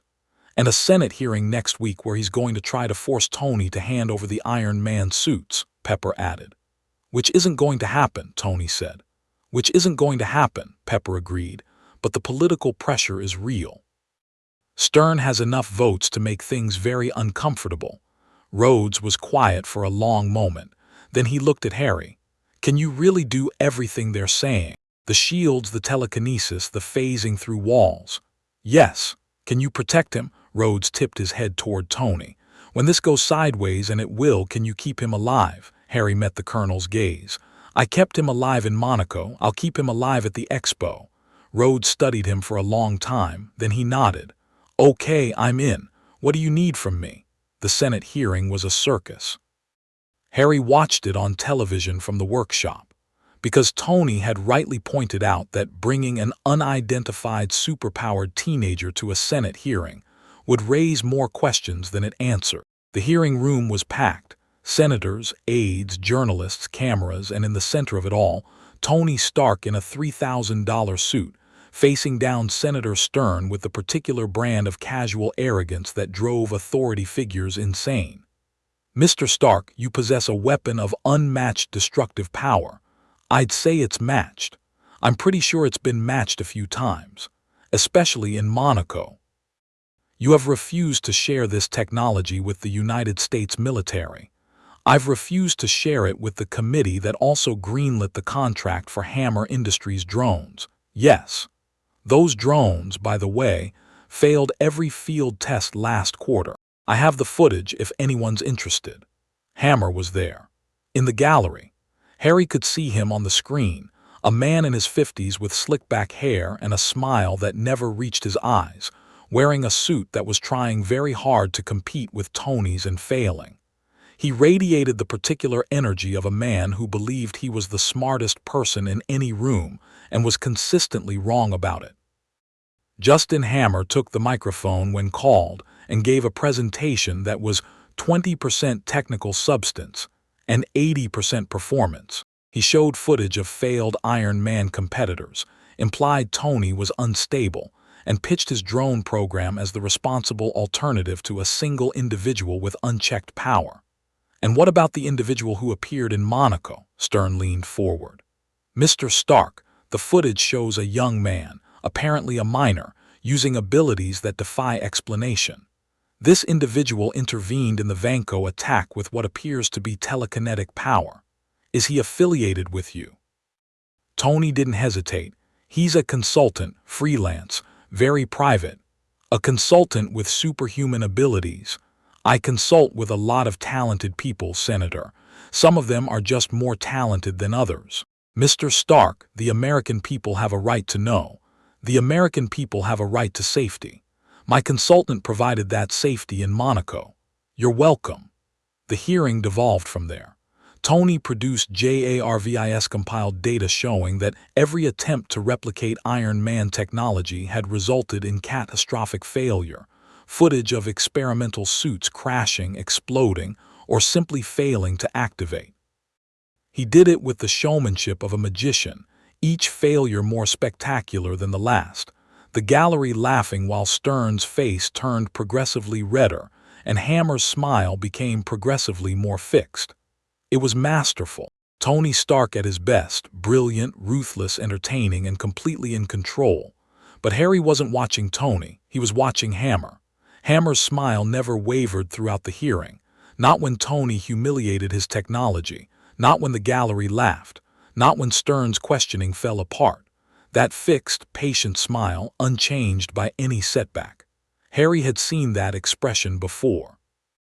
On Voldemort's face, the night in the graveyard, when the Dark Lord had stood over Harry's bound body and smiled the smile of a man who had already won and was simply enjoying the ceremony of it. Hammer wasn't worried about the hearing. Hammer wasn't worried about Tony's showmanship or the Senate's opinion or the public's perception. Hammer had something else, something that made all of this theater irrelevant. JARVIS, Harry said quietly. The Hammer Industries facility in Queens, the one where the financial transfers went. What's happening there right now? Satellite thermal imaging shows elevated heat signatures consistent with heavy manufacturing. The facility has been operating at capacity around the clock for the past 11 days. Power consumption has increased by 400% since Mr. Vanko's extraction from French custody. What are they building? Based on the scale of manufacturing activity and the known parameters of Hammer's drone program, I estimate they are producing between 30 and 50 automated units. However, the power consumption exceeds what would be required for conventional drone manufacturing by a significant margin. Something additional is being incorporated into the production process. Something additional. The magical artifacts. The bronze amulet, the carved bone, the crystal. Whatever Vanko had learned from the tablet before Harry took it, whatever understanding he'd gained of runic technology, however incomplete, he was building it into Hammer's drones. Tony needs to see this, Harry said. Mr. Stark is currently being applauded by the Senate gallery for calling Senator Stern a word I'd prefer not to repeat. Of course he is. Send him the data when he's done. Priority flag. Done, Mr. Potter. Harry stared at the thermal images of the Queen's facility. 50 drones, augmented with bastardized runic technology derived from genuine magical artifacts. Controlled by Ivan Vanko, a genius engineer with nothing left to lose and a generational vendetta driving every decision. And in 9 days, they'd be on stage at the Stark Expo. The night before the expo, Harry did something he'd been putting off for weeks. He went to the workshop alone, sat on the floor with the tablet and the vibranium wand, and opened the connection as wide as it would go. The impression slammed into him, the Golden City, the Rainbow Bridge, the 9 realms, but Harry held firm, channeling the flow through the wand's amplification matrix, filtering the noise, searching for the specific knowledge he needed. Show me the runes. Show me how they work. Show me how to fight what's coming. The tablet responded, not with images this time, with understanding. Pure, compressed knowledge that unfolded in Harry's mind like a flower opening. Runic combat techniques, defensive configurations that the Asgardians had used in their wars, methods of channeling energy through inscribed patterns that made Harry's spell-forged vibranium work look like a child's first drawing. He saw how the Asgardians had fought, not with wands. They'd never used wands. They'd used runic matrices woven into their armor, their weapons, their very bodies. Soldiers who were walking weapon systems, each rune sequence a loaded spell that could be triggered by thought alone. And he saw the weakness. The flaw in any runic system that relied on an external power source. If the source was disrupted, the system collapsed.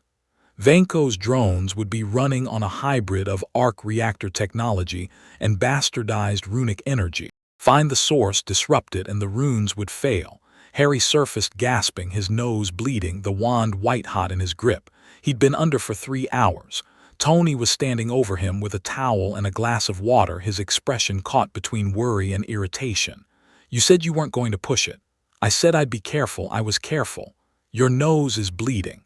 That's normal." "In what world is a bleeding nose normal?" "The one I grew up in." Harry took the towel and pressed it to his face.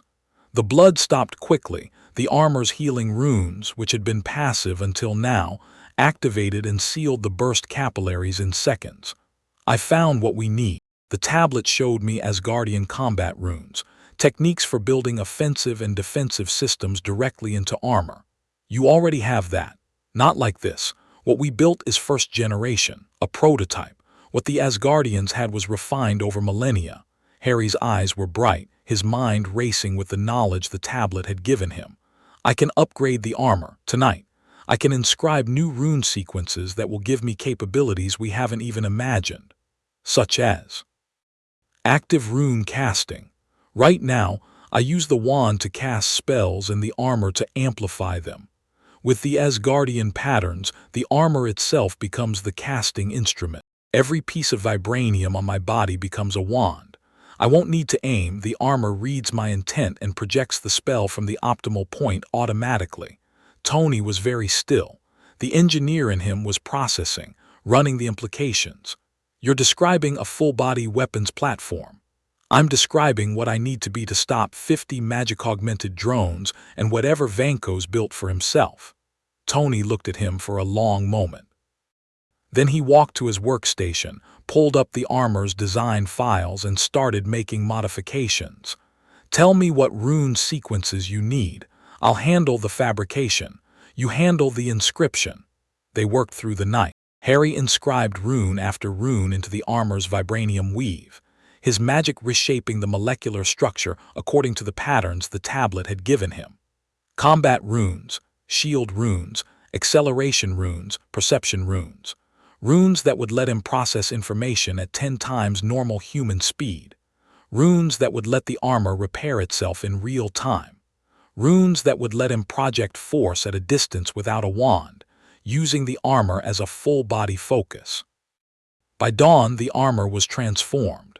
It looked the same, sleek, dark, those faint green veins tracing the rune paths, but the power contained in it was an order of magnitude greater than before. When Harry put it on and activated the full suite, JARVIS reported his magical output as unmeasurable by current instrumentation.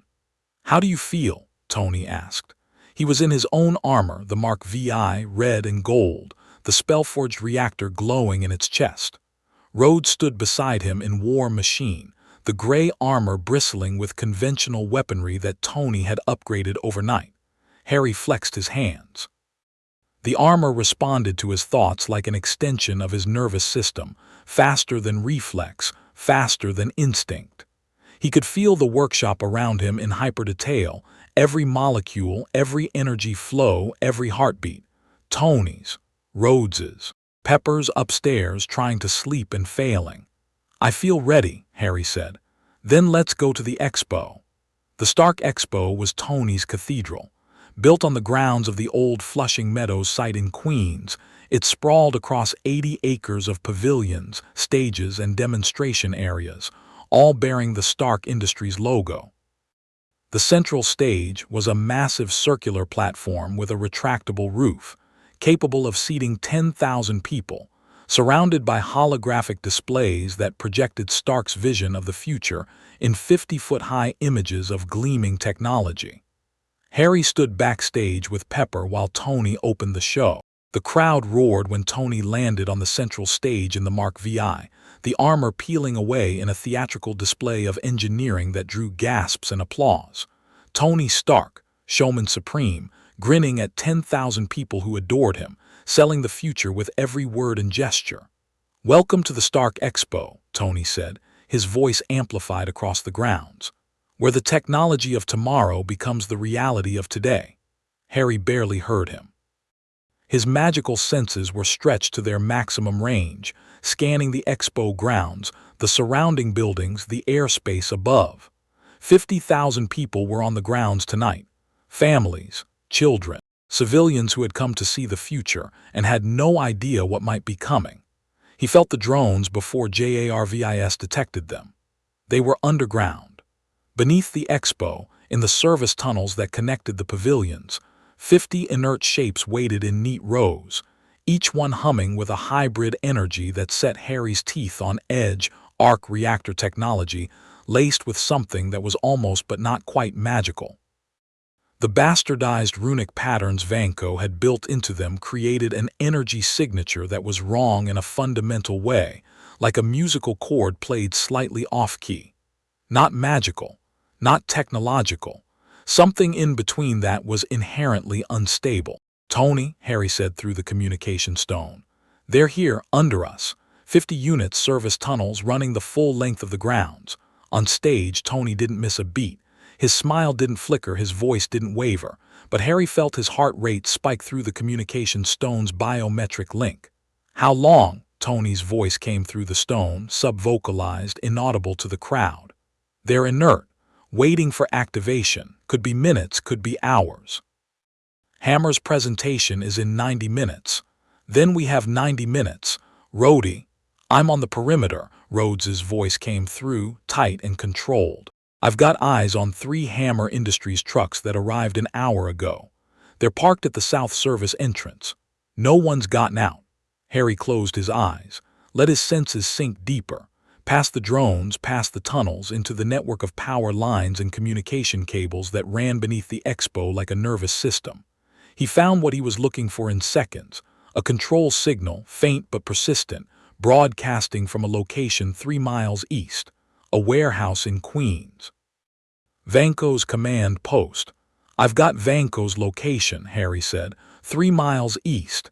He's broadcasting the activation signal from a remote site. Can you block the signal?" "Not without shutting down half of Queens' power grid. It's running through the municipal infrastructure. He's piggybacking on the city's own systems." "Clever bastard," Tony muttered. On stage, Tony transitioned into his keynote, a presentation about clean energy and technological innovation that sounded effortless but was buying time. The crowd was rapt.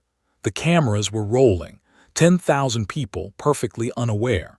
Hammer took the stage at the scheduled time. Harry watched from the wings as Justin Hammer walked out in a suit that cost too much and a smile that cost nothing, and began the performance of his life. He was charming. Harry had to give him that. He had the car salesman's gift, the ability to make you feel like his product was your idea, like buying what he was selling was the obvious, rational choice. "Ladies and gentlemen," Hammer said, spreading his arms wide, "the future of national defense." The stage floor opened. Platforms rose from below, each one carrying a drone. Not the crude, functional machines Harry had expected. These were sleek, polished, theatrical. Army drones in desert camo. Navy drones in gunmetal gray. Air Force drones with folding wings. Marine drones in matte black. Each one stood at attention like a soldier on parade, arc reactors glowing faintly in their chests. 32 drones on stage. The other 18 were still in the tunnels. Reserves, or Harry's blood went cold. The 18 in the tunnels weren't positioned randomly. They were positioned at structural weak points, load-bearing columns, foundation junctions. If they detonated, if the unstable hybrid reactors in their chests were triggered as explosives rather than power sources, they would bring down half the expo. This wasn't just a weapons demonstration. This was a trap. The drones on stage were the show. The drones in the tunnels were the threat. Hammer might not even know. Vanko could have positioned the reserves without telling him. A dead man switch. A contingency in case things went wrong. "Tony," Harry said, his voice hard. "The 18 in the tunnels are positioned to demolish the expo. This is a bomb, not a demo. Vanko set the whole thing to blow." He heard Tony's breath catch. "Then can you disarm them?" "I need to be down there." "Go, I'll handle the ones on stage." "Tony, go, Harry, there are 50,000 people here." "Go." Harry went. He dropped through the stage floor, not through a hatch or a stairway, but through the floor itself, phase shifting through solid concrete and steel into the service tunnels below. The transition took less than a second, and then he was underground in the dim, cable-lined corridors beneath the expo, and the 18 drones were waiting. They were spread across a quarter-mile of tunnel, positioned at precise intervals, each one standing in its alcove like a terracotta warrior. Up close, the bastardized runic patterns were visible, crude, angular shapes etched into the drone's chest plates, nothing like the elegant precision of spell-forged vibranium. These were rough, ugly, powerful in the way that a pipe bomb was powerful, unstable and indiscriminate. Harry started with the nearest one. He pressed the vibranium wand against the drone's chest plate and reached for its reactor with his magical senses. The hybrid energy fought him. The runic patterns Vanko had inscribed created a kind of magical immune system, crude, but effective, resisting Harry's attempts to shut them down the way he'd shut down Vanko's personal reactor in Monaco. The tablet's magical artifacts, broken down and distributed across 50 drones, had given them a rudimentary magical resistance. Harry pushed harder. The vibranium wand blazed, the Asgardian combat runes in his armor activating, channeling power through every inch of spell-forged metal on his body. The drone's resistance crumbled. Its reactor went dark. The runic patterns on its chest plate cracked and faded. One down, 17 to go. He moved fast. Each drone took approximately 30 seconds to disable, 30 seconds of focused magical assault, 30 seconds of wrestling with Vanko's crude but stubborn runic defenses. Harry counted as he went, 2, 3, 4, 5. The tunnels echoed with the sound of failing reactors and cracking metal. Above him, he heard the chaos begin. The 32 drones on stage activated. Even through the concrete, Harry felt it, the surge of hybrid energy as 50 arc reactors came online simultaneously, the bastardized runic patterns flaring to life, the drones' weapon systems powering up. Screams from the crowd, muffled by distance but unmistakable. The sound of repulsor fire, Tony engaging. Harry disabled the 6th drone. The 7th. The 8th. An explosion shook the tunnels. Dust rained from the ceiling. One of the remaining drones activated. Vanko had triggered it remotely, sensing Harry's interference, and turned toward him, its weapon system spinning up. Harry didn't slow down. He flicked the wand sideways and the drone slammed into the tunnel wall with the force of a freight train, its armor crumpling, its reactor sputtering. Harry stepped over it and moved to the 9th. 10, 11, 12. Another explosion above, closer. The crowd noise had changed, less screaming, more movement. People were evacuating. Good. Pepper would be directing them. Pepper was brilliant in a crisis. 13, 14. The 14th drone was different. Its runic patterns were more complex, the energy denser, the resistance stronger.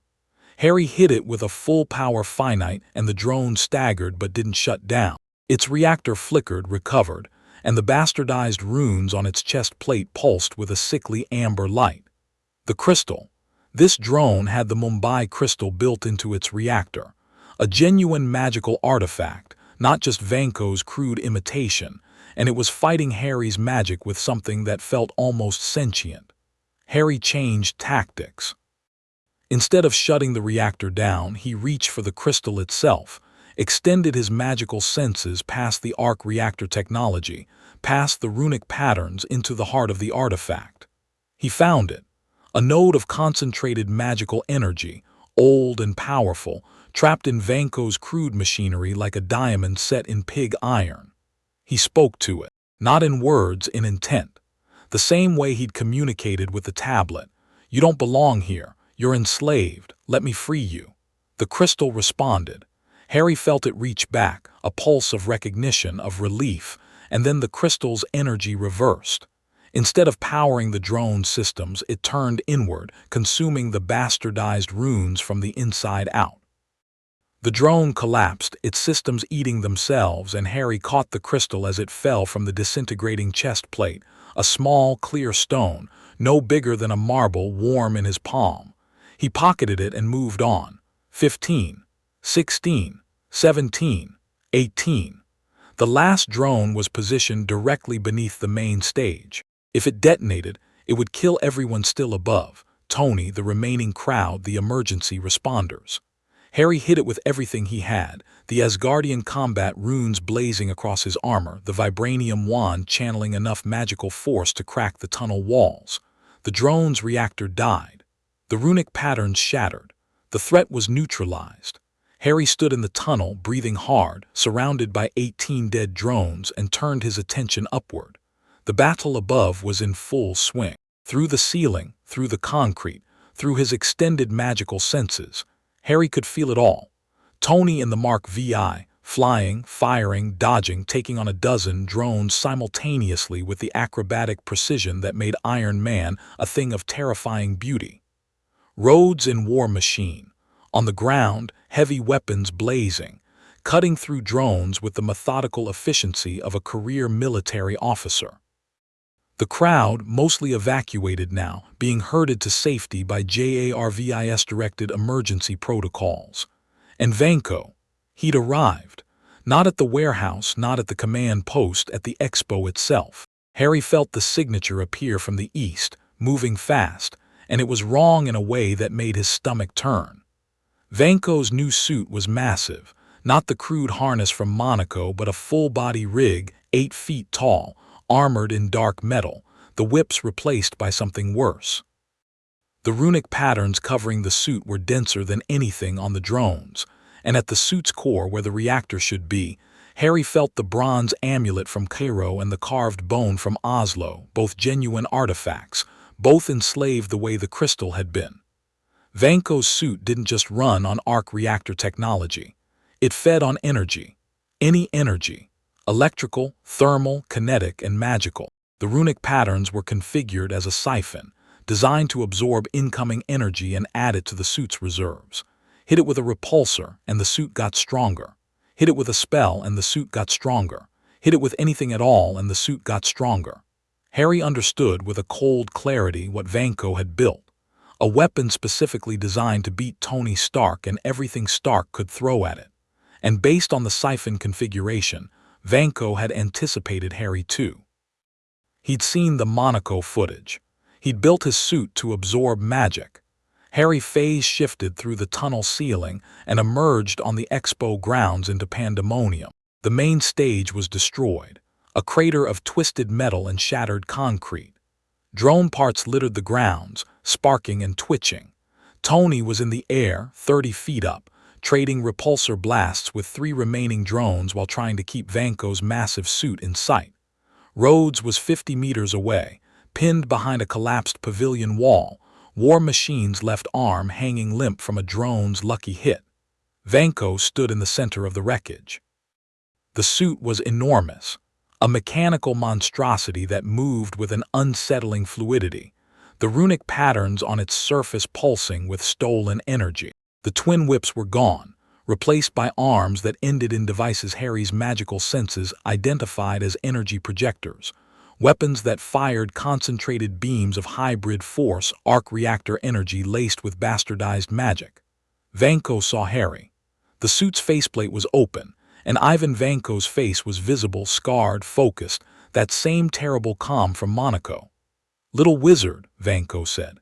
His voice was amplified by the suit's speakers, echoing across the ruined expo. "I build this for you." "I'm flattered," Harry said.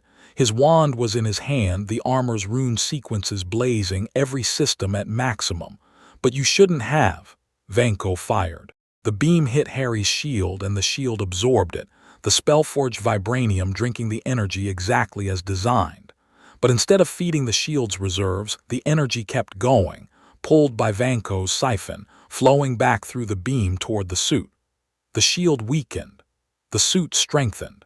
Vanko had built a weapon that turned Harry's own defensive advantage against him. Harry dropped the shield and dodged. The beam carved a trench in the ground where he'd been standing, and Harry was already moving, the armor's acceleration runes pushing him to inhuman speed. He circled Vanko, probing, testing, looking for a weakness in the siphon configuration. Every attack he tried was absorbed. A reducto that should have cracked the suit's armor was swallowed by the runic siphon and converted to power. A petrificus totalis, simple, direct, underpowered, was absorbed. Even a purely physical attack, A vibranium gauntleted punch that would have dented steel was caught by the kinetic absorption layer and fed back into the suit. "Everything you give me," Vanko said, swinging a massive arm, "makes me stronger." "Tony," Harry called through the stone, rolling under the swing and coming up 10 meters away. "His suit absorbs energy, all energy. We can't hit him." "I noticed." Tony's voice was strained. He was still dealing with the last drones. "Any ideas?" "Working on it." Harry's mind raced. A suit that absorbed energy. Every input made it stronger. The runic siphon was elegant in its brutality, crude compared to Harry's work but effective. Vanko had taken the principle of the Spellforged shield disc, absorb, cycle, strengthen, and inverted it, creating a system that fed on attacks rather than generating defenses. But every system had a limit. Every vessel had a capacity. Even vibranium could only absorb so much kinetic energy before the molecular structure reached saturation. Harry stopped running. He stood in the middle of the ruined expo, Vanko's massive suit turning toward him, and he reached for the tablet's knowledge, the Asgardian combat techniques, the deep understanding of runic systems that the ancient civilization had developed over millennia. The siphon absorbed energy. It took what was given and made the suit stronger. So Harry wouldn't give. He would take. He'd never tried this before. The technique was in the tablet's knowledge, filed under combat applications that the Asgardians had used against enemies with similar absorption capabilities. Instead of projecting magic outward, casting spells, generating shields, throwing force, Harry reversed the flow. He turned his entire magical field inside out, creating not a projection but a vacuum. A magical void that didn't push energy but pulled it. The armor's rune sequences screamed. The vibranium heated, the green veins flaring from faint luminescence to blazing emerald as the Asgardian combat patterns activated in a configuration they'd never been used in before. Harry became a black hole of magical energy, and the effect hit Vanko's suit like a riptide. The siphon was designed to absorb incoming energy. It had no defense against something that pulled. The suit's stolen energy, the hybrid reserves, the artifact power, everything Vanko had absorbed during the fight began to flow outward, dragged by Harry's void, streaming from the runic patterns on the suit's surface in visible arcs of amber and blue light. Vanko staggered. The suit's movement slowed, the energy that powered it draining like water from a cracked glass. What is? Harry pulled harder. The energy poured into him through the armor, through the vibranium, into the runic matrix that the Asgardian patterns had configured as a receiving array. It was overwhelming, more energy than Harry had ever channeled. His vision went white, his blood sank. The ground beneath his feet cracked and the air around him ignited with visible arcs of power. Tony landed beside him. Harry felt the Mark VI's presence through the maelstrom, felt Tony's hand on his shoulder, felt the spell-forged reactor in Tony's chest resonate with the energy flood. "Harry, you're overloading. I know. I need somewhere to put it." Tony understood instantly. He raised his palm, the repulsor, powered by the spell-forged reactor, and Harry grabbed his wrist. The contact created a circuit. Harry's void pulling energy from Vanko's suit, Harry's armor processing it, Tony's repulsor channeling it into a focused beam.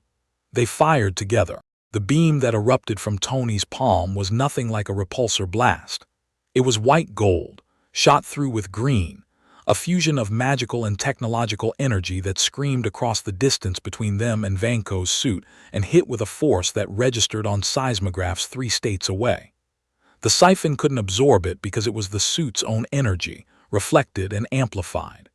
The beam punched through the armor, through the reactor, through the runic patterns, and the suit came apart. Not exploded, unraveled.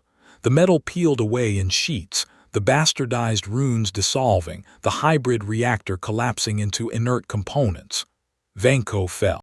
The remains of his suit scattered across the ground in a shower of dead metal. He lay in the wreckage, bleeding, broken, the amulet and the bone fragment falling from the destroyed reactor housing and rolling across the scorched ground. Harry dropped to his knees. The energy drain was enormous, even with the armor's capacity. channeling that much power had pushed him to his absolute limit. His vision was graying at the edges. His hands were shaking. The vibranium wand was almost too hot to hold. Tony caught him before he hit the ground. One arm around Harry's shoulders, the Mark VI's gauntlet holding him upright, the spell-forged reactor in Tony's chest humming against Harry's back. "I've got you," Tony said. "I've got you, kid." Harry's vision tunneled. The last thing he saw before unconsciousness took him was the expo, wrecked, smoking but standing. The tunnels hadn't detonated, the crowd was safe, the drones were dead, Vanko was down. The last thing he felt was Tony's arm around him, holding him up, holding him steady, holding him safe. Then the world went dark. He woke up in the mansion. The ceiling of his bedroom, the sound of the ocean, the wards humming steady home. Harry lay still for a moment, cataloging. His body ached, a deep bone-level exhaustion that went beyond physical fatigue. Magical depletion. He drained himself nearly dry, and even the vibranium armor's recovery runes couldn't fix that instantly. He needed time, rest, food. He turned his head. Tony was asleep in a chair beside the bed, still in the undersuit of the Mark VI, his face bruised and cut, one arm in a sling. Pepper was on the other side, curled up on the bed's edge, her hand resting on Harry's arm. The clock on the nightstand said 3:47 p.m. He'd been out for 14 hours. Harry lay there, watching Tony sleep, watching Pepper breathe, feeling the ward's pulse around the mansion like a protective heartbeat. The tablet's artifacts, the crystal from the drone, the amulet, the bone fragment, were in the warded cabinet in the workshop. He could feel them, 3 points of old magic, safe and contained. Vanko was dead. JARVIS told him later, when he was strong enough to ask. The damage from the suit's collapse had been catastrophic, and Vanko had died before paramedics reached him. Harry felt a complicated thing about that. Not satisfaction, not grief. Something between the two, a heavy, tired acknowledgement that violence had consequences, and some of them were permanent. Hammer was in FBI custody. JARVIS had delivered a comprehensive data package to federal authorities within an hour of the Expo battle, financial records, communication logs, evidence of Vanko's extraction from France, proof of the drone program's illegal weapon systems. Hammer's lawyers were already negotiating, but the evidence was overwhelming. He wasn't walking away from this. Senator Stern had gone very quiet. His office had released a statement expressing deep concern about the Expo incident and calling for a thorough investigation. JARVIS was monitoring his communications and had already found evidence of financial connections to Hammer that would, when released at the appropriate time, end Stern's career. The world knew about Harry now. Not who he was, his identity was still a mystery. The unknown enhanced individual who had appeared at Monaco and again at the Expo. But the footage was everywhere. Harry catching cars, Harry fighting Vanko, Harry and Tony combining their power into that devastating beam. The internet had named him a dozen things, the ghost, the wizard, the shadow, without knowing how close one of those names was to the truth. Tony stirred, opened his eyes, saw Harry looking at him. "Hey," Tony said, his voice was rough. "Hey. How do you feel?" "Like I've been trampled by a hippogriff. I don't know what that is, but it sounds painful." "It is." Tony leaned forward in his chair. The sling shifted and he winced, a cracked collarbone, Harry's magical senses told him, and 3 bruised ribs. Nothing that a healing session wouldn't fix once Harry's reserves recovered. "You saved 50,000 people," Tony said. "The drones in the tunnels, if they detonated, I know. You almost died. I didn't, though, because I caught you. You collapsed, Harry, full magical depletion. JARVIS said your energy readings hit 0. For 11 seconds, you had no measurable magical output. That's the equivalent of, I know what it's the equivalent of." They looked at each other. The morning light, afternoon light, Harry corrected, filled the room, and the ocean murmured outside and the wards hummed their steady song. "Don't do that again," Tony said. "I'll try not to." "Not try, don't. I can build another suit. I can build 100 suits. I can build a suit that replaces every function you performed in those tunnels. What I can't build is another you." Tony's voice cracked on the last word. He covered it with a cough. "So don't. That's not a request." Harry reached out and took Tony's hand. The man's fingers were rough, calloused, scarred from years of building. They closed around Harry's and held tight. "Okay," Harry said. "I won't." Pepper woke up then, saw Harry's open eyes, and burst into tears. She hugged him, carefully, mindful of the exhaustion, and Harry hugged her back. And this time he knew exactly what to do with his arms.